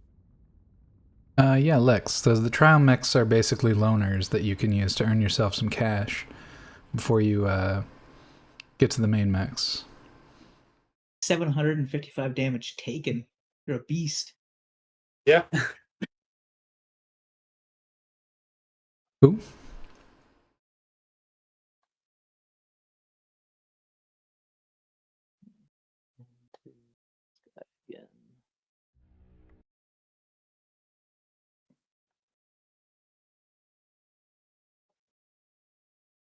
How's your match, Bojaz? About the same as Beans's. I died early, but still did between 300 and 400 damage. Nice. Yeah, I don't do anywhere close to that much. I manage 200-ish, maybe. Well, it's really funny because if you check the VOD, I did some sustained damage, but it probably was a majority of the very first guy that peaked me. I started with the 2 racks and I was like, nah, this is a 4 rack moment, and just fucking wasted him. Like, he got really puck shy after that because I probably did 150 plus damage all in the space of that like first peak. Anyway, it's good. I love that about this machine. It's really funny. I do have to develop a little bit more intuition of when that's appropriate, but I did enjoy that one because I had time to cool down and then poke again. So it was a fun one. You know what? I'm never going to be able to match with you guys because I'm queuing T1. Right. Oh, yeah. so true. Yeah. That's why that didn't happen. All right, so we need to. It worked out well. I can swap back out with you, or we can have someone else rotate. Oh no, I don't mind. Like I can still get some good games in. I certainly don't mind still rotating. Okay. Well, I'm still gonna count you in for posterity. So on 3. Wait, are you ready to queue? Yeah, you died early. You said. Yeah. Yep. All right, on 3. 1, 2, 3. The odds significantly against Bojaz playing with us, but it could happen if there's just not enough people. 2 queues in a dream. Mm-hmm. Just need to just get ourselves all the way up to T1. Yeah, or I can just play really poorly for a while and drop down a couple tiers. I'm amazed I haven't dragged you down. We are in different queues. We popped around the same time, but different map selection. I might vote HPG again. We got Grim. Grim looks like I'm going to Canyon. Oh, wait, I might be going to Grim. Nah, I got Canyon. Man, the Grimplex's stuff is really hard to fly around. You got jets? Around? Like on an Apache or a Spectre? Nice. What? No, I'm using a Marauder. Oh, you're just talking like the regular jump jets, like hopping. So I got you, because there are mechs that actually fly. Oh yeah, the Aeromex or whatever they are. Yeah, those ones are fun. We just had the hero event where a couple of us grabbed up a champion Apache, right? Yep. Yeah. Oh, I missed that. I think this event that's going on right now will also let you grab one. Nice. I think. Let me check. Hero. Yep, champion Apache hero mech. Hell yeah. So what do we have to do for it? You have to get 200. Is this going to be one? Maybe not 200. 300 loot bags. Yeah. You get. Oh.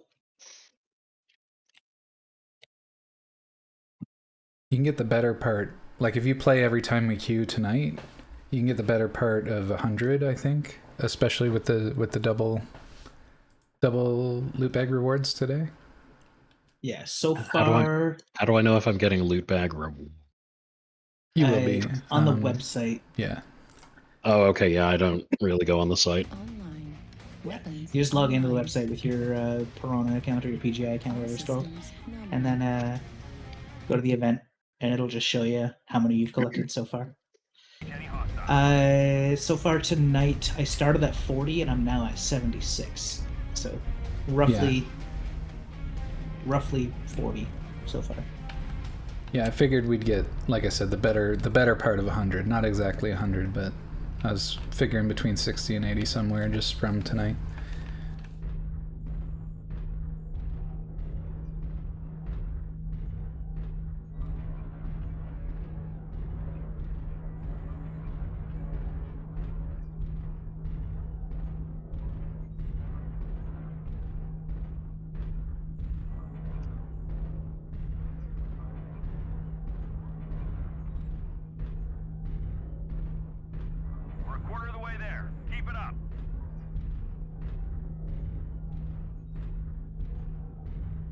Just as a note, thanks guys for joining us tonight.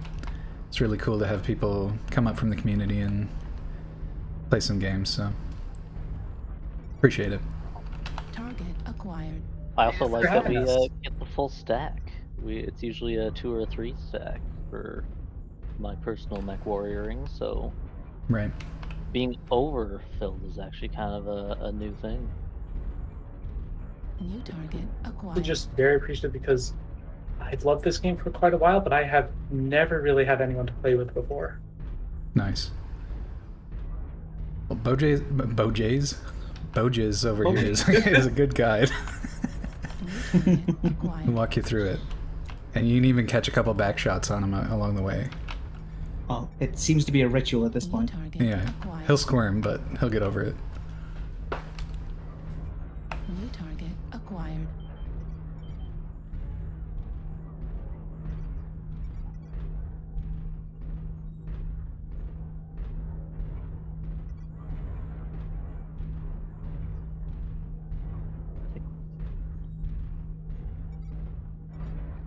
New target acquired.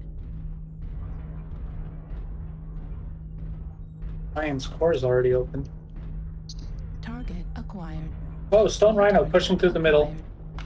Delta. Ooh, a behemoth. He wants to beef. Let's go. Oh, I want to close. I want to close so bad. Get over here. Delta, I'm coming for you.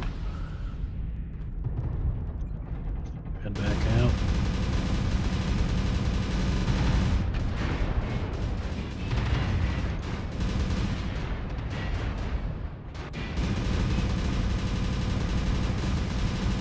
I am the better behemoth. Target acquired.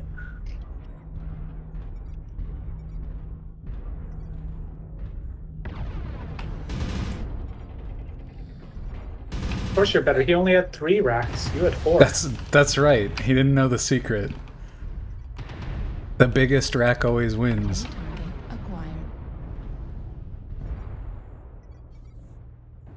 Foxtrot's trying to go for it.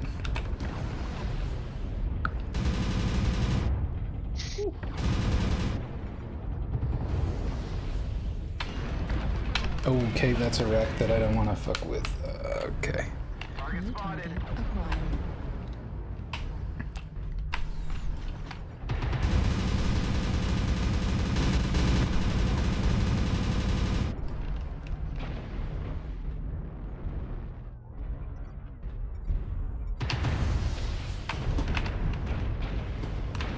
I'm getting shot in the back. Nice. I love that.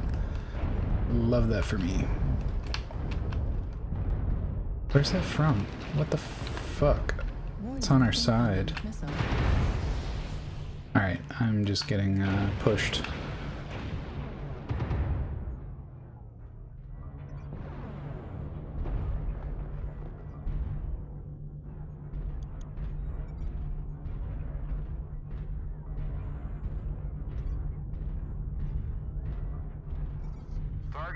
I'm gonna rotate around on the left side here a little bit, see what I can get. I'm flying from okay. I'm still getting shot in the back by a laser. I am now getting just absolutely fucking railed from behind.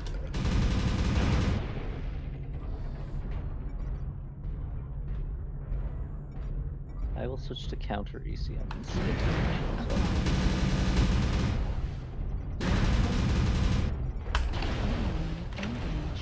New target acquired. Left torso destroyed.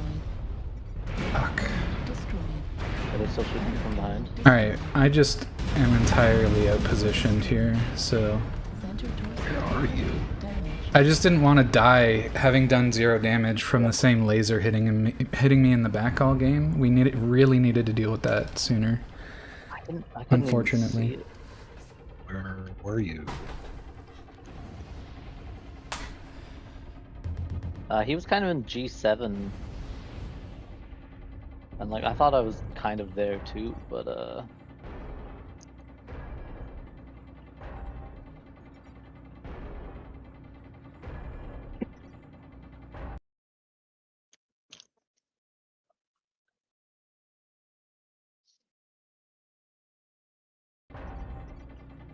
Alright, that's okay, we'll spectate. Who do we got?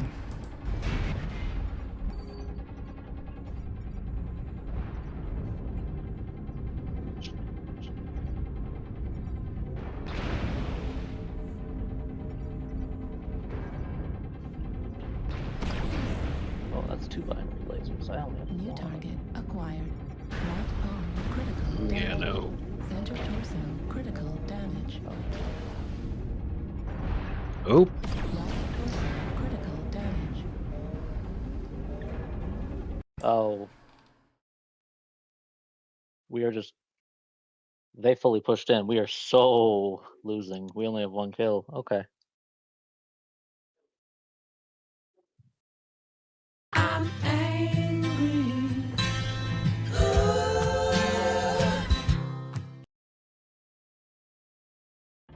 I was gonna redeem that for you, Beans. I was in the process of clicking it. I had it.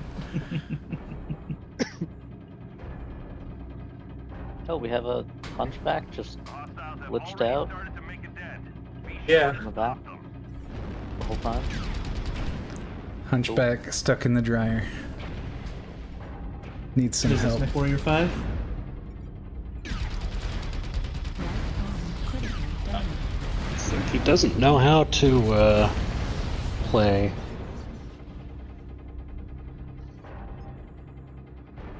He's got his engine on, he just keeps walking into the wall.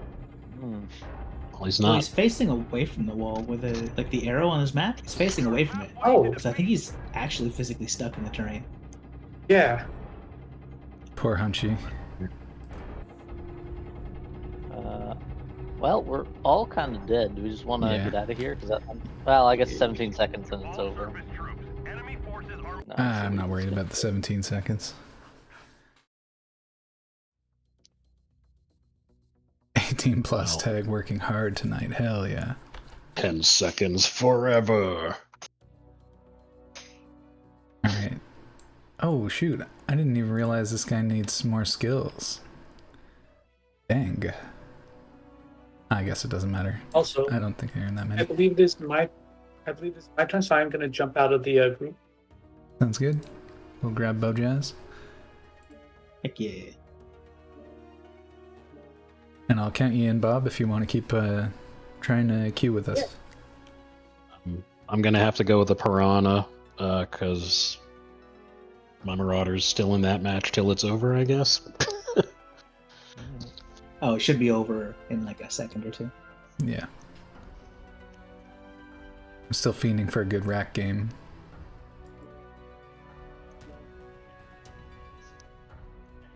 Could just go crazy and put like 60 MRMs on this thing. Instead, take all the PPCs off. How many MRMs can I fit on this? Just played a game with this little St. Ives Blues Vindicator, and it was a loss, but I still got pilot skill up, so it was a pretty good game overall. Nice. I really like this guy. He's just got the 2 little binary laser cannons. That's it. But he just, I don't know. He's just really maneuverable, graceful, looks cool. He's armored. He's got decent, like I can take some return fire without turning it into a wet paper bag.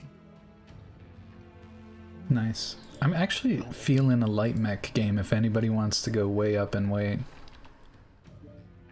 Like a heavy. Let me see if... Okay, I was just making sure Lex didn't want to join us. Alright. We got 45 tons to play with still? Can I go with my DAC effects? Is that too much? That is 10 tons too much. Dang. I don't even know if I have a 90 tonner. I probably do. Oh, wait, is the Executioner 90? Oh, no. 5 tons. Dang. All right, I'm going to have to stick with the St. Ives Blues for now.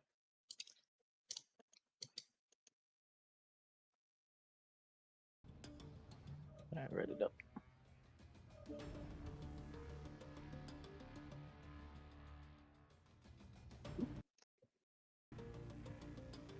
Can after a quick match, no worries.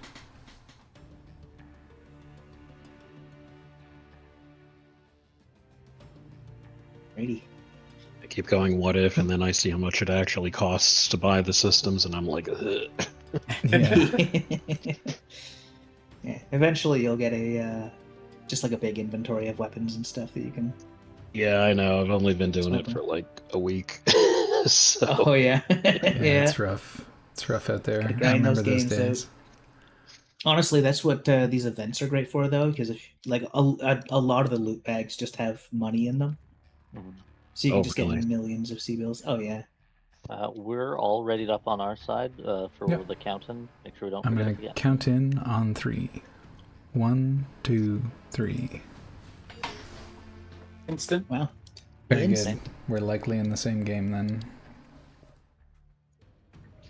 I can't remember what the heck I even queued for. What did I queue? You want Veil. I guess Polar Highlands would also be good for you as a Fire Moth, but... Oh, true, yeah, okay, I remember what I wanted. Yeah, that's really fine. Yeah. Alright, Polar Highlands is good too. That's right.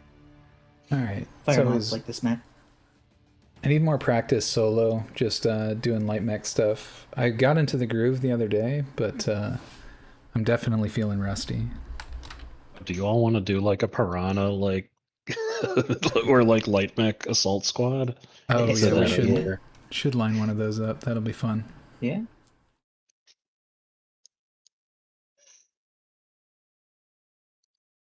What do we got for options? We got the Rack 5 Irby is fun. The Warthogs are also really fun. Could always just mix and match. We've got those commandos now too. I am op 4. Ooh, okay. To hunt you down. Oh, he's a filthy red. Bet he plays clan mechs. I bet he plays a summoner. No. Do they take that into account when they do these? Like whether someone's playing a clan mech or not? I don't believe Yeah, so. they give them less points for being a terrible person. For just being bad. Being one of those genetically... They're basically the Rathacon people. Yeah. Online. Like, Can't remember my lore. Is that centuries Trueborn? of selective breeding. Yeah, centuries of selective breeding / genetic engineering. There you go. I hear jealousy is what I hear.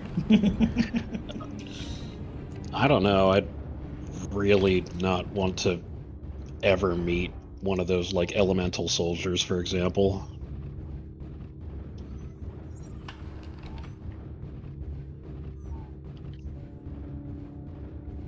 All right. Have fun, Beans. Bye. There's a little locust that's running around as well, so you guys might be able to meet up and do some shenanigans. And nobody saw that. I made the jump on the first try. Feeling a little underappreciated.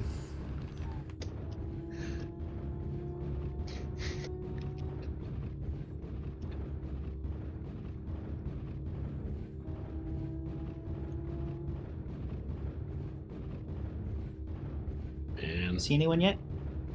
Yeah, I see this Raven out there. At J8, it looks like. What? Don't like that happened. Missiles coming at that Timberwolf if you can hold a lock.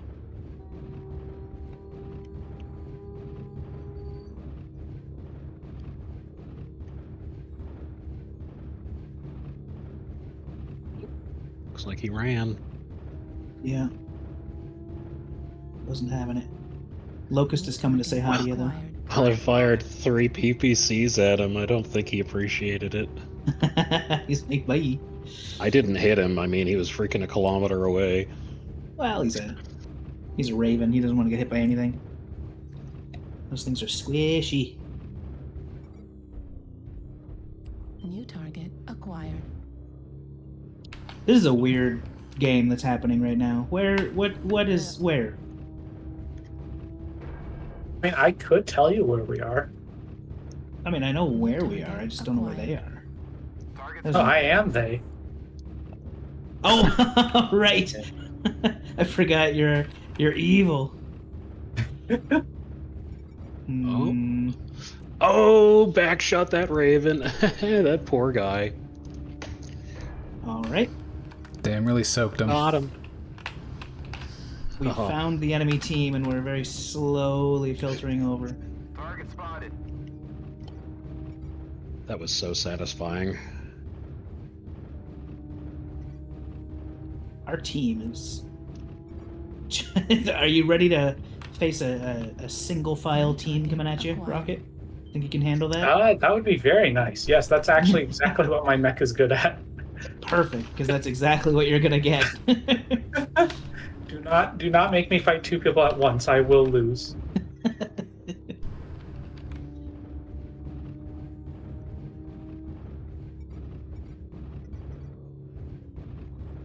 Ah! Lasers are hitting the walls all around me. UAV Not okay with it. It's better than the lasers hitting me. Oh, hello? Hello? New target acquired.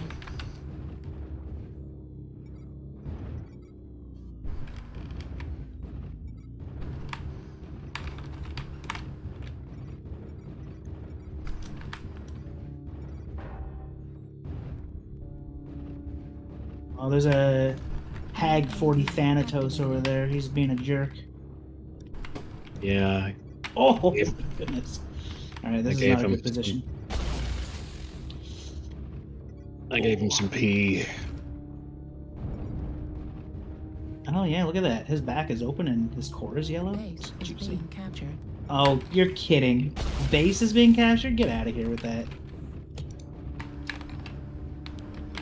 Somebody just, like, ripped my right torso through my armor. That was fun. Base is being captured. Where is our base?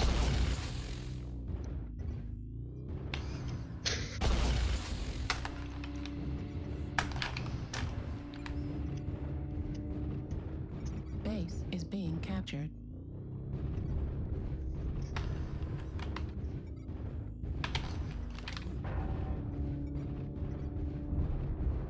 New target acquired. Ow. Jinx, did you just shoot me in the back? That depends. Who are you? I'm the catapult. Oh, it actually wasn't me then. I've been backshotting a stone rhino, I think. Oh, that's been you? Nice. You've been doing a really good job on him. He's the dual Hag 40 rhino, and he is not having a good time right now. Acquired. Oh my god. Shoot me in the legs. New target acquired. Target destroyed. Oh, shit. No. This bull shark is being... Whoa! Oh, I didn't see that tower behind me. Override engaged. That's right. It's override o'clock, baby. Acquired. Oh, I'm not having a good time. Nice. Only the baloney. VV, welcome. I just gotta lock in. Opponent This up. is intense. Cougar. Another kill. Uh-oh. Oh, this stone rhino's gonna... Oh, never mind, he's not gonna do anything, apparently. Oh, yikes. Okay, I'm in be annoying mode. Leg critical. What? I only got hit one time. Must have ghosted me. Might have hagged me, actually. Stone Rhino's almost dead. New target acquired.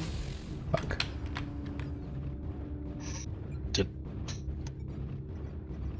I was gonna say, I didn't kill him too, I didn't think.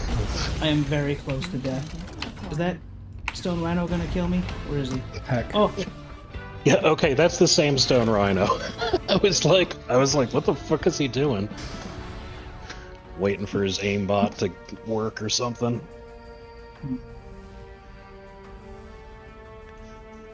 I don't hate that. Almost got 300 damage. I got a decent UAV, but I wasted one. Not bad for a first time back in light mech. it's nice. 210. This Vindicator never disappoints. Love this thing.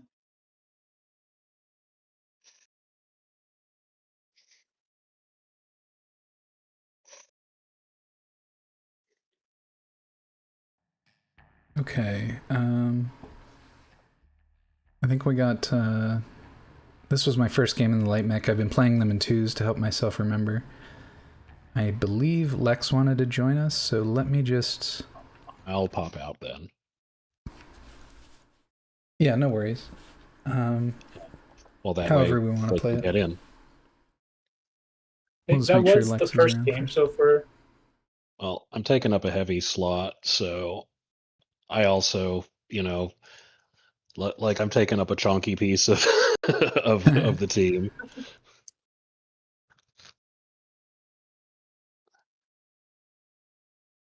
Okay, and besides, now I can go shopping or go to Oh, the site heck yeah. and see.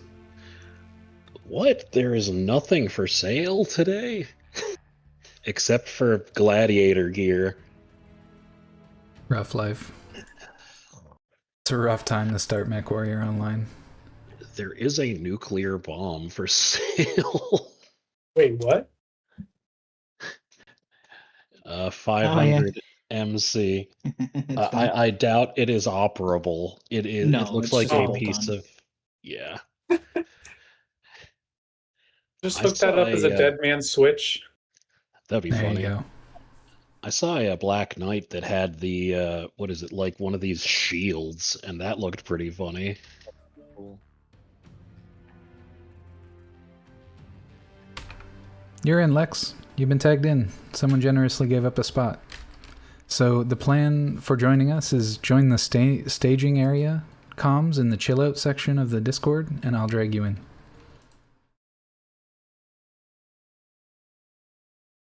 It's the staging area in the chill out lounge.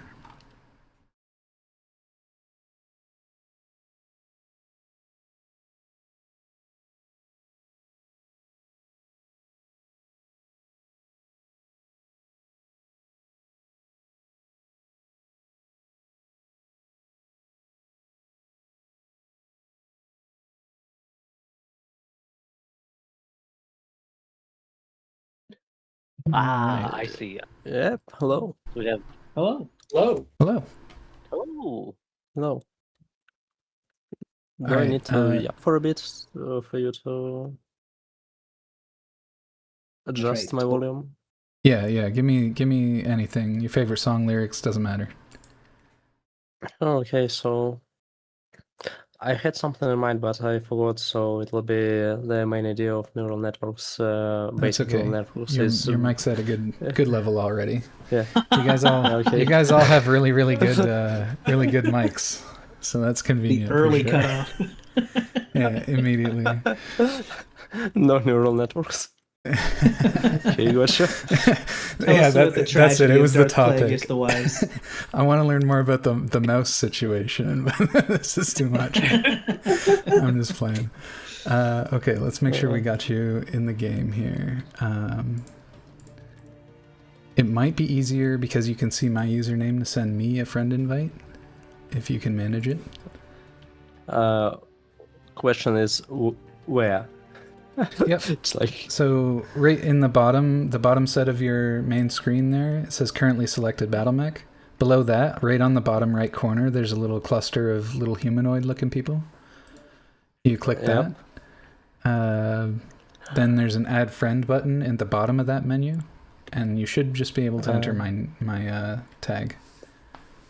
At friend, and your tag is B9. Same. Eames. Yep, same as pretty much everywhere. Okay, so am I visiting the store? What am I doing on here to get this stuff? Should be about Which right. Beauty. Oh, the event stuff. You said you get packages and things on here. Yeah, so if you go to here, I can actually just put a link in chat. All right, do you have access to the 10-ton steppies, rompin' stompin'? Yeah, you've been posted there. Hey. So I guess we are friends now. Yes. Sorry, I got confused because I thought it was an invite. Anyway, I sent you an invite now. It'll be in the same menu under alerts, I believe. Accept. Beauty. Do you have any suggestions on what to play? I've played one quick match. I'm happy about my quick match because KD is exactly 1. I've killed 1 mech and I died. Oh, perfect. Very good. Do you want to play something big or little or in between? I've checked on weapons and tried to choose one for me that looked fine. I've played with Gauss cannon and it was fine. Yeah. So In terms of something like that. the mech size, though, do you want to be like a big stompy like centerpiece, or do you want to be a really fast scout mech, or somewhere in the middle? I guess I just semi-sniper, something like that. Something snipey? Okay. Yeah, something snipey. So if you already tried the night gear with the 2 clan Gauss rifles and large lasers, that's probably no. the best. I haven't tried it yet. I'll show you which one I've tried. I've tried this one. The Fafnir, nice. The Fafnir is great. Yeah, okay. So the Fafnir is a very, very good one. But he's got heavy Gauss, so he's less of a sniper and more of a just high damage guy. But the Night Gear, he's very good. He's got 2 Gauss rifles and he's got 2 large lasers. And he also has the ECM like the Fafnir does, so you can stay really far away and deal a ton of damage with this this trail mech. It's very, very good ECM sniper. By the way, what is ECM? I saw it on weapon list and it wasn't active. I just didn't know what to do with it. The ECM is basically a stealth system. So you know how the enemy get the big red boxes around them, so you can target them? ECM means you don't have a red box, so they have to visually acquire you and see you, unless they're very close to you. Oh, okay, gotcha. Stands for electronic countermeasures. Yeah. And you can use the arrow keys to navigate around your weapons in the bottom right, and you can press Control to toggle something on or off. It lets you adjust your weapon groups on the fly. If you toggle your ECM, you can deactivate the ability to make you invisible, but you can set it to counter so that if there's an enemy with ECM around you, you can make them visible to your entire team. So it makes you visible, but it also makes enemy ECM visible too. So it's a good way if you're being harassed by a stealthy light mech to let your friends know that he's there and potentially get some help. Okay, gotcha. I doubt I'll do it in the game, but I'll try to remember it. Yeah, for your first couple of games, don't sweat it. Yeah. Just do your best. All right. I'm gonna go to my Raven 2X and see if I can run around with beams. Ooh.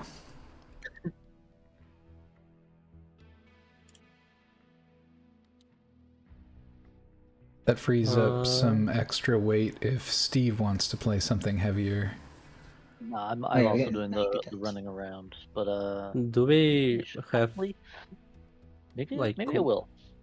Max weight for the group or what? Yeah, we have a max tonnage of 260, and with the things that everyone has selected right now, we have 45 more tons of weight available.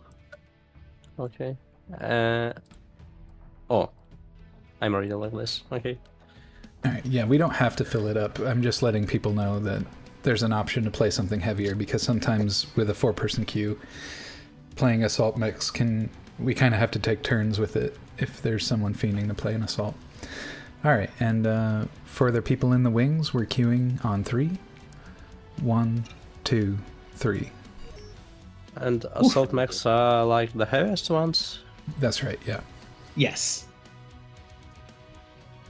So we probably want River or Bear Claw as our tiny mechs, but we have a longbow on our team, so maybe Tourmaline. So I'll take anything, honestly. Did you post that link? Yes, it's in 10-ton steppies. 10-ton steppies. Yeah, in the Discord, it's in the category Rompin' Stompin' Robots. Ah.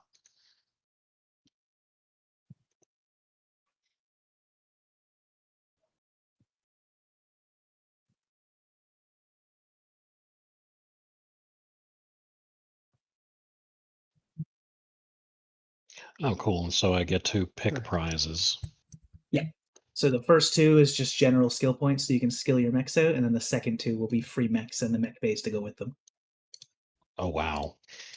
Yeah. And at the bottom, every single loot box has something to redeem. So when you scroll past all those, numbered loot boxes, 50 out of whatever, at the bottom you can just collect all, and it'll have a giant list of all the different loot boxes and what they contained after you collect them. And then sometimes it'll take a game or 2 for it to show up in the game itself. That's right. But it'll just be automatically added as soon as you redeem them. Reactor online. I've got a legendary Raven in here. Online. Weapons online. A legendary Raven, the Hugin, the Hugan. I don't know how to pronounce it. Says RVN. Oh wait, this is the champion one. Which one's that? 3i. Oh. I'm not sure what that one is. Neither am I. MechDB will tell us. Shoot, I immediately forgot what I was doing. Beans, I'm coming!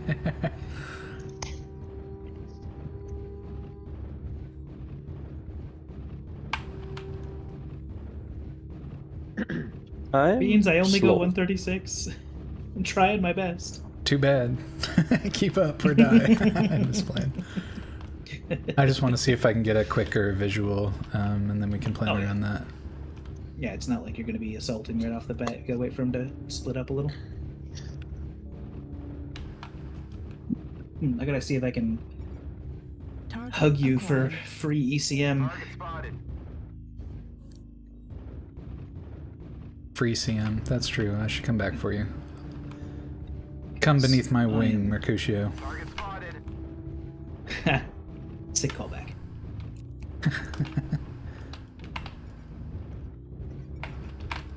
Okay. See things. Target spotted. This is where we'll start getting a view of them, I believe. Target spotted. Any second now. Man, I guess they're just took their time too. Oh, they're there. Right there. New target acquired. Oh, watch the wall. Yeah. No, I'm hugging it so I can peek. Okay, gotcha.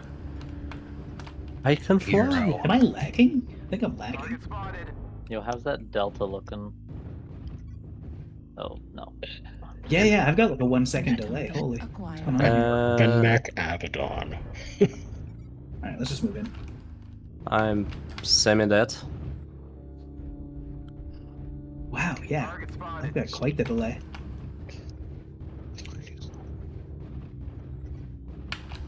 Oh boy.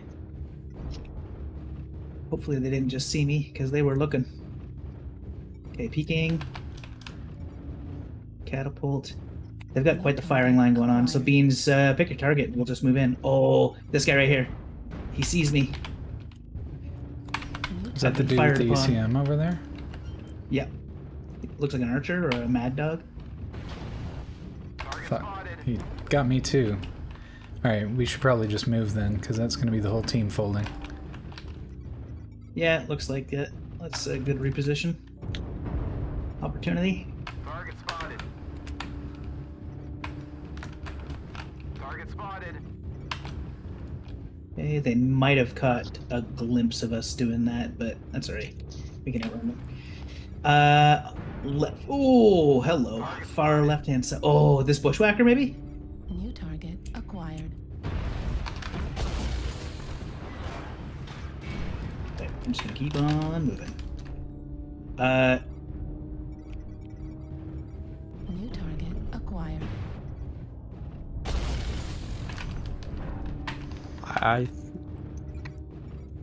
Somebody outside. Target spotted.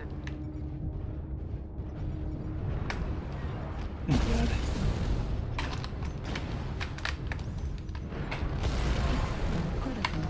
Oh, I overheated. That was stupid. Oh, very silly of you. I had like insane lag, so I don't know what the heck was going on here. Yeah, I just threw my life away. Sorry about that, team. My missiles looked like they were going straight through people. I was trying to keep the Bojazz sheltered, but it was tricky to coordinate with him lagging.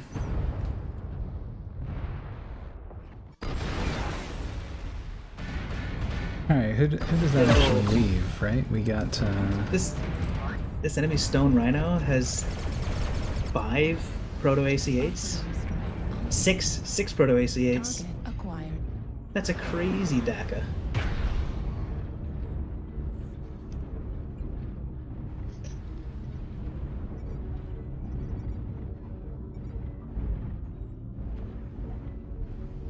Spitfire, nice.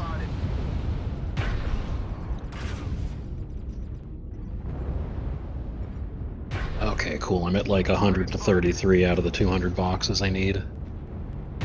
Nice. Nice, good job, Lex. Target destroyed. Somebody to your left. I'm there, getting flanked. Yeah, it looks like you're the only one to respond to that, so you've just got to beef with them while your team repositions. You can also hold E to call for help if you want. Oh.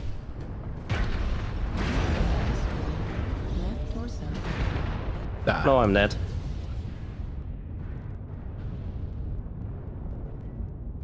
Good effort, good That effort. guy's so dead. Oh, 1 kill. Yeah, I killed somebody. It turns out. Okay, we still got a Steve. Yep. Oh, maybe not for long. Ow.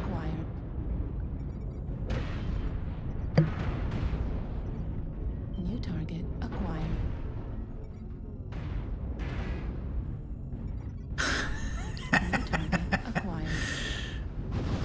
I love that edged lock. It's so annoying. Yeah. Please, it's right there. Clearly under the effects of ECM or something. Incoming missile. How many HP head usually has? Head? Head? Yeah, head. 30 is high, but they've also got structure points too. Can you explain structure points? Yeah, so armor is the outer line on that paper doll, and then structure is the inner color of them. When you get through their armor, you actually start damaging the components in the mech, and that's where you can start losing weapons and stuff like that. And once they've lost structure, all of their structure points, that component is completely blown off the mech. So if you punch through their shoulder and get through all their side torso structure, then that torso and their arm that's attached to it will both fall off. So in order to kill somebody with like headshots, then you've got to blow through the armor of the head, which is anywhere between like 18 to 30, depending on the mech, and then you also have to blow through the structure points, which usually isn't very much. Usually, 2 direct Gauss shots will headshot a mech and instant kill it.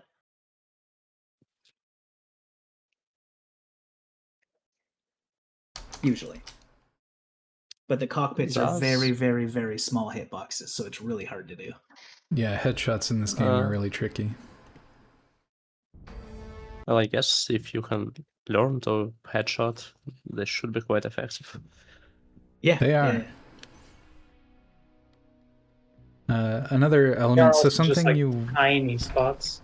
Yeah, the hitbox is small and everything is moving and chaotic. So even though the game feels really slow, it's really difficult. And projectiles have like delays, etc. So it can be. And on top of that, most experienced players will torso twist. So whenever they're not firing at something, they'll be sort of moving their mech in a way that just makes it harder to target a single component, head included. So it's just like super advanced stuff you don't really have to worry about yet. But one thing that I would recommend getting in the habit of doing, even as a sniper, is whatever your target is, make sure you target them with R. So as long as they're in their visual field, they'll be outlined by that red box. And as long as you still have that lock, eventually it'll shoot what Bojaz called the paper doll up into the right-hand upper right corner of your screen. And then you can see, it gives you all the information about the mech, like what it has on it and where. All that stuff. Yeah, so as a sniper, if you're able to pick your shots, you can start knocking, like harvesting components off mechs instead of necessarily always going for headshots. Do lasers and ballistic weapons deal different types of damage, or are they just lasers like... They have different... It's called? Yeah, it's the same damage, but they have different sort of use cases, or like ideal use cases. Lasers tend to be better at burning armor from stuff, whereas because you get a bunch of individual shots and stuff with the projectiles, you get like higher crit rates, so they're better. Ballistic weapons, especially rapid fire ballistic weapons, tend to be really good once somebody's down to structure only. is my understanding, but Bojaz can expand on that, I'm sure. Yeah, those are generally, like, in specific instances that's true, but generally they're both useful for both.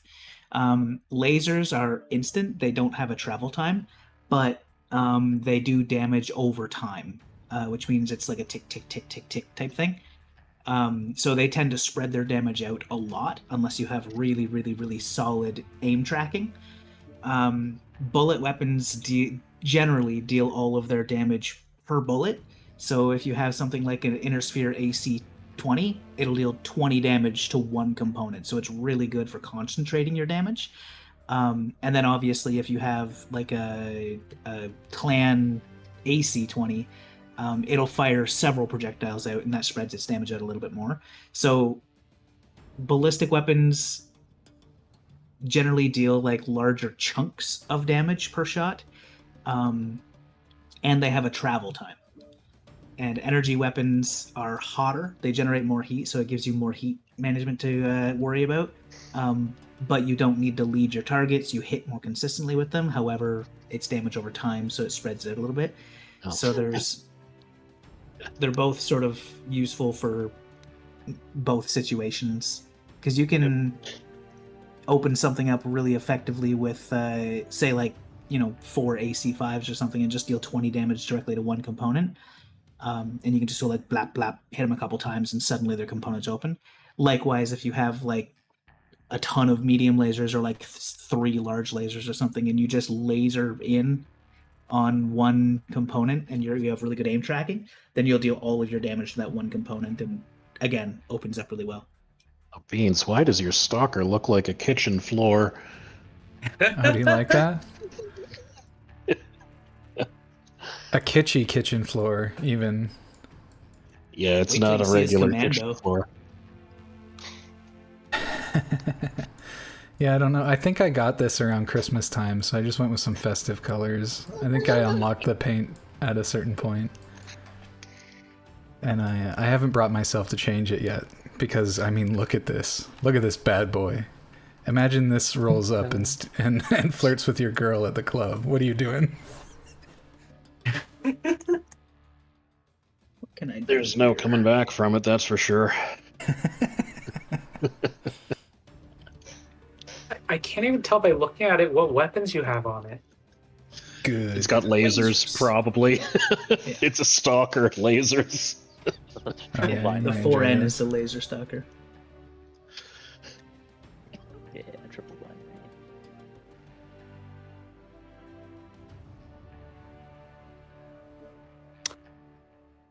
So now here's something I should ask you. Like advanced sensor package and Beagle active probe, I've got those both on the Marauder. Is that a good choice or 9? Not really. The Beagle active probe is really, really useful just as a sort of like a defensive option. It's not going to do much. If you're looking for something to make your lasers better, you'll probably want to go with a targeting computer instead.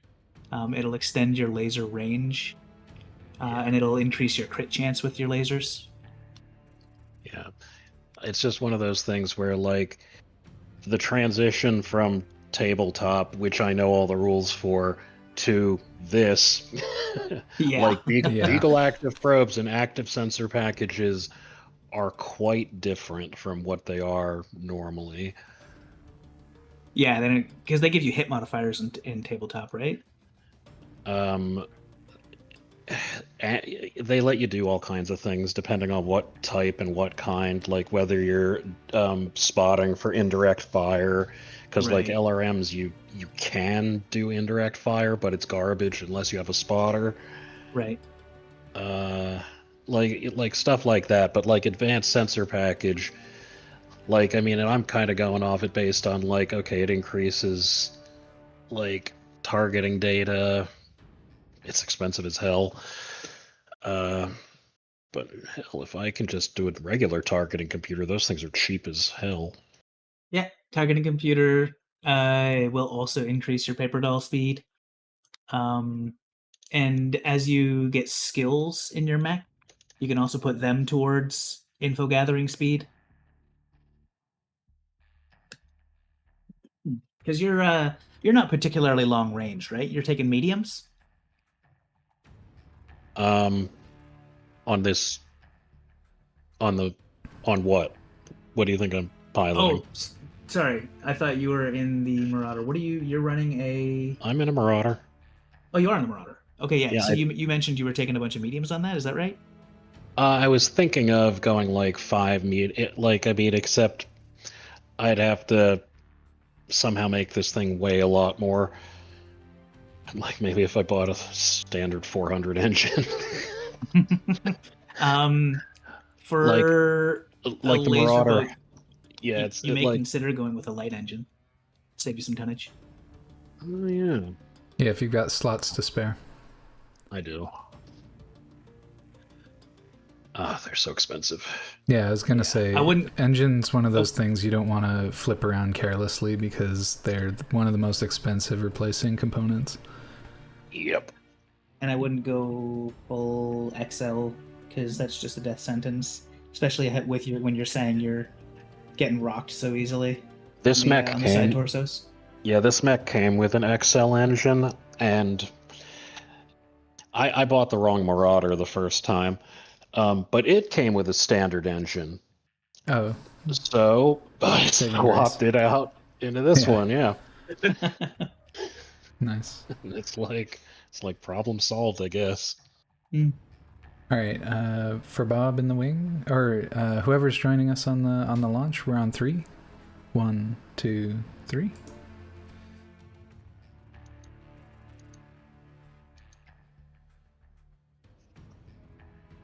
I'm gonna hang out with you on this one, Beans. I'm in my my laser hunchy. Oh, did yours cross already? Some weapon questions. When I was looking at Gauss cannons, they had like optimal range and the max range was something enormous, like 1 kilometer or something like that. 1,000 meters probably, or 1,200. What does that mean? Optimal and max. When you hover over any weapon, you'll see a little graph, like a little line graph. Optimal range is the range that weapon can hit up to while dealing 100% of its damage, and then it'll begin falling, like the damage amount will begin falling off as you reach its maximum range. Oh, Beyond its maximum range, it'll deal 0 damage. Oh, okay, gotcha.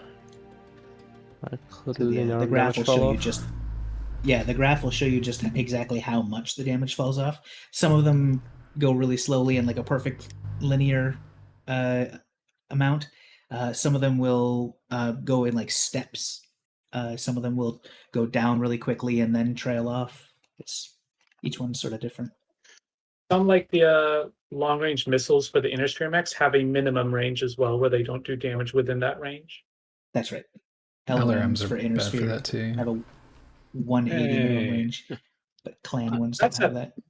I really think the IS LRMs should have, like, they should do 1 damage inside minimum range just from the missile slamming into the mech. It'd be funny, yeah. So there are like hot loaded LRMs, not in this game, but you can get hot loaded ones, and the other ones that'll reduce the minimum range, but it also reduces the damage they deal overall. Yeah, Moose and I are both on your team. Hell Perfect. Oceanic servers. I thought Moose was Everyone's going to be laggy. I didn't mean to rush you. Yeah. Oh, Beans didn't. That's exactly why I've been lagging. Hey, guess what? I'm here anyway. Beans, when you're queuing, you can actually choose which servers you want to queue on. There's Oceanic, Europe, and NA. Oh, okay. You're queuing for all 3, so when we get Oceanic, then that's what's giving you the super lag. Yeah, okay, I'll change it. Why my hands can be detached to the left or right, only to the up or down? Weapons on your arm have a greater range of like up and down and left and right than weapons that are mounted on your torso, and they also move faster. So if you yeah, I get the idea. I just can't move them to the left or right. It is fixed to the torso for some reason. Oh yeah, it's the default shift. Attached. You actually blend in perfectly to those red and blue flowers. as I've said, it moves up and down, but it doesn't detach to the left or the right. Right. So Oh, not you all just don't mechs have can those do that. actuators. Yeah. So it depends if you have the actuators, like Bojas said, whether you can move certain ways. So yeah, your mech is only capable of adjusting up.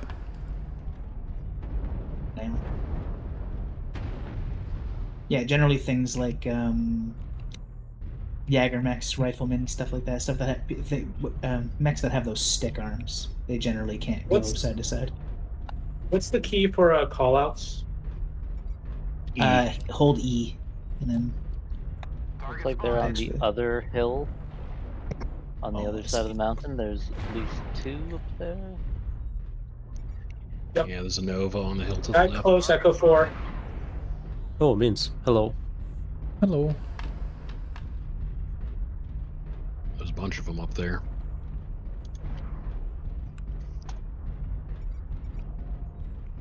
Target acquired. New target acquired.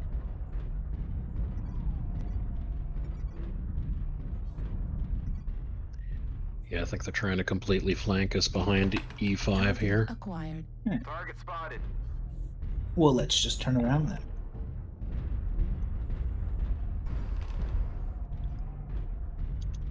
Target spotted.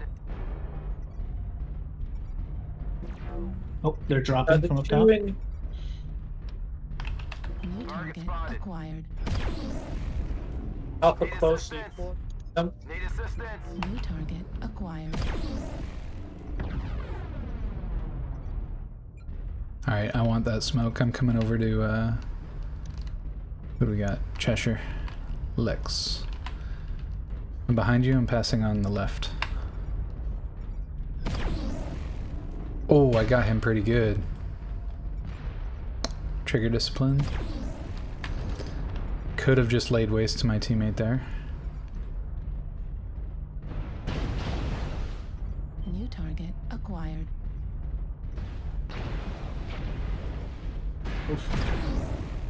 Oh, that does not bode well for me, does it?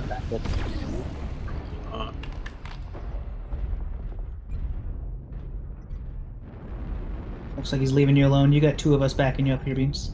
Stone Rhino approaching with another assault. New target acquired.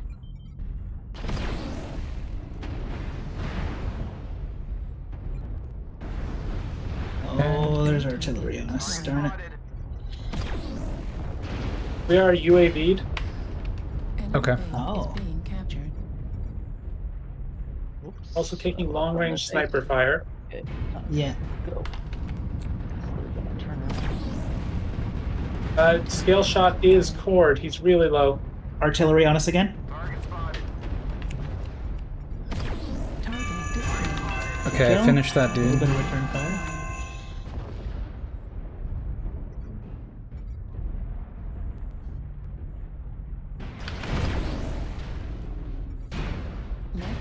Critical damage. Okay, I gotta protect my left arm here. Guy up there with ECM.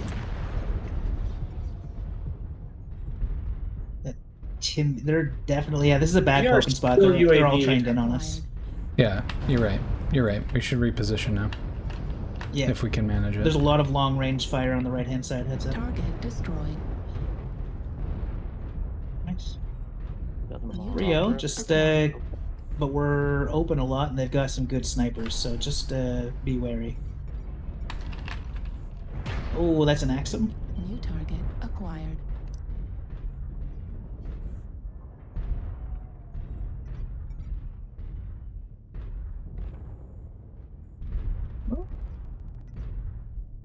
Lost a laser.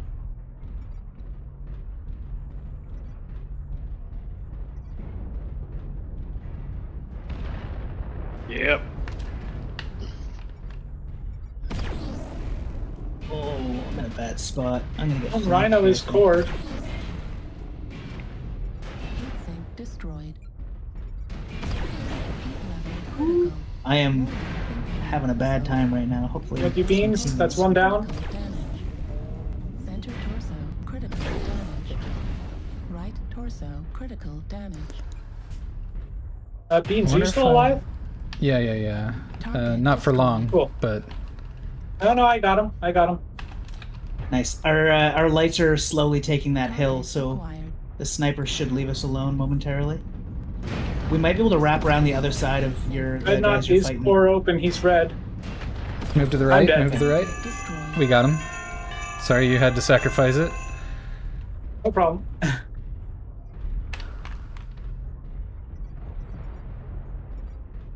Where do I go from here? I think we circle all the way around. Oh. We'll try that. All right. I am down to 2 medium lasers. I'm not doing hot. Target acquired.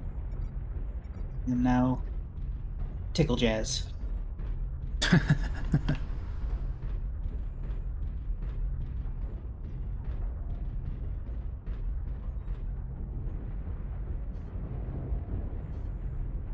Another one down. All right, just the one up on the hill now. Damn, good work. We pulled through. Yeah. And they are open CT, so we're about to win this.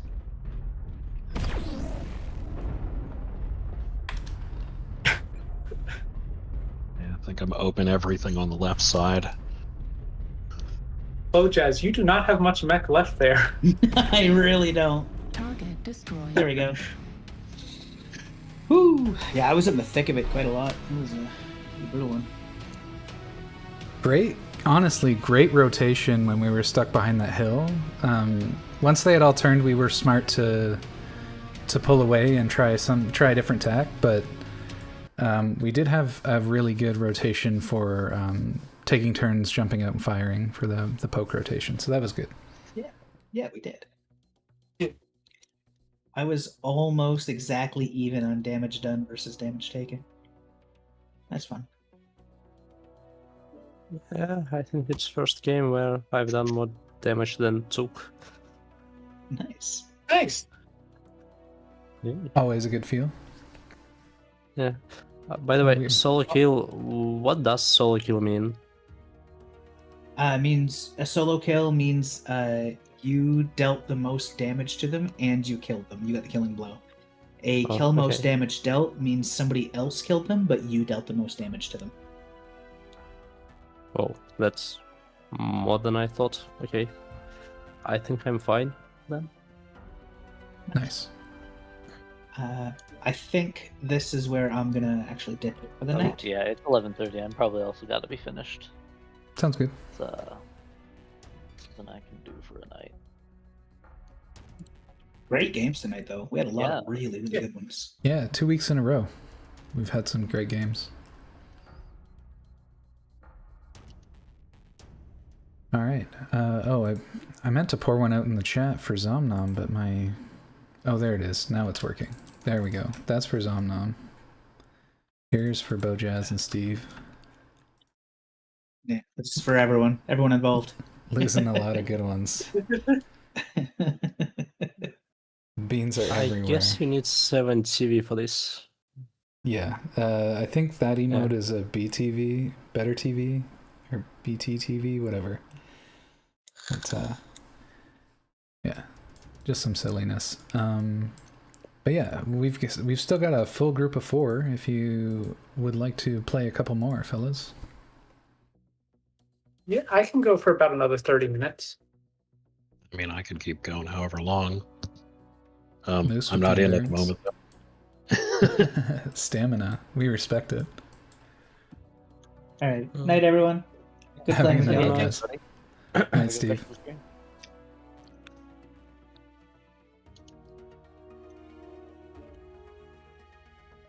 Okay. Let's get Moose in here. We got Lex, and then it's Rocket.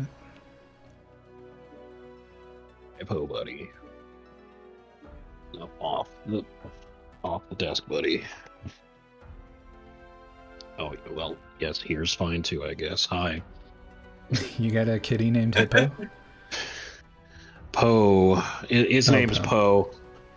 Gotcha. Named after, I believe, the character from Star Wars.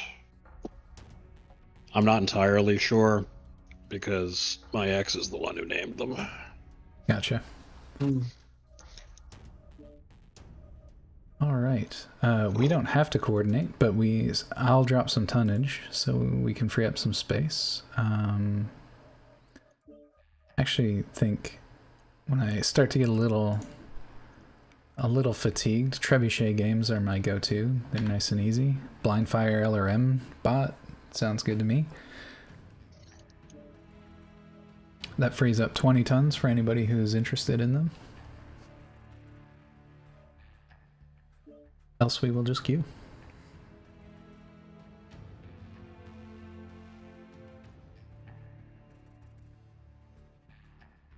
Is max group size limited by 4? Yes. Yeah. Yeah. Yeah, but the population kind of of the game strange. is relatively low, so we've been just queuing at the same time, and we got a bunch of lucky games where we've all been in the same one anyway. There are game modes where you can queue with 8, I think, but yeah. It would be nice if you could just organize separate lances and all queue, but it is what it is, I guess. There's no rush, Bob. I'm just checking in to see what you're up to. Oh, sorry, I just unlocked a few. I had some extra XP, so I'm unlocking a few extra skills. Yep, no worries. Just checking in. Sometimes people forget to ready, and they're also waiting for the game, you know. So I'm just making sure. Yeah, there's no rush. All right, we're ready. Let's go.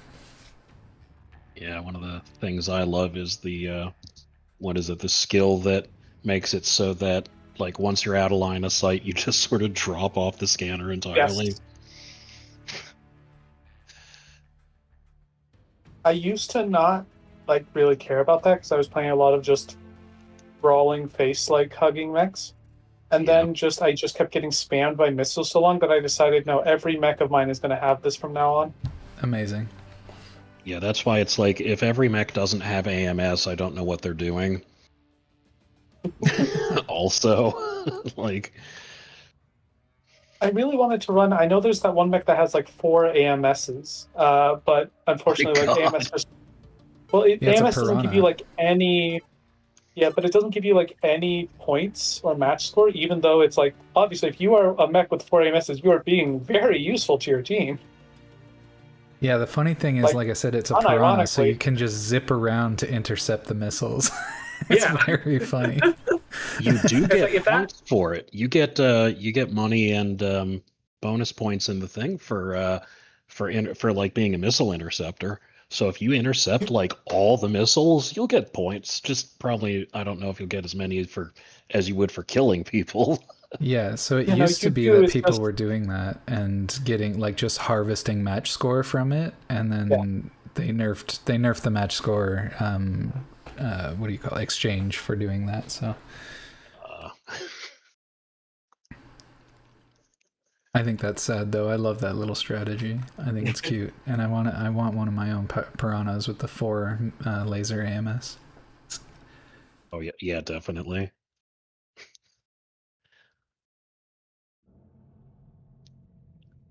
It doesn't even really need to have any other weapons on it. Probably at least like another like small laser or something.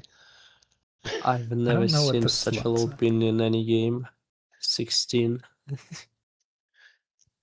Oh yeah. Bob's on top of. Oh, I gotta change the server. Yeah, well, heck, my bad. I don't know what it is about my internet, but I get pretty good ping. I've had like ping as low as 5 in a game once. Interesting. I'm just curious, you don't have to answer, but if you're like in a city core somewhere, that could, help you jump off some hubs more quickly. Or slow you down depending on who your provider is. Yeah, true enough. I used to be in a university dorm, so was getting just the university internet, which was really nice. Right. But now, even outside that, I still have it pretty good. I'm playing through VPN, so my minimal ping is VPN ping. Yeah. At a night gaunt? Not sure what that brand of mech is. Yeah, unfortunately our resident encyclopedia just logged off, so I won't be able to help you quite as much. Well, I know a lot of mechs, it's just that I know them from all of their copyright infringement glory. So so I don't know these new designs at all. New target acquired. That Vindicator did not like taking 3 PPCs to the center torso. They've got another guy where the Vindicator was. Yeah, there's at least 2 more there. Ouch. We have a guy right there. What the hell is this? Archer. Archer is tagged. Target Oh, acquired. nice. I'll take that. Oh, sorry, I'm stepping right in front of somebody. That's my bad. I just wanted to poke. An Apache? Ouch. Yes. Flying Apache tag Delta. There's at least 3 back there. New target acquired.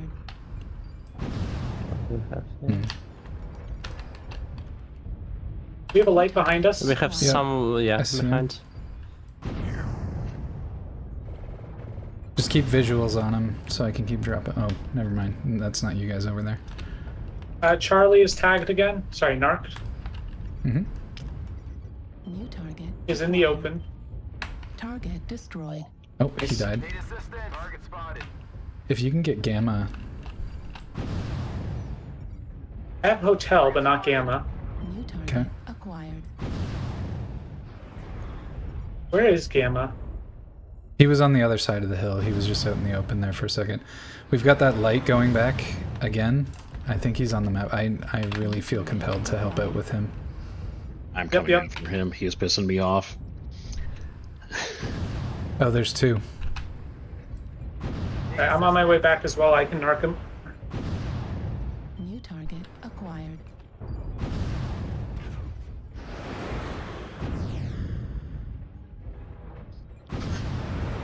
Good God, that little bastard's fast. We have light mech somewhere near us. I blew some pieces off of that commando. Acquired. Target destroyed. Commando's narked. Target spotted. I just gotta find a good firing position. There are so many missiles coming in on him. He is, yeah. Yep. We love to Get see the the other one. narcs.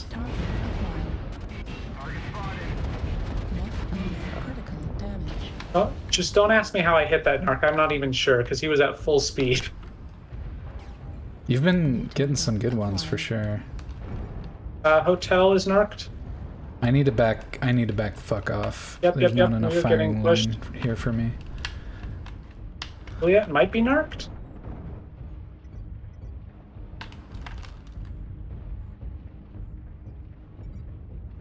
The hell is shooting all this?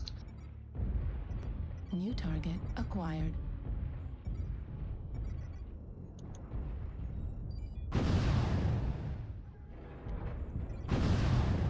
Okay, I don't have Gauss cannons anymore. New target acquired. Say I don't think I've been below 50 heat for like a few minutes here. RM destroyed. Ooh, I'm dead.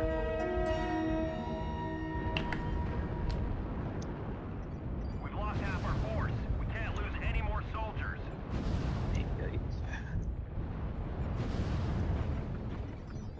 New target acquired.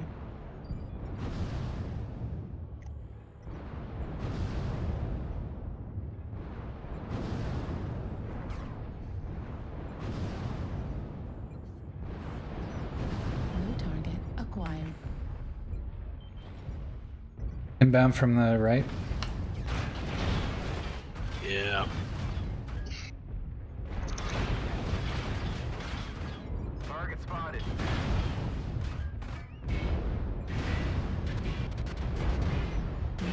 I'm getting hit from multiple angles. Yeah. Oh. Lasers on my torso, not my hands. Sad. Yep, I'm gonna have to fall back from my spot. The enemies are half depleted. Keep pushing. I'm dead.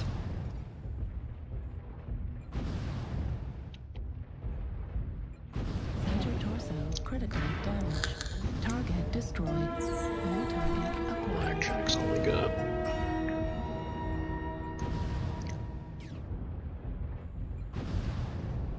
New target acquired. We've taken critical losses. We need you to pull through.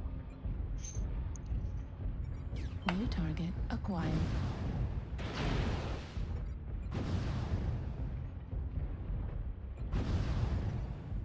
Target spotted.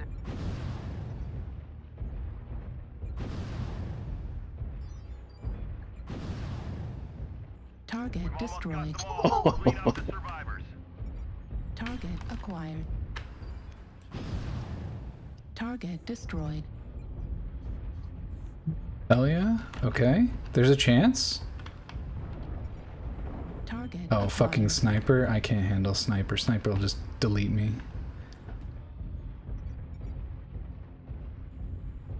Got the ECM guy spotting him. I need to get a little closer. My effective range is within 900.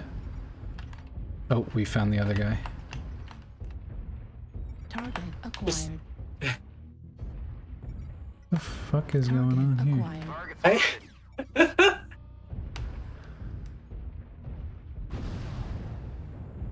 Fuck this map and its trees, dude. Tell me how many leaves stop missiles like that. That's crazy. Excuse me, dude. Bruh. I'm standing here. It's a whole ass map.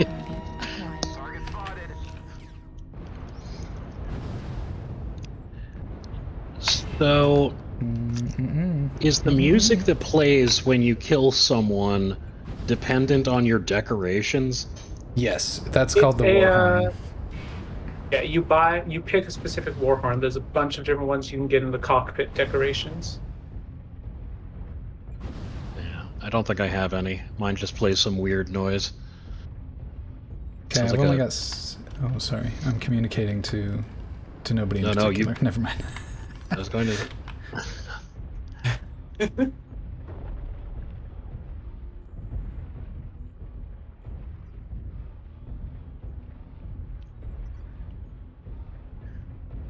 Hopefully our little ECM guy can get visuals before I get absolutely... There he is. He's doing a good job. What a good boy. Oh, he's Corrible. We might win. Target destroyed. Yep. Hell yeah. Hey, that was a really good comeback. Yeah, that was wild. Yeah, they came around from behind and really did us bad. So Corrible is, if they have their center torso open, that's the part in the middle of the like paper doll, as in it does not have the outline anymore, so the armor is gone. That means that their core is open, and if you kill that, they will always die no matter what. Yep. It's always a kill condition.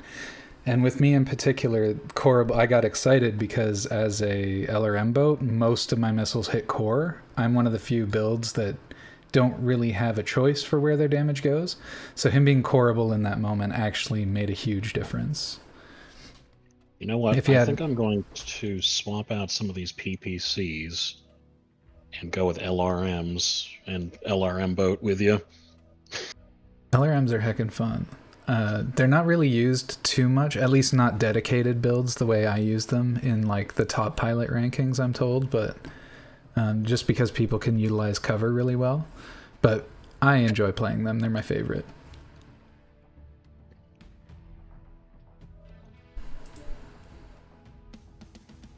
Also, theoretically, if no one's using them in top levels, then you'll surprise people by using them.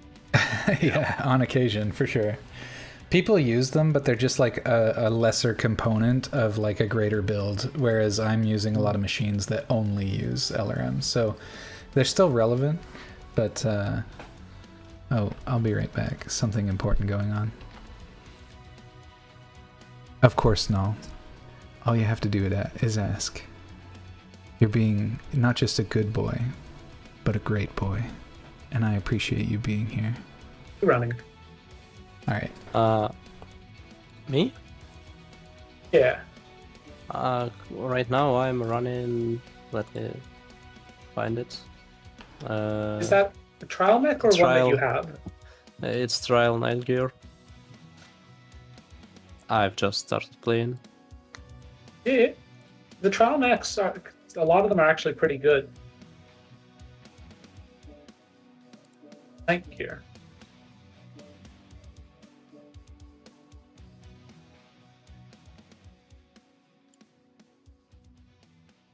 One ton of LRM ammo is 240 shots. By the way, before you were telling me that, oh, not you, but other guy, Bojas was telling me, I think Bojas, that you can switch the mode of, how is this thing called? ECM? ECM, yeah. What button to switch ECM? I think he misspoke. So I think he said control, but it's right control to switch it, and that's in the game. Yeah. I don't have right control on my keyboard. You might have to map it then. Yeah. Yeah.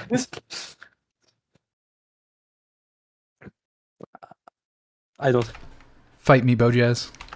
Also, I had a question about what is caps lock, because I don't have caps lock on my keyboard too.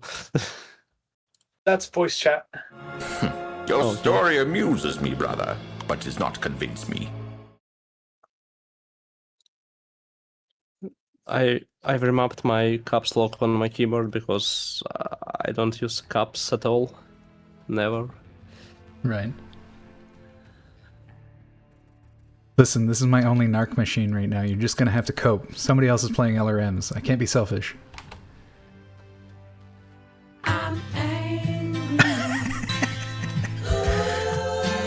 Wait, who's playing LRMs?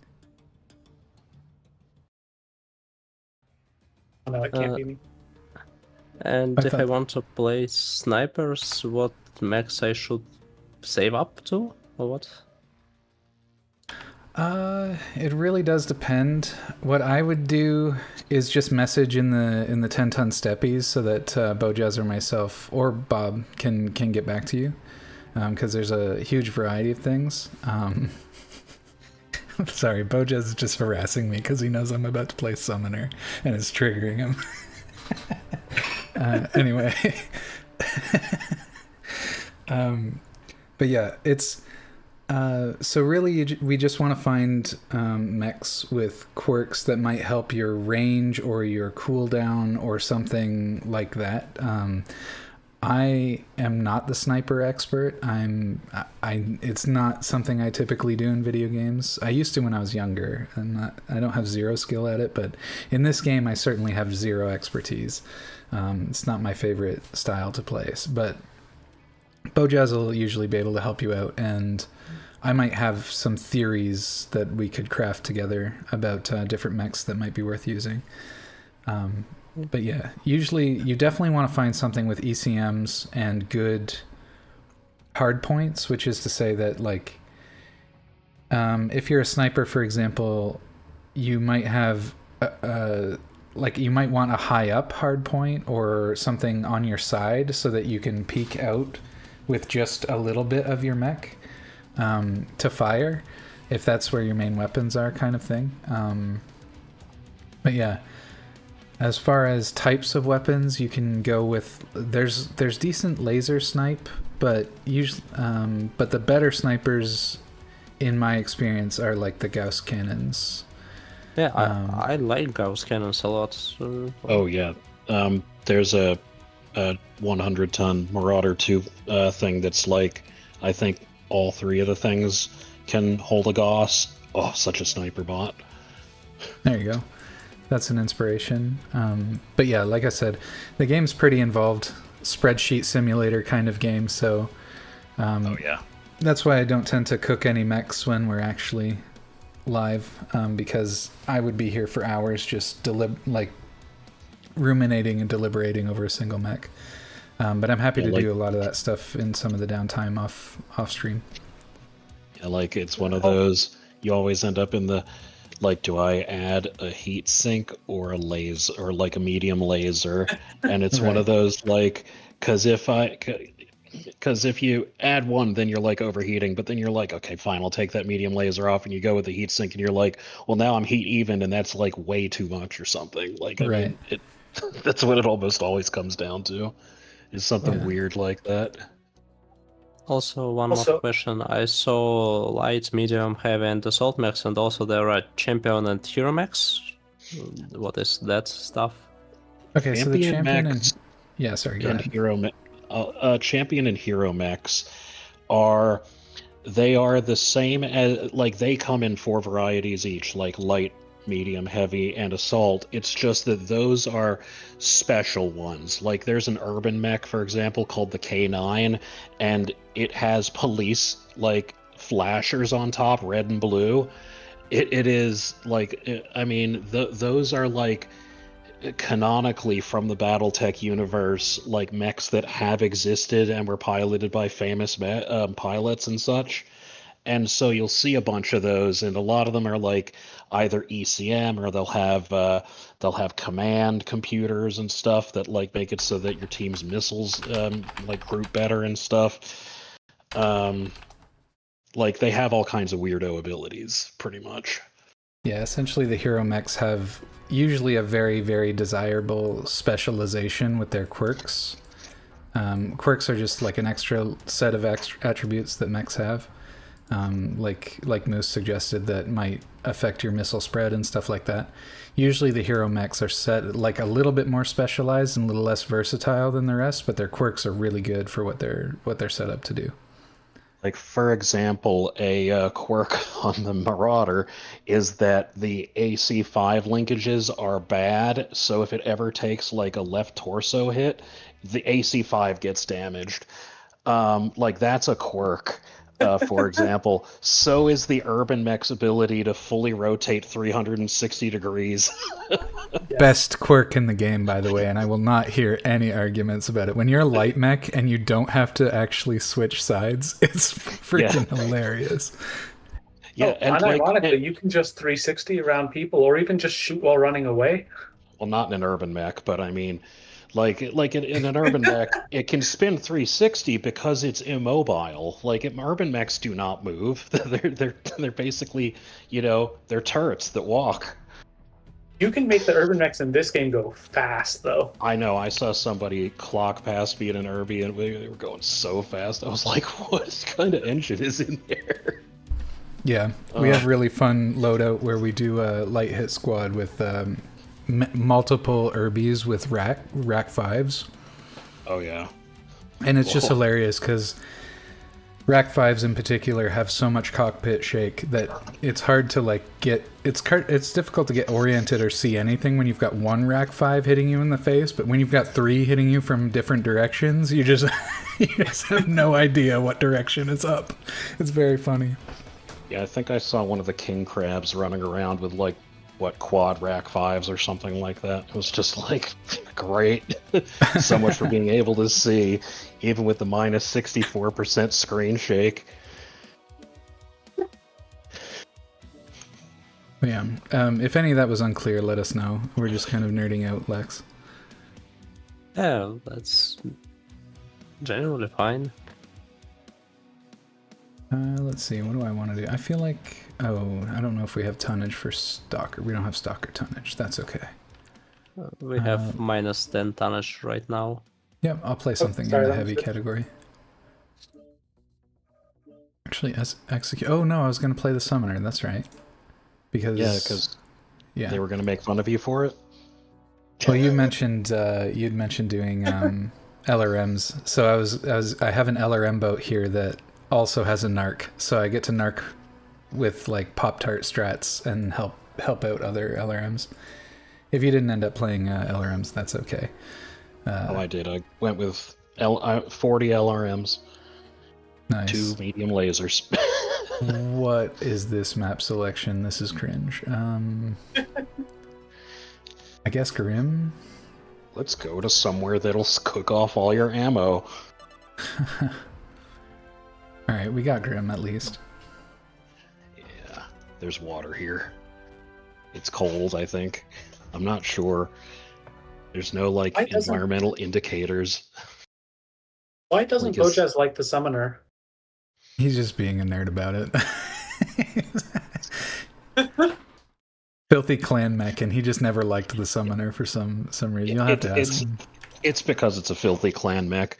It's and because mostly it's that. like, and it's Jade Falcon's, like, you know, poster child mech. And they're like the really annoying ones. I will say, even before like I learned anything about any of the lore, I just don't like owning any of the clan mechs just because I don't know. I like the sort of more the aesthetic of the inner sphere cockpit more, and also just the voice that you get from like the command voice from the inner sphere over the clan one. Oh yeah, the clan one is so weird. And they're just like, glory to the clan, blah blah blah. And I'm like, I don't care. I'm doing this for money. I'm paid to go here and fight, so let's do that. Sounds like Do trueborn temperature jealousy and to me. water affects anything? Like I see ambient temperature -6 Celsius, and So surface that water does. is 15%. The temperature and gravity affect your mech. The lower the temperature, the faster you'll lose heat. If it's high temperature, then you won't lose heat as much, so you'll overheat faster. And gravity affects how easy it is to fly with your jump jets. Water, I don't know. So water matters in this game if you have heat sinks in your legs specifically. Then you'll cool at a faster rate if you're standing in the water. You'll cool faster overall just by being in the water, but the heat sinks in the legs, they work like triple time or some crazy amount. Okay.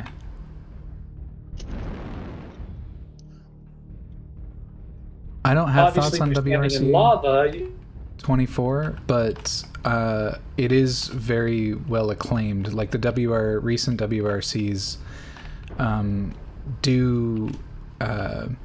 do receive pretty good reviews from the sim community. So if it's something you're interested in, you could consider it. Of LRM in it.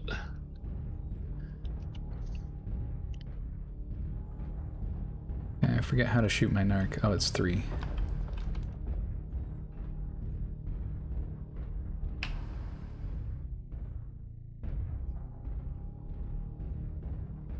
I see nobody.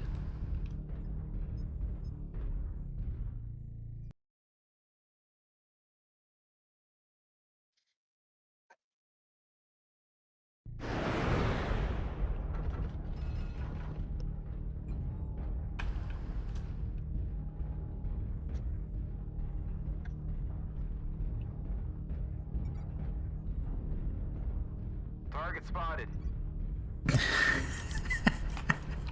Target acquired. What? Just missing, giving me a hard time in chat. I love when he gets like this. Makes me laugh. He knows just how to talk to me to get pinned in my chat.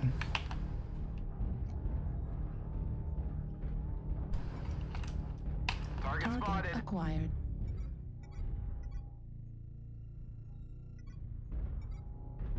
New Ouch. target acquired. That was painful.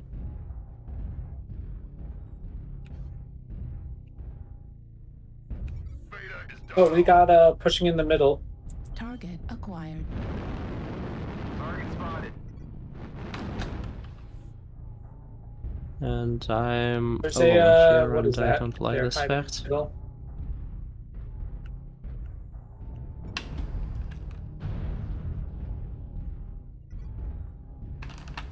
Ouch, ouch. New target acquired. Where's it coming from? I see where it's coming from.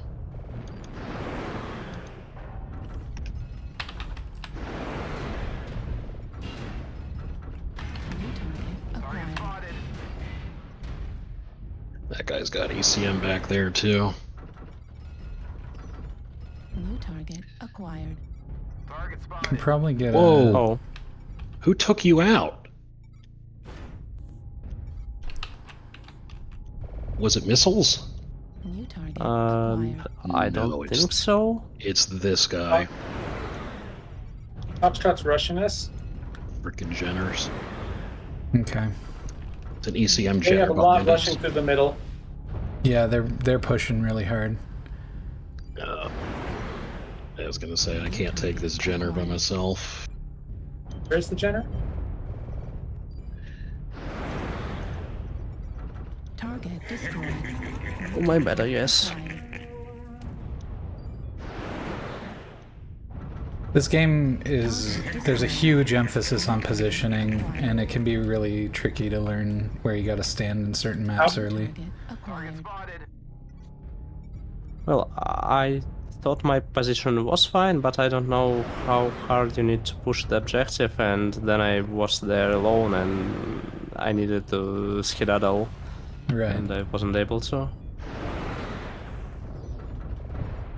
New target. Someone's behind us.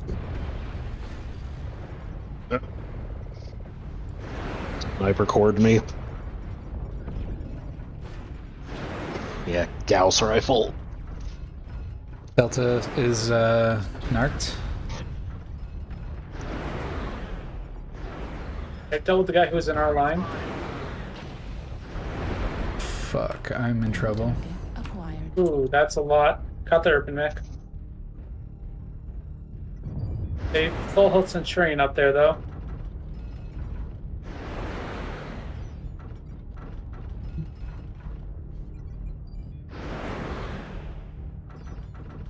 Oh my god. Where's that?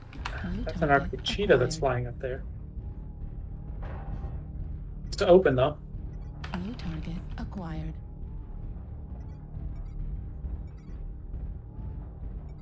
I think I just headshot Delta.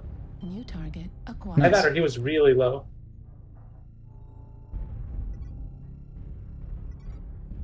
New target acquired. I just need a little bit of vision here. Alpha is open. Alpha's dead. Shots from the right.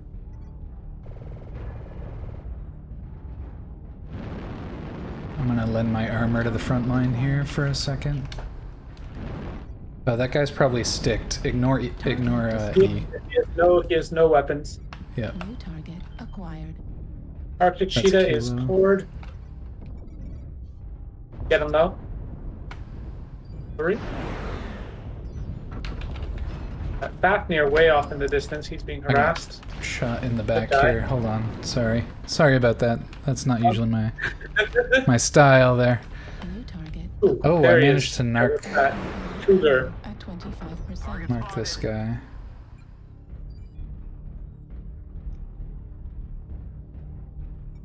Need assistance.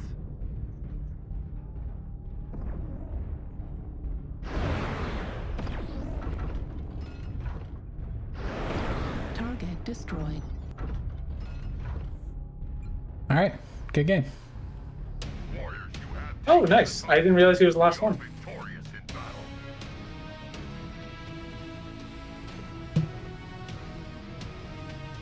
That's an embarrassing percentage moment. it's I'm sad it's something. on camera. Of me smashing What's that? directly head first into, I think it was Bob, just like gave him a fucking hug while he was aiming at somebody. That was cringe. I was gonna say, I mean, the cicada, your mech's quite a bit taller than mine. And I've got jump jets. That's what makes it extra embarrassing. I didn't have to do that. Pilot skill. I have no idea what the pilot skill rating is. The pilot skill rating is sort of like T5 up through T1. It's essentially your matchmaking rating of who you'll be paired up against. So like Bojaz is T1. Oh. Is top of the top. I'm T5. I did just start, but I'm not very good either from what I can tell. Oh, no, yeah, you start at T5. I don't remember exactly how the breakdown works, but it's like the top third or something of the like match goes up, the middle stays the same, and the bottom goes down. But it's not immediately from tier to tier. If you look in your mech in the home page, under your pilot name and title, you'll have your rating, and as that bar goes to the right, that gets you closer to the next tier up. Loot boxes. I got CSRM2. Looks like something with missiles. Yeah, that's a short-range missile. Targeting comp MK6. That's laser, I guess. Targeting computer, it increases the range of your lasers and other weapons, but it itself is not a weapon. Streak SRM2 and triangle tips decal. Okay, open another one. Jump chest class 4, C-Streak SRM2, CLRM5. Okay, I have some weapons.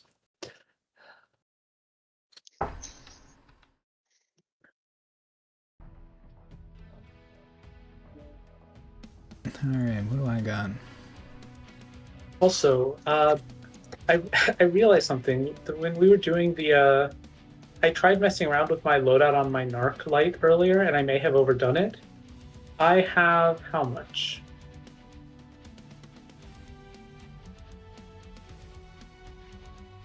I had like 40-something or more Narc ammo in that one match, and that was after firing off a few. How many tons did you take? I think only like 1.5. I just have the bonus thing for it. Right. You can probably get away with a lot less than 40 shots. I struggle to think of a game you would use 40 narc shots. So you could probably at least drop the half ton in favor of, I don't know, armor even, something else. Yeah, I currently have 51 narc ammo in my... Yeah, it seems like a lot to me. I'm already max on ammo. Put it in there. I still don't know Of course, I max on armor. Much Gauss ammo would be fine. Right now it is in trial mech is 60. Yeah, 60 seems a little bit on the light side, but at the same time, for a trial mech, because you're sort of new, as you get better at the game and you start to understand certain elements of it better, you'll be able to take more ammo and sacrifice other things in order to deal more damage across the game.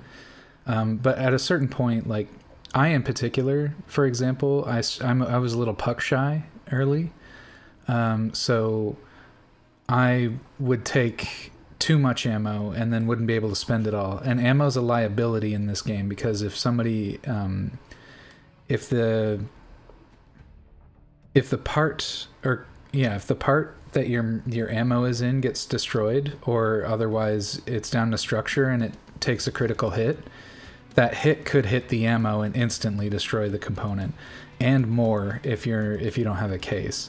So ammo, like I said, taking too much ammo when you're not quite sure, or when you're still learning, is actually a liability more than it is a boon. Yeah, we had a match earlier where I got hit and I think one of my ammos cooked off and I just blew up. Love to see it. Alright, I'll run a summoner again. That was fun. Also, my do some slight accuracy tweaks. is semi-atrocious. 61% accuracy. 61 solid. I have more accuracy on the laser than on the Gauss rifle. Yeah, it probably depends how it counts it, because like the Gauss rifle does all its damage in a single projectile, but the laser you can sweep across and get like a tiny bit of damage, which might be counting as a hit. So it's probably easier just to be accurate with them. Still 64, I'm not sure it's something like that. Gotcha. The Viper was like super bad. I don't think I ever did up the Stormcrow or the Shadowcat. That's sad. Also, based on the stats, Gauss rifles deal more damage. Or I'm not using lasers. That's also a possibility.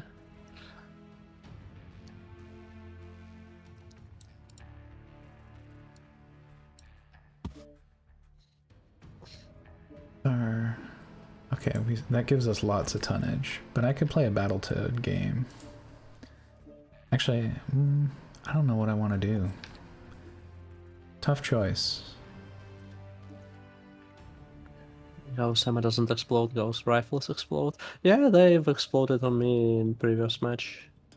Not in like this match, in previous one with the threes and other stuff. Oh, here are the loot bags. Like, where the heck are these things? Money, money, money, free UAV.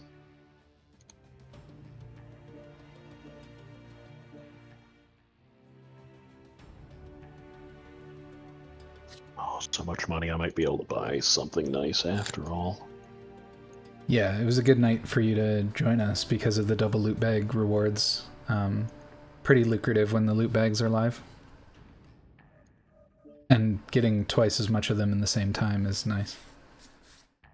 Lots of cool shots.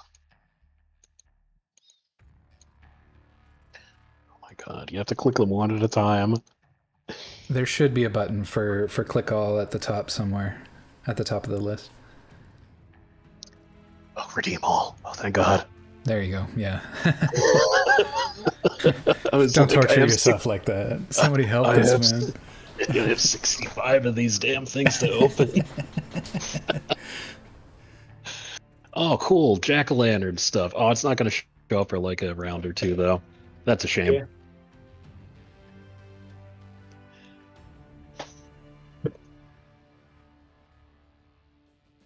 Oh, it'll probably happen after this one, actually. Isn't there a war horn for like Christmas bells? Yep. We got one, they had those last Christmas when you all gave me your heart. Never mind. I'm not even going to run with that bit, but my point But I gave it away. Yeah! Very next day. Thank you for saving the bit. Salvaging a moment for me. Oh, I didn't salvage anything. This is like, basically standing on the bow of the Titanic going, I'm king of the world as it goes below the surface.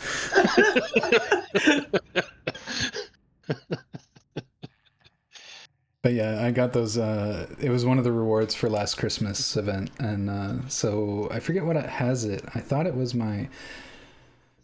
I thought it was probably my stalker, but I removed them because it was Halloween season, and I could not cope with getting kills and hearing Christmas bells so early.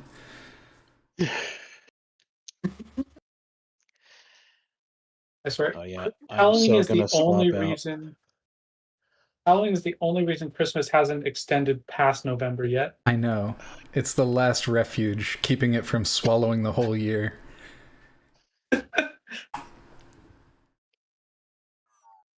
Also, one more question. You know what this means. Oh, sorry, go ahead. So you can press R to lock on to the enemy. Does this thing have range limit of any sort? Yes, so that's related to your sensor range. So you can only lock on to things that are within your sensor range unless an ally is already locked on to them, in which case you can also lock on regardless of their range.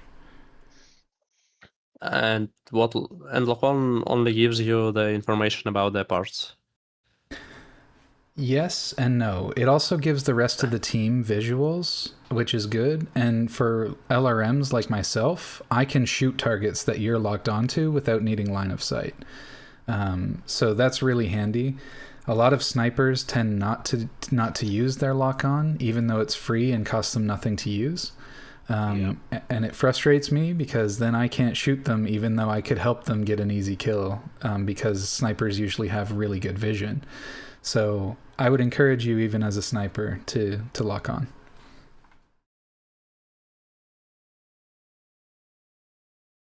What are we playing, Solaris? Oh, sorry, go ahead. About lasers and Gauss cannons, I think the thing I like about Gauss cannons more that they don't give away your position that good. Yes. Correct, yeah. Lasers are like, yeah, I am exactly here. Like, yeah, follow the blue line and which is funny you'll see because me. in real life lasers are invisible unless they're like going through smoke or something. It's the classic trope of just, tracers work both ways. Yeah, pew pew beams. The heck am I playing? I'm Oh, playing right, I have Summoner in jump jet. Solaris City. This is gonna be rough. If you also played LRMs, this map's gonna be really painful. There's a lot of just not even just cover, just blockers, like these huge buildings. I almost took LRMs, and I'm very glad I didn't now. Yeah. Well, I feel awful, thank you. You're welcome. I'm just preparing you for your experience, okay? I figured you'd appreciate a little lubrication on this one. I'm gonna take What it out is on this that like flying small shack. red thing that's blinking like a drone? Oh, is it behind someone? No, not like behind. If it's Just in a- the air, that's a UAV. You want to shoot it. If it's behind someone, that's their third-person camera. Also, there's already a bunch of enemy light mechs, 2 of them on me. Yep. I'm coming. What side? Oh, that's more than 2. They're in the E4 area, right behind our team. I'm repositioning to get visuals. I don't know if he's buildings. Pair of what's that one you really like? Oh, it's more than a pair. Yeah, it's a lot. Oh dear. I can't. Buildings.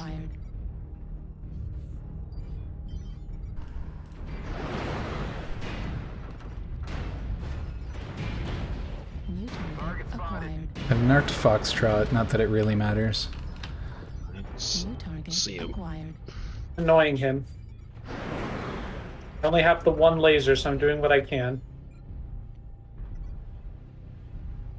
New target acquired. Target acquired. Oh, that's artillery right on top of me. Target spotted.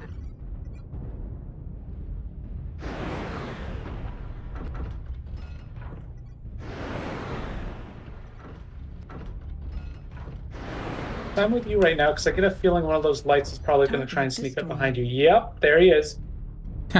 Good instincts. Target spotted. I mean, it's what I would do. So. Acquired. Let's fire him off. Yep, 2 of them Firemoth here. is currently the fastest mech in the game. New target acquired. 3 of them. I might as well get a first. They're a clan. So they are I coordinated. have lights behind me. New target acquired. We have a lot of lights, which is really, really fucking unfortunate given the map. Oh, shit. Alpha's almost dead. He's cored. New target acquired. I'm almost gored. New target acquired. I'm almost scored too. I'm actually somehow intact, mostly. I'm mostly not intact. Okay, they could be on the other side of the map right now. Oh, they're back. Here they are. Whoops. New target acquired.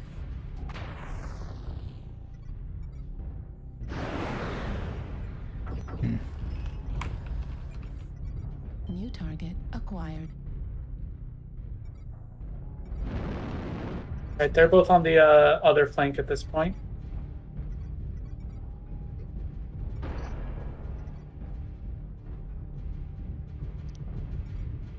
New target acquired.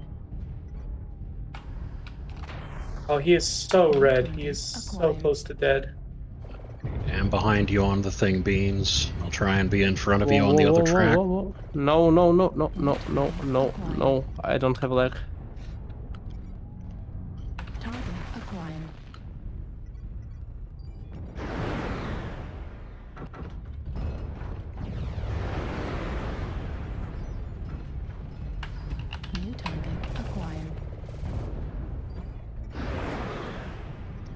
Target destroyed. Ha! I got that fucking fire moth. Get swatted, nerd. Target acquired. We have a guy that right there. New target acquired. The other fire moth just went down as well. Yep. Frickin' Irby. Timberwolf. One in G3. Where is he? Critical damage. There.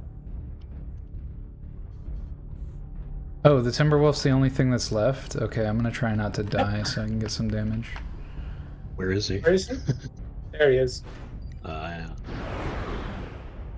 Oh, I don't have any more missiles. Warning, incoming missile.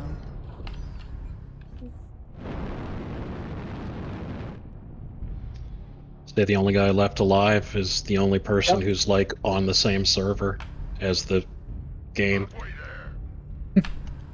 Coincidence? How am I working with one leg?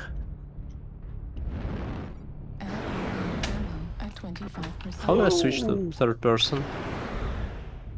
I F3. don't remember. What is it? F3 to switch to third. Yeah. Yeah. I'm so glad. I was about to overheat my engine. I was about to blow up there if he didn't die just now. I was trying to get that kill, and I did. You know Good what? stuff. I think I may go with a 5 medium pulse laser build and see if just how bad that is. We'll get a straightaway map where there's like no cover. I'm gonna have to call it there for tonight, though. It is late. I Don't did let almost- me you up. I did Yeah, almost no, thank you so damage, much for the but game. This has been great. It's fine. Yep, have a good night, Bob. Have a Thanks good for night. joining us. See you guys.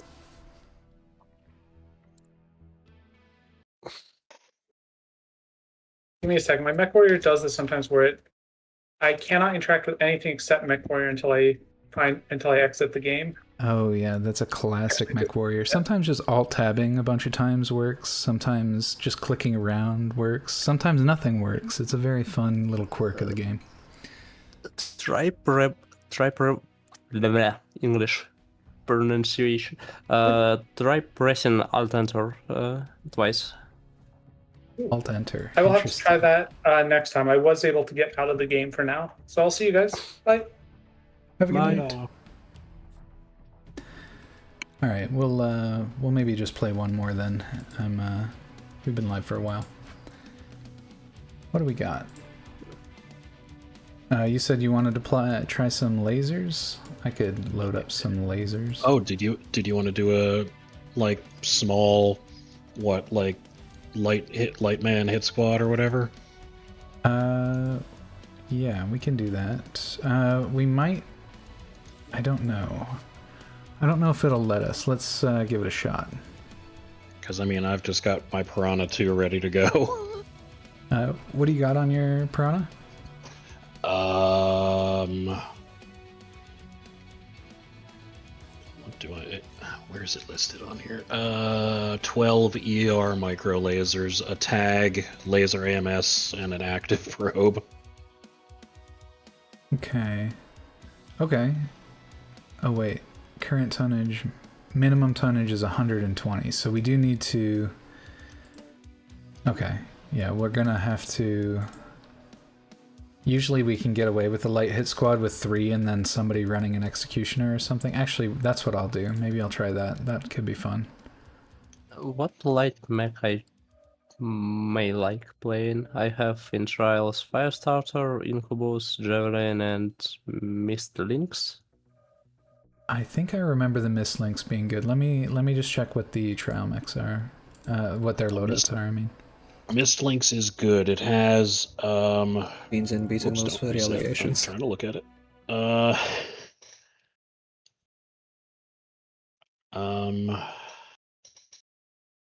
How many machine guns does it have? Many. It's got 8, 4 regular, 4 heavy, 4 small lasers. Yeah, the Mist Lynx is very weapons heavy. Pretty That solid is- little mech for a trial. And and it flies very well. Just to add to the clan nonsense. Sometimes clans get away with some serious silliness. Yeah, the Mist Lynx is like... It's like if you stacked two Jenners on top of each other. Oh, I could run medium missiles, or I could run lasers. Actually, do either of you have ECM? I could bring an ECM to the team. Oh wait, no, I can't do that anyway. That's right. I need to take the Executioner. How can I check the max thing? Let me see. What weapons does it have? And the unfortunately slow but most convenient way would be to just select it first and then check back out and go into the mech lab. It'll show you everything on your mech.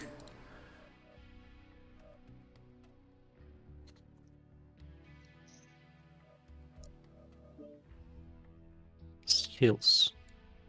That's a lot. And everything is locked. Okay. Loadouts. The only thing I do not like about the Piranha is that it cannot fly. Just have to rely on it. You just have to rely on it being the fastest thing. Fish out of water in the air.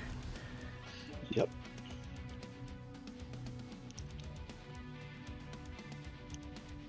Good night, Bobcat. So MechWarrior getting velocity might actually be worth it. And I'll have trial max ad infinitum. Yes? No? What? Do they do trial max expire or something like that? They sometimes change the rotation, but these ones have been in place for quite some time.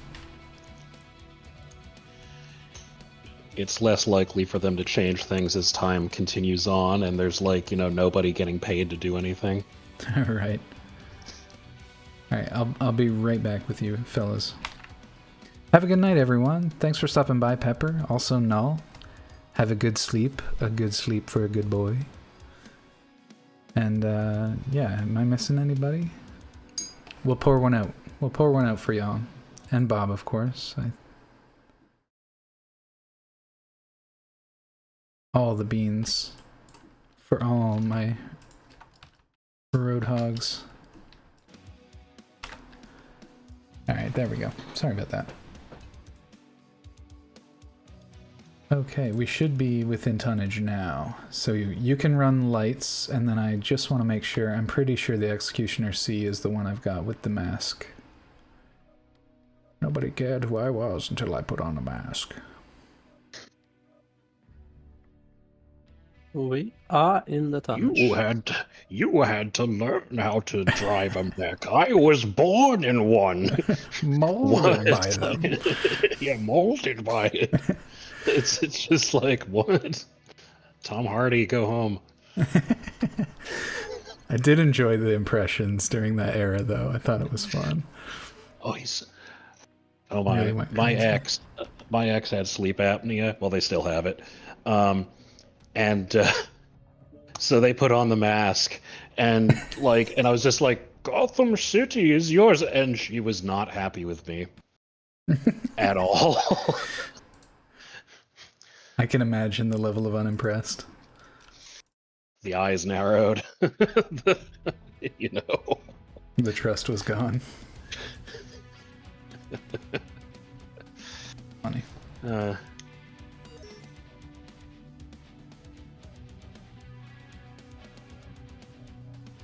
Alright, what do we got? We're doing light hit squad, which feels better. Maybe in Viridian. Bog. There's so much cover. Yeah, I'm thinking Bog. We'll vote it. Looks like we're going to the Rift. Oh, we went to River City? Dang. River City. There's a lot of cover, at least. I don't think I chose... Yeah, the Piranha's not tall. It's not the worst for you guys, but if I'm going to be hauling an Executioner across the map, trying to keep up with the light hit squad is going to be problematic. You shouldn't have problems keeping up with me because I don't know this map at all, and so I'll be just lost and It running in doesn't matter. circles. In a light mech, you travel so fast compared to larger mechs. It is just ridiculous. Yeah. Yeah, light mechs are like choosing a nice medium mech or sticking with medium and heavies for a little while can help you a little bit. It depends on how you like to play, right? So assaults, you're usually pretty planted because you're not very fast, but you usually have a lot of weaponry as a deterrent.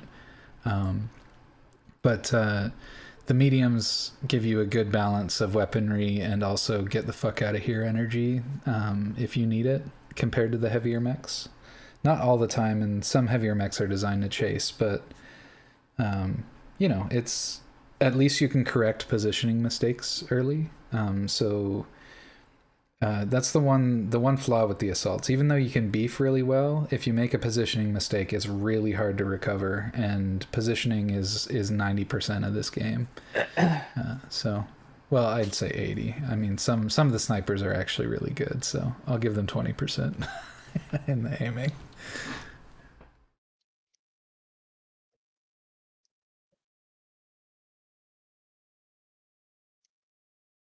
Oh, did it not let you queue up in a light? Or oh wait, do we have 4 people now? Oh, I'm confused.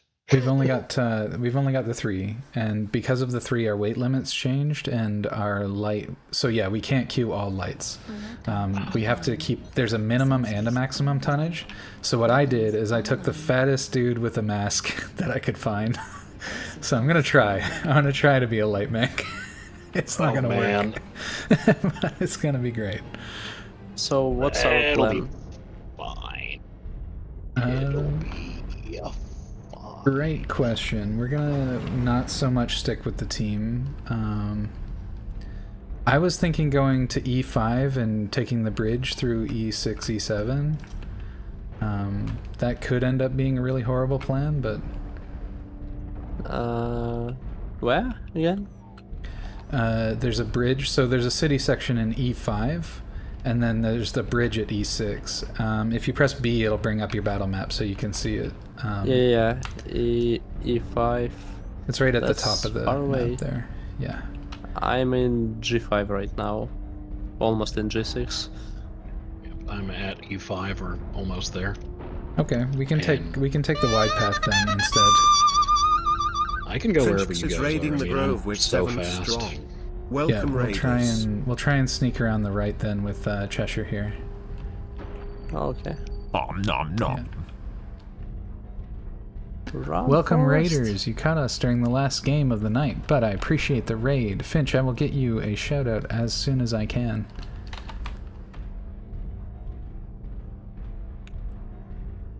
I don't normally stream this long, but yeah. What did we found somebody? Taking out every street light I can. Ouch.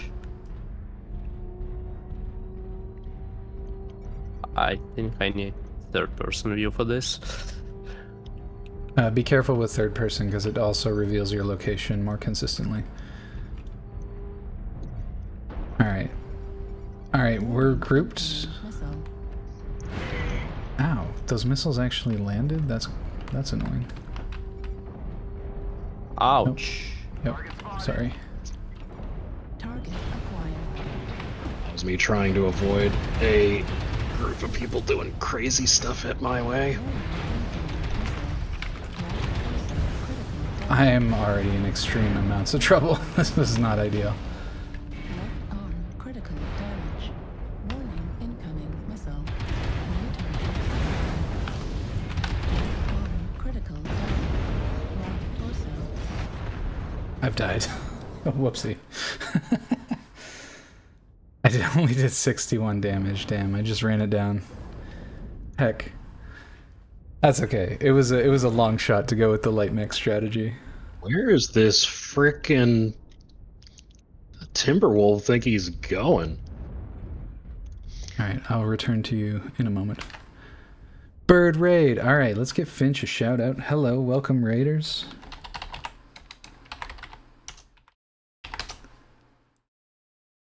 Thanks a bunch for the raid, Finch. Surprised I'm still on. Yeah, we went a little bit later. We had some community members join us, which has been stellar. We just kind of kept the momentum going. I had a 7-hour stream on Sunday too. I gotta say, I'm glad tomorrow's my day off is all I'm saying. I'm looking forward to some rest. But yeah, no, I appreciate it. How's meching? We've had a lot of good games, honestly. We just kind of threw our lives away there at the end, but we were just trying to sort out some stuff with some light mechs ideas, and I had to take an executioner, so I had to run it down. Bean needs sleep. We just need a little rest. Just gotta recover, that's all. But yeah, I do have to get going after this game. We'll raid out again. But I do appreciate the sentiment.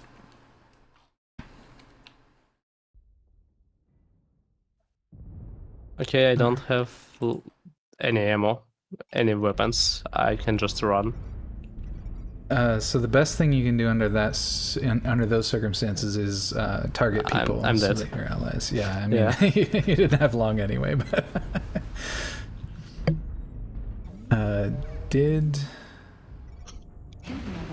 Is Moose still up and running somewhere? Yes, I'm in their base. Killing their mans. Not really, I'm getting killed myself. Oh, I love your lasers. I love that about the Piranha, just a million little lasers. Oh, good effort. I did 300 damage. I did so much more damage doing this than I do with my Mauler. Yeah, I mean, it looked like you had a handle on it. You had a really good feel for the fire and fade. You were weaving, ducking for cover, coming back, hitting with the lasers. It's a good strategy. Even better if you're paying really strong attention to the paper dolls, and you can start grabbing components off people to make them less dangerous. So essentially, you just disarm them and then dismantle them after that. But yeah. I think I killed one person, and then I just went. I just went to run around and what is the word? Flank. No, not flank. Just causing havoc among the guys. I was just flying above them. I so want to get one of those hover mechs. So it's the hero one. Yeah, there's it's the Spectre. New target acquired. Spectre. Yeah. It's the whatever Eagle Spectre version, and I believe that's the one with the wings that can fly for, like, not forever, but for an exceptionally long time, this, like, considering how this game works. Can you put Gauss rifles on it?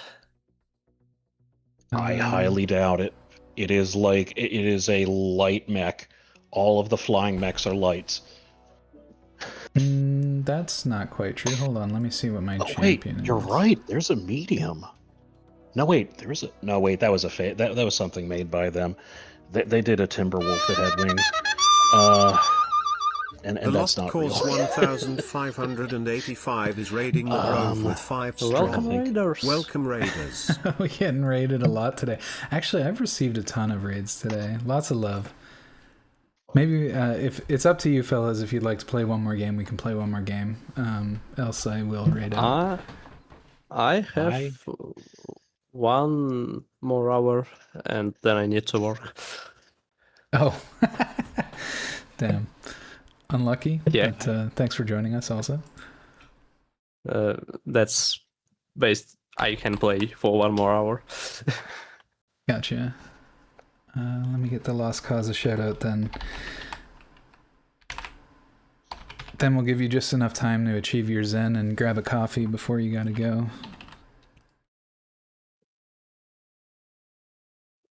Hopefully I got the shout out correct there. Lost Cause 1585, right? Yes. Welcome, welcome, welcome. Thanks for joining us. We're just doing a little bit of mech warring. And now I thought I had an Apache somewhere.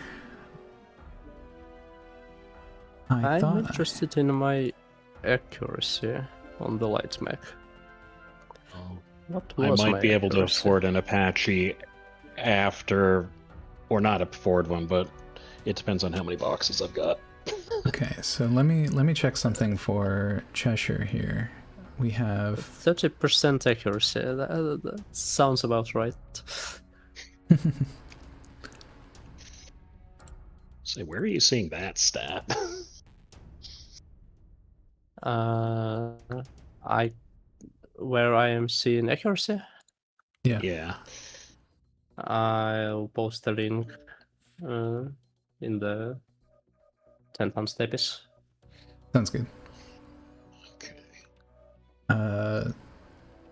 Okay, so here's one for you. Oh, right, I wanted to see how the rotary compared to. So that's 10 tons. What's a Gauss cannon?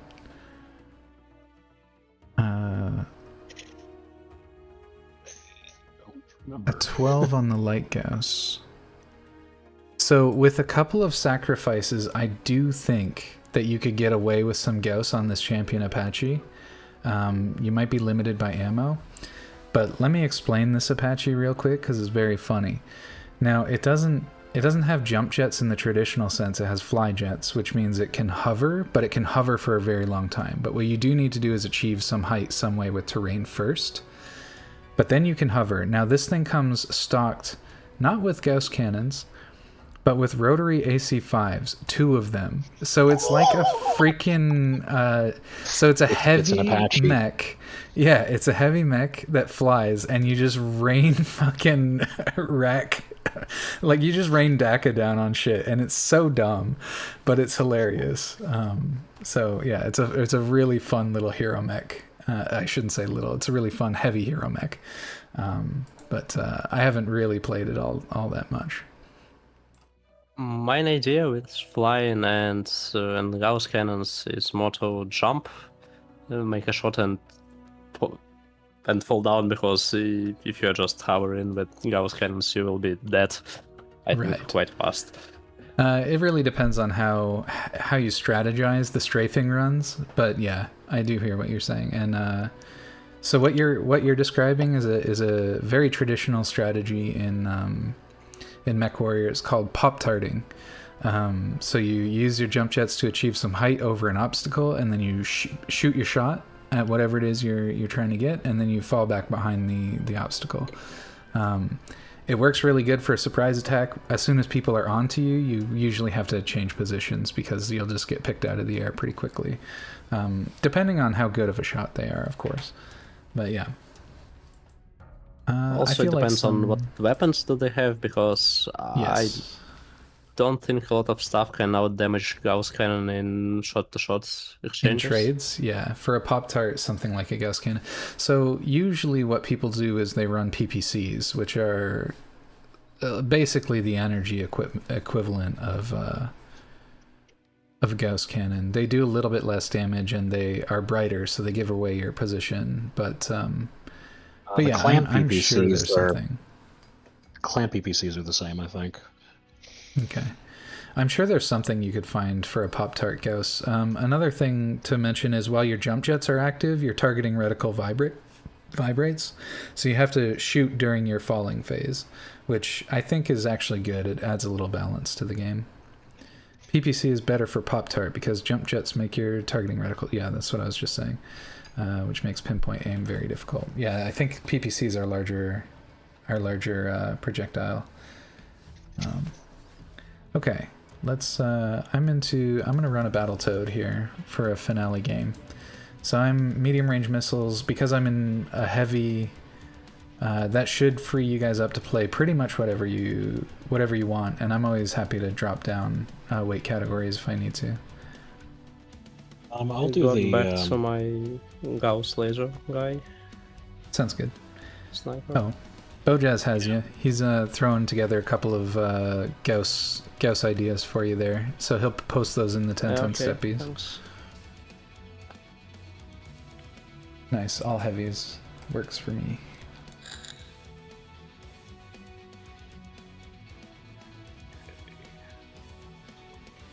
This last one, I'm just gonna try the pulse laser spam boat. Nice.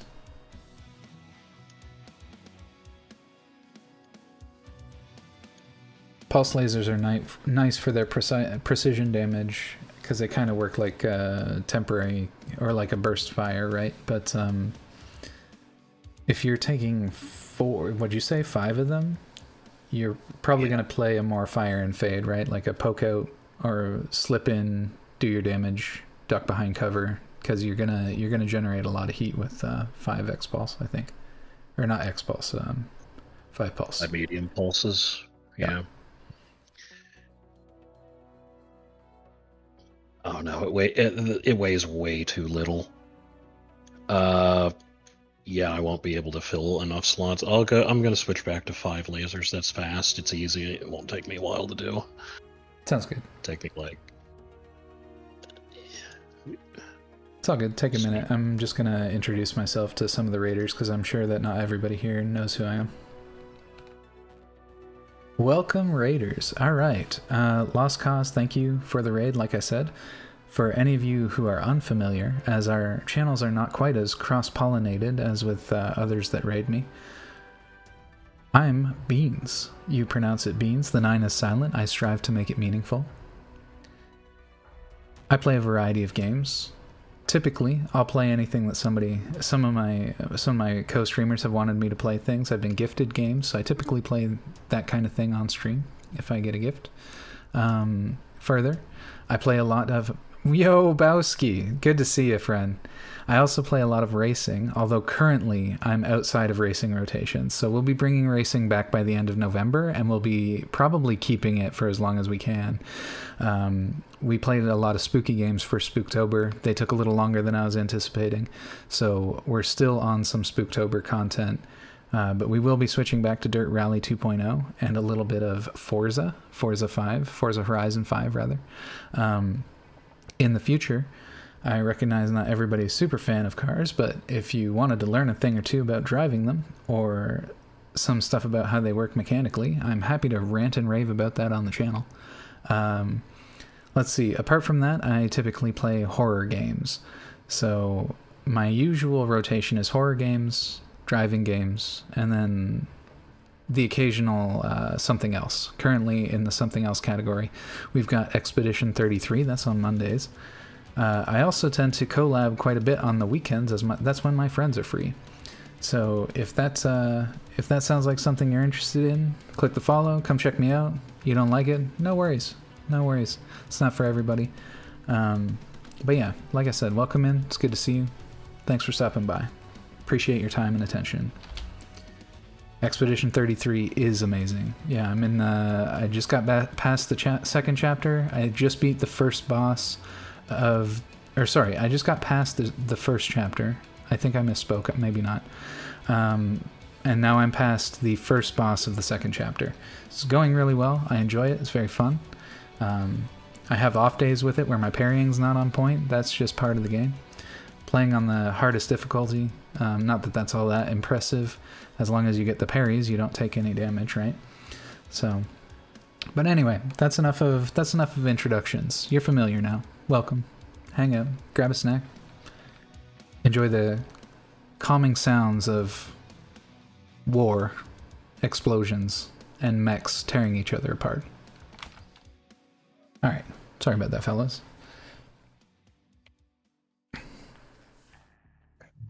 Yeah, I'm more talking about, so if I'm looking at mechs in the shop, most of them need this yellow currency, and it looks like a premium currency. Oh yeah, there's 2 different currencies, like you've observed, for the mech shop. Some of them are exclusively premium currency. Those are like the hero mechs and stuff. Most of the mechs you can buy with the blue currency. That's your C-bills. I can choose what one to use when I see 2 options. It's not both of them, it's one of them. That's correct. Yeah. Yeah. Okay. I thought that was strange that everything needs premium currency. Yeah. Then I guess I can buy some mechs because for some reason they gave a lot to me for just starting to play a game. Yeah, they give you enough to like get either 1, maybe 2 decent mechs put together from the 25 there's 25 different beginner packages you get for each mission you do for the first 25 of them, and that gives you like, I don't know, it's many millions of C-bills. Yeah, I have 14 million now. Yeah, we're only playing the one more game tonight, so we can just do probably just use a trial mech because Bojaz is gonna post some ideas. I'm not going to buy or anything right now. I'm just observing. Yep. Just yeah, no worries. Just an observation.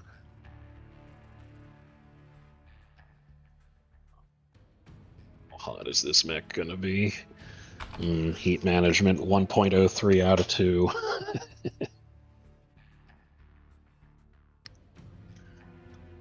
Yeah, that's one of the best things about using MechDB is when you build it, you can see it. But obviously, it's inconvenient at the moment.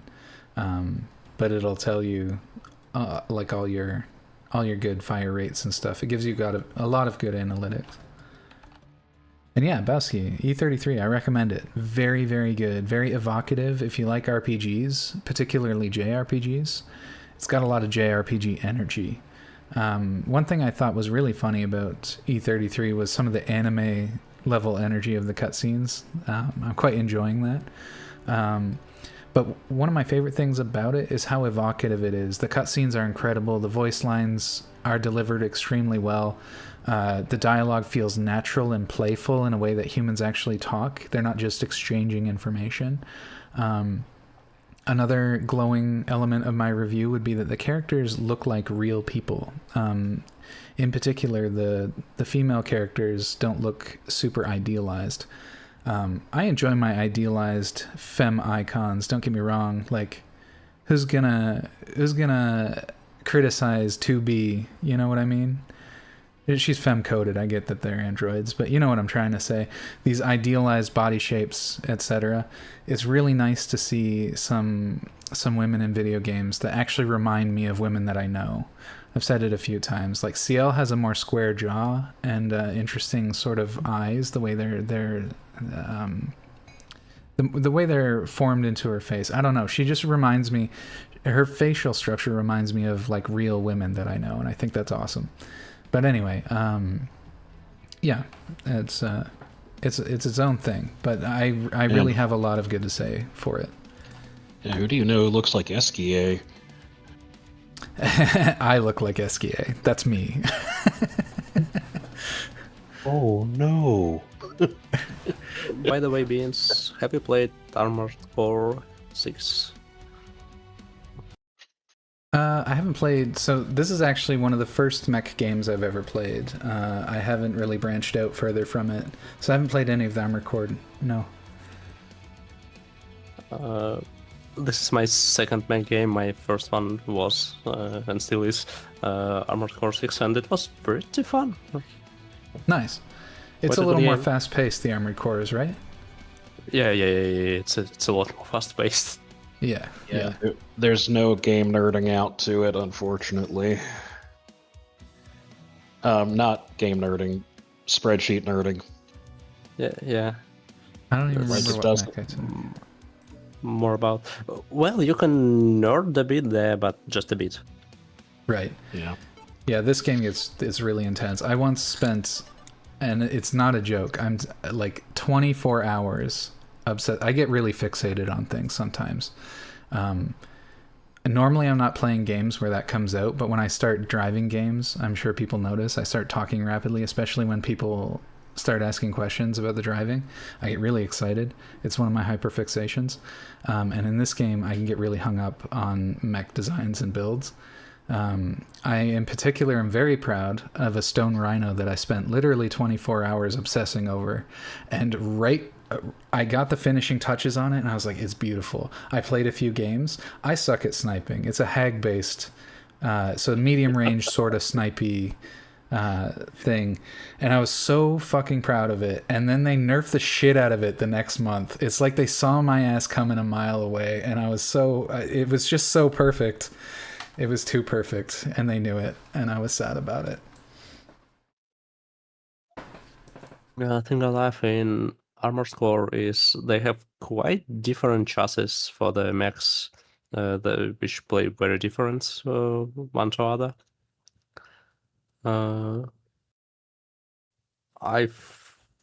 Let me use a translator. I forgot the word.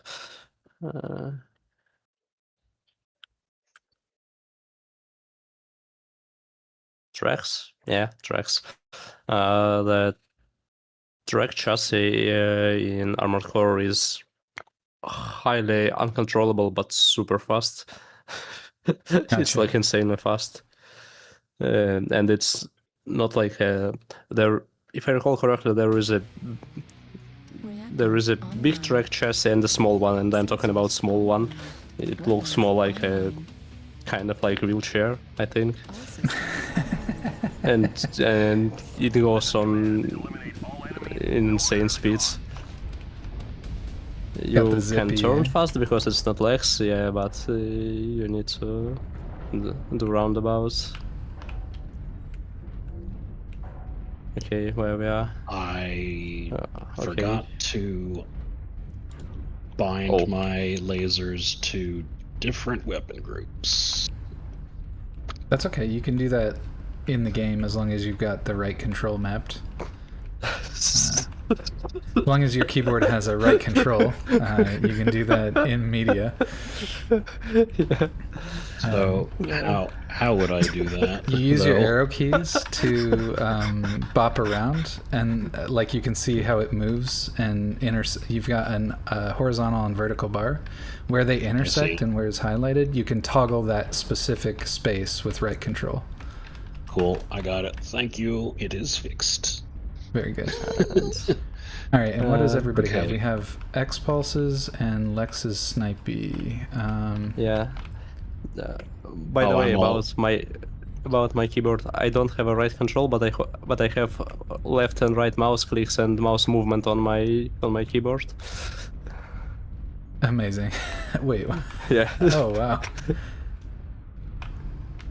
I am destroying planetary vehicles. Yeah, I can move my mouse from the keyboard. Okay. I just want to get an assessment of what our team's going. So we're going saddle. This is actually good for Lex because you'll be snipey. You might want to get up onto this higher platform here. Where are you? Yeah, okay. I am right behind you. Yep. I'm just blindly following you. Yep, that's all good. I just don't play the same niche that you do. Do you have jump jets? I don't think so, right? Yeah, I do. We have guys right there. Oh yeah. All right, so we'll just cover the flank then of our team as they take saddle. Oh. I'm gonna move into the under area because that's where my mech is gonna shine. The X-Pulse mech will also shine down here, but Lex, if you need to get some distance, just try to pocket yourself somewhere with the team, or find a position that's harder, where you've got some good cover. We have a light and medium mech flanking us. I see that. More will come along as we go. Our team is moving across the saddle, which is where I think you want to be, and that's over here, Lex. Well, there's one right on top of us. He's above us, I think. Yeah. I see. Target acquired. I don't think I can or will do anything about that. I think I can, and I think I will. He dropped down. Curses. Alright, that's a bushwhacker. He's gonna be really annoying. There are 3 coming from D5. He should be... No, he is... Is he dead? Yep, he died. It looks like, yeah. I can't fight anything unless it's within 400. And we're coming through tunnels, so we're gonna want to... We have more guys there. Something hit me in the fucking... Cat dropped down here.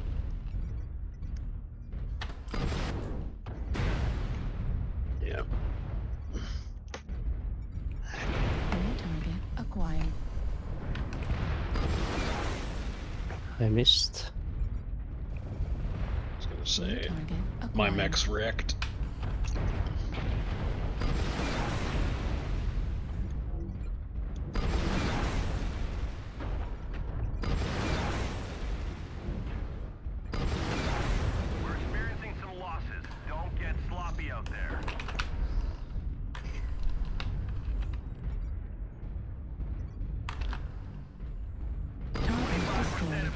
One down.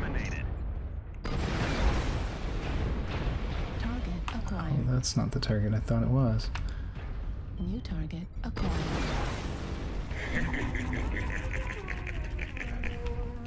New target acquired.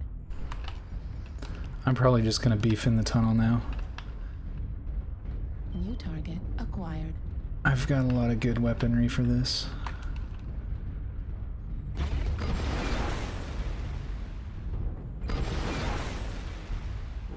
Target destroyed. Okay, now I can come back and help you. Sorry you had to suffer alone for that. I just had to guard tunnel, or else things were gonna get way out of control. I'm getting... Yeah, nice. Okay, and now we can push through tunnel? No, it's beside tunnel. They have a nice wide spread out position, but I think we just jump on them one at a time. We have a sort of numbers advantage. I've killed the sniper. I'm gonna beef around in this this city area. Should do me some favors. I think I might be happier with a medium. Is catapult medium or heavy? Catapult's heavy. I'm playing a catapult right now, actually. Oh, that might have been why you asked, sorry. Yeah. yeah. It occurs to me only after.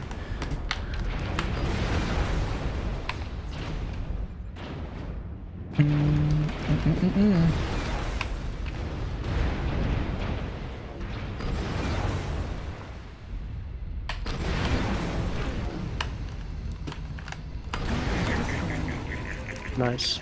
Okay. Oh, those MRMs. Yeah, it's pretty overwhelming.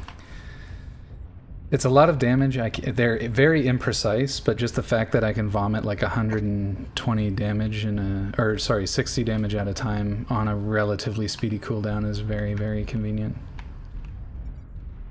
Right, where the heck is this nerd? Oh, I should have just stuck in the city. Target acquired. I don't know if I can do anything about the nerd over here.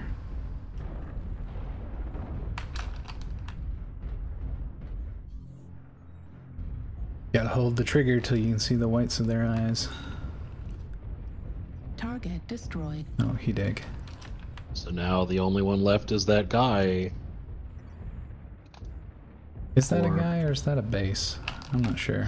I'll just group with my homies. It's a small out of bounds circle. There we go. Acquired. Target destroyed. Nice.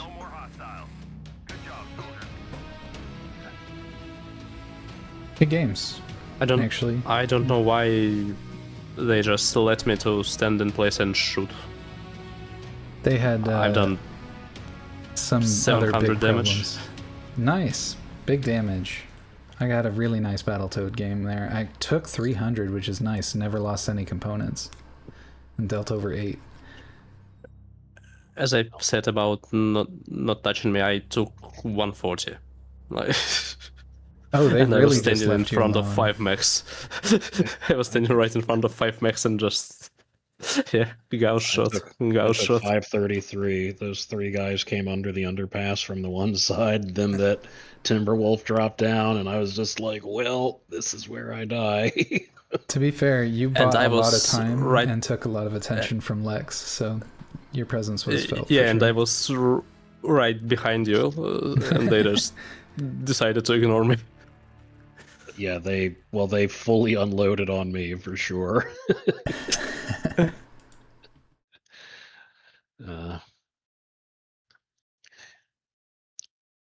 I like this particular build, the one with all the heavy lasers. But it's weird. I think I would like it better if I had like, instead of 5 heavy lasers, if I had like 2 heavy lasers and like 8 mediums.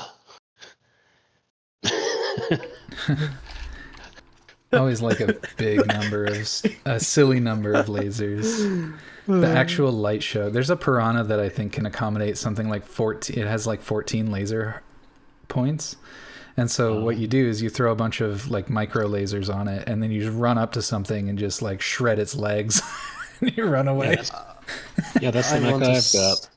Was it the one you had? Yeah. Okay. Yeah, the piranha I've got. I think it's only got 12. It can fit 14. I didn't fit any on the arms, even though I could. Gotcha. Okay. I just remember when you shot, it was like 6 or 8, and I was like, it was. I just remember a silly little piranha light show that was just like an unreasonable number of lasers. Very silly. It's at least 12 shots. Yeah. Yeah, I'm looking at it now. 12 micro lasers. It is silly. Very enjoyable. How many Gauss cannons can you fit onto one mech? Typically you don't need more than 2. Gauss cannons in particular are extremely heavy, so it's even if a mech has the hard points, it's really difficult to accommodate more than 2. Realistically, you could accommodate 4 on an above 100-ton mech, which there are rules for, but not in this game. Right, yeah, for balance reasons. Oh, yeah. Well, can you imagine someone running a 150-ton mech with like a 60-ton limit for 4 people? Yeah, true. All right, so I'm just going to dip out of the Discord, but I did want to say I appreciate you both for joining us tonight. It was enjoyable having you around. And yeah, honestly, it's really nice just to hang with the community. I'm really looking forward to more MechWarrior specifically, but we might have some other games that we can rotate people in. I was spectating someone with 4 Clan Ghost rifles. Oh, Clan Ghost. Okay, that might be different. Bojaz might not have recommended you any 4 Clan Ghost situations. He, as demonstrated by his vehement vitriol when I was playing the Summoner, he has strong feelings about the Clanners. But in what are Clanners? They're kind of the major factions of the universe are divided into 2 primary groups, the Clan and the Inner Sphere. The lore of which they're much better lore keepers than I. If Moose wants to give you the rundown to the best of his ability, I welcome him to it. But I am going to dip out of the channel now, and I'll catch you both later. Thanks again. Thanks for the games and for the explanations. Yeah, of course. Glad to be here. Yeah. Thanks for having me. Peace. Alrighty. I think we're going to raid Pawanoia tonight. He's been in the channel a couple times. I haven't got a serious chance to hang with him, but it's been really cool that he's been hanging out. He's only been streaming for 3 hours. Hopefully he's still going for a little bit. So let's just start up that raid. Oh, let me reset there.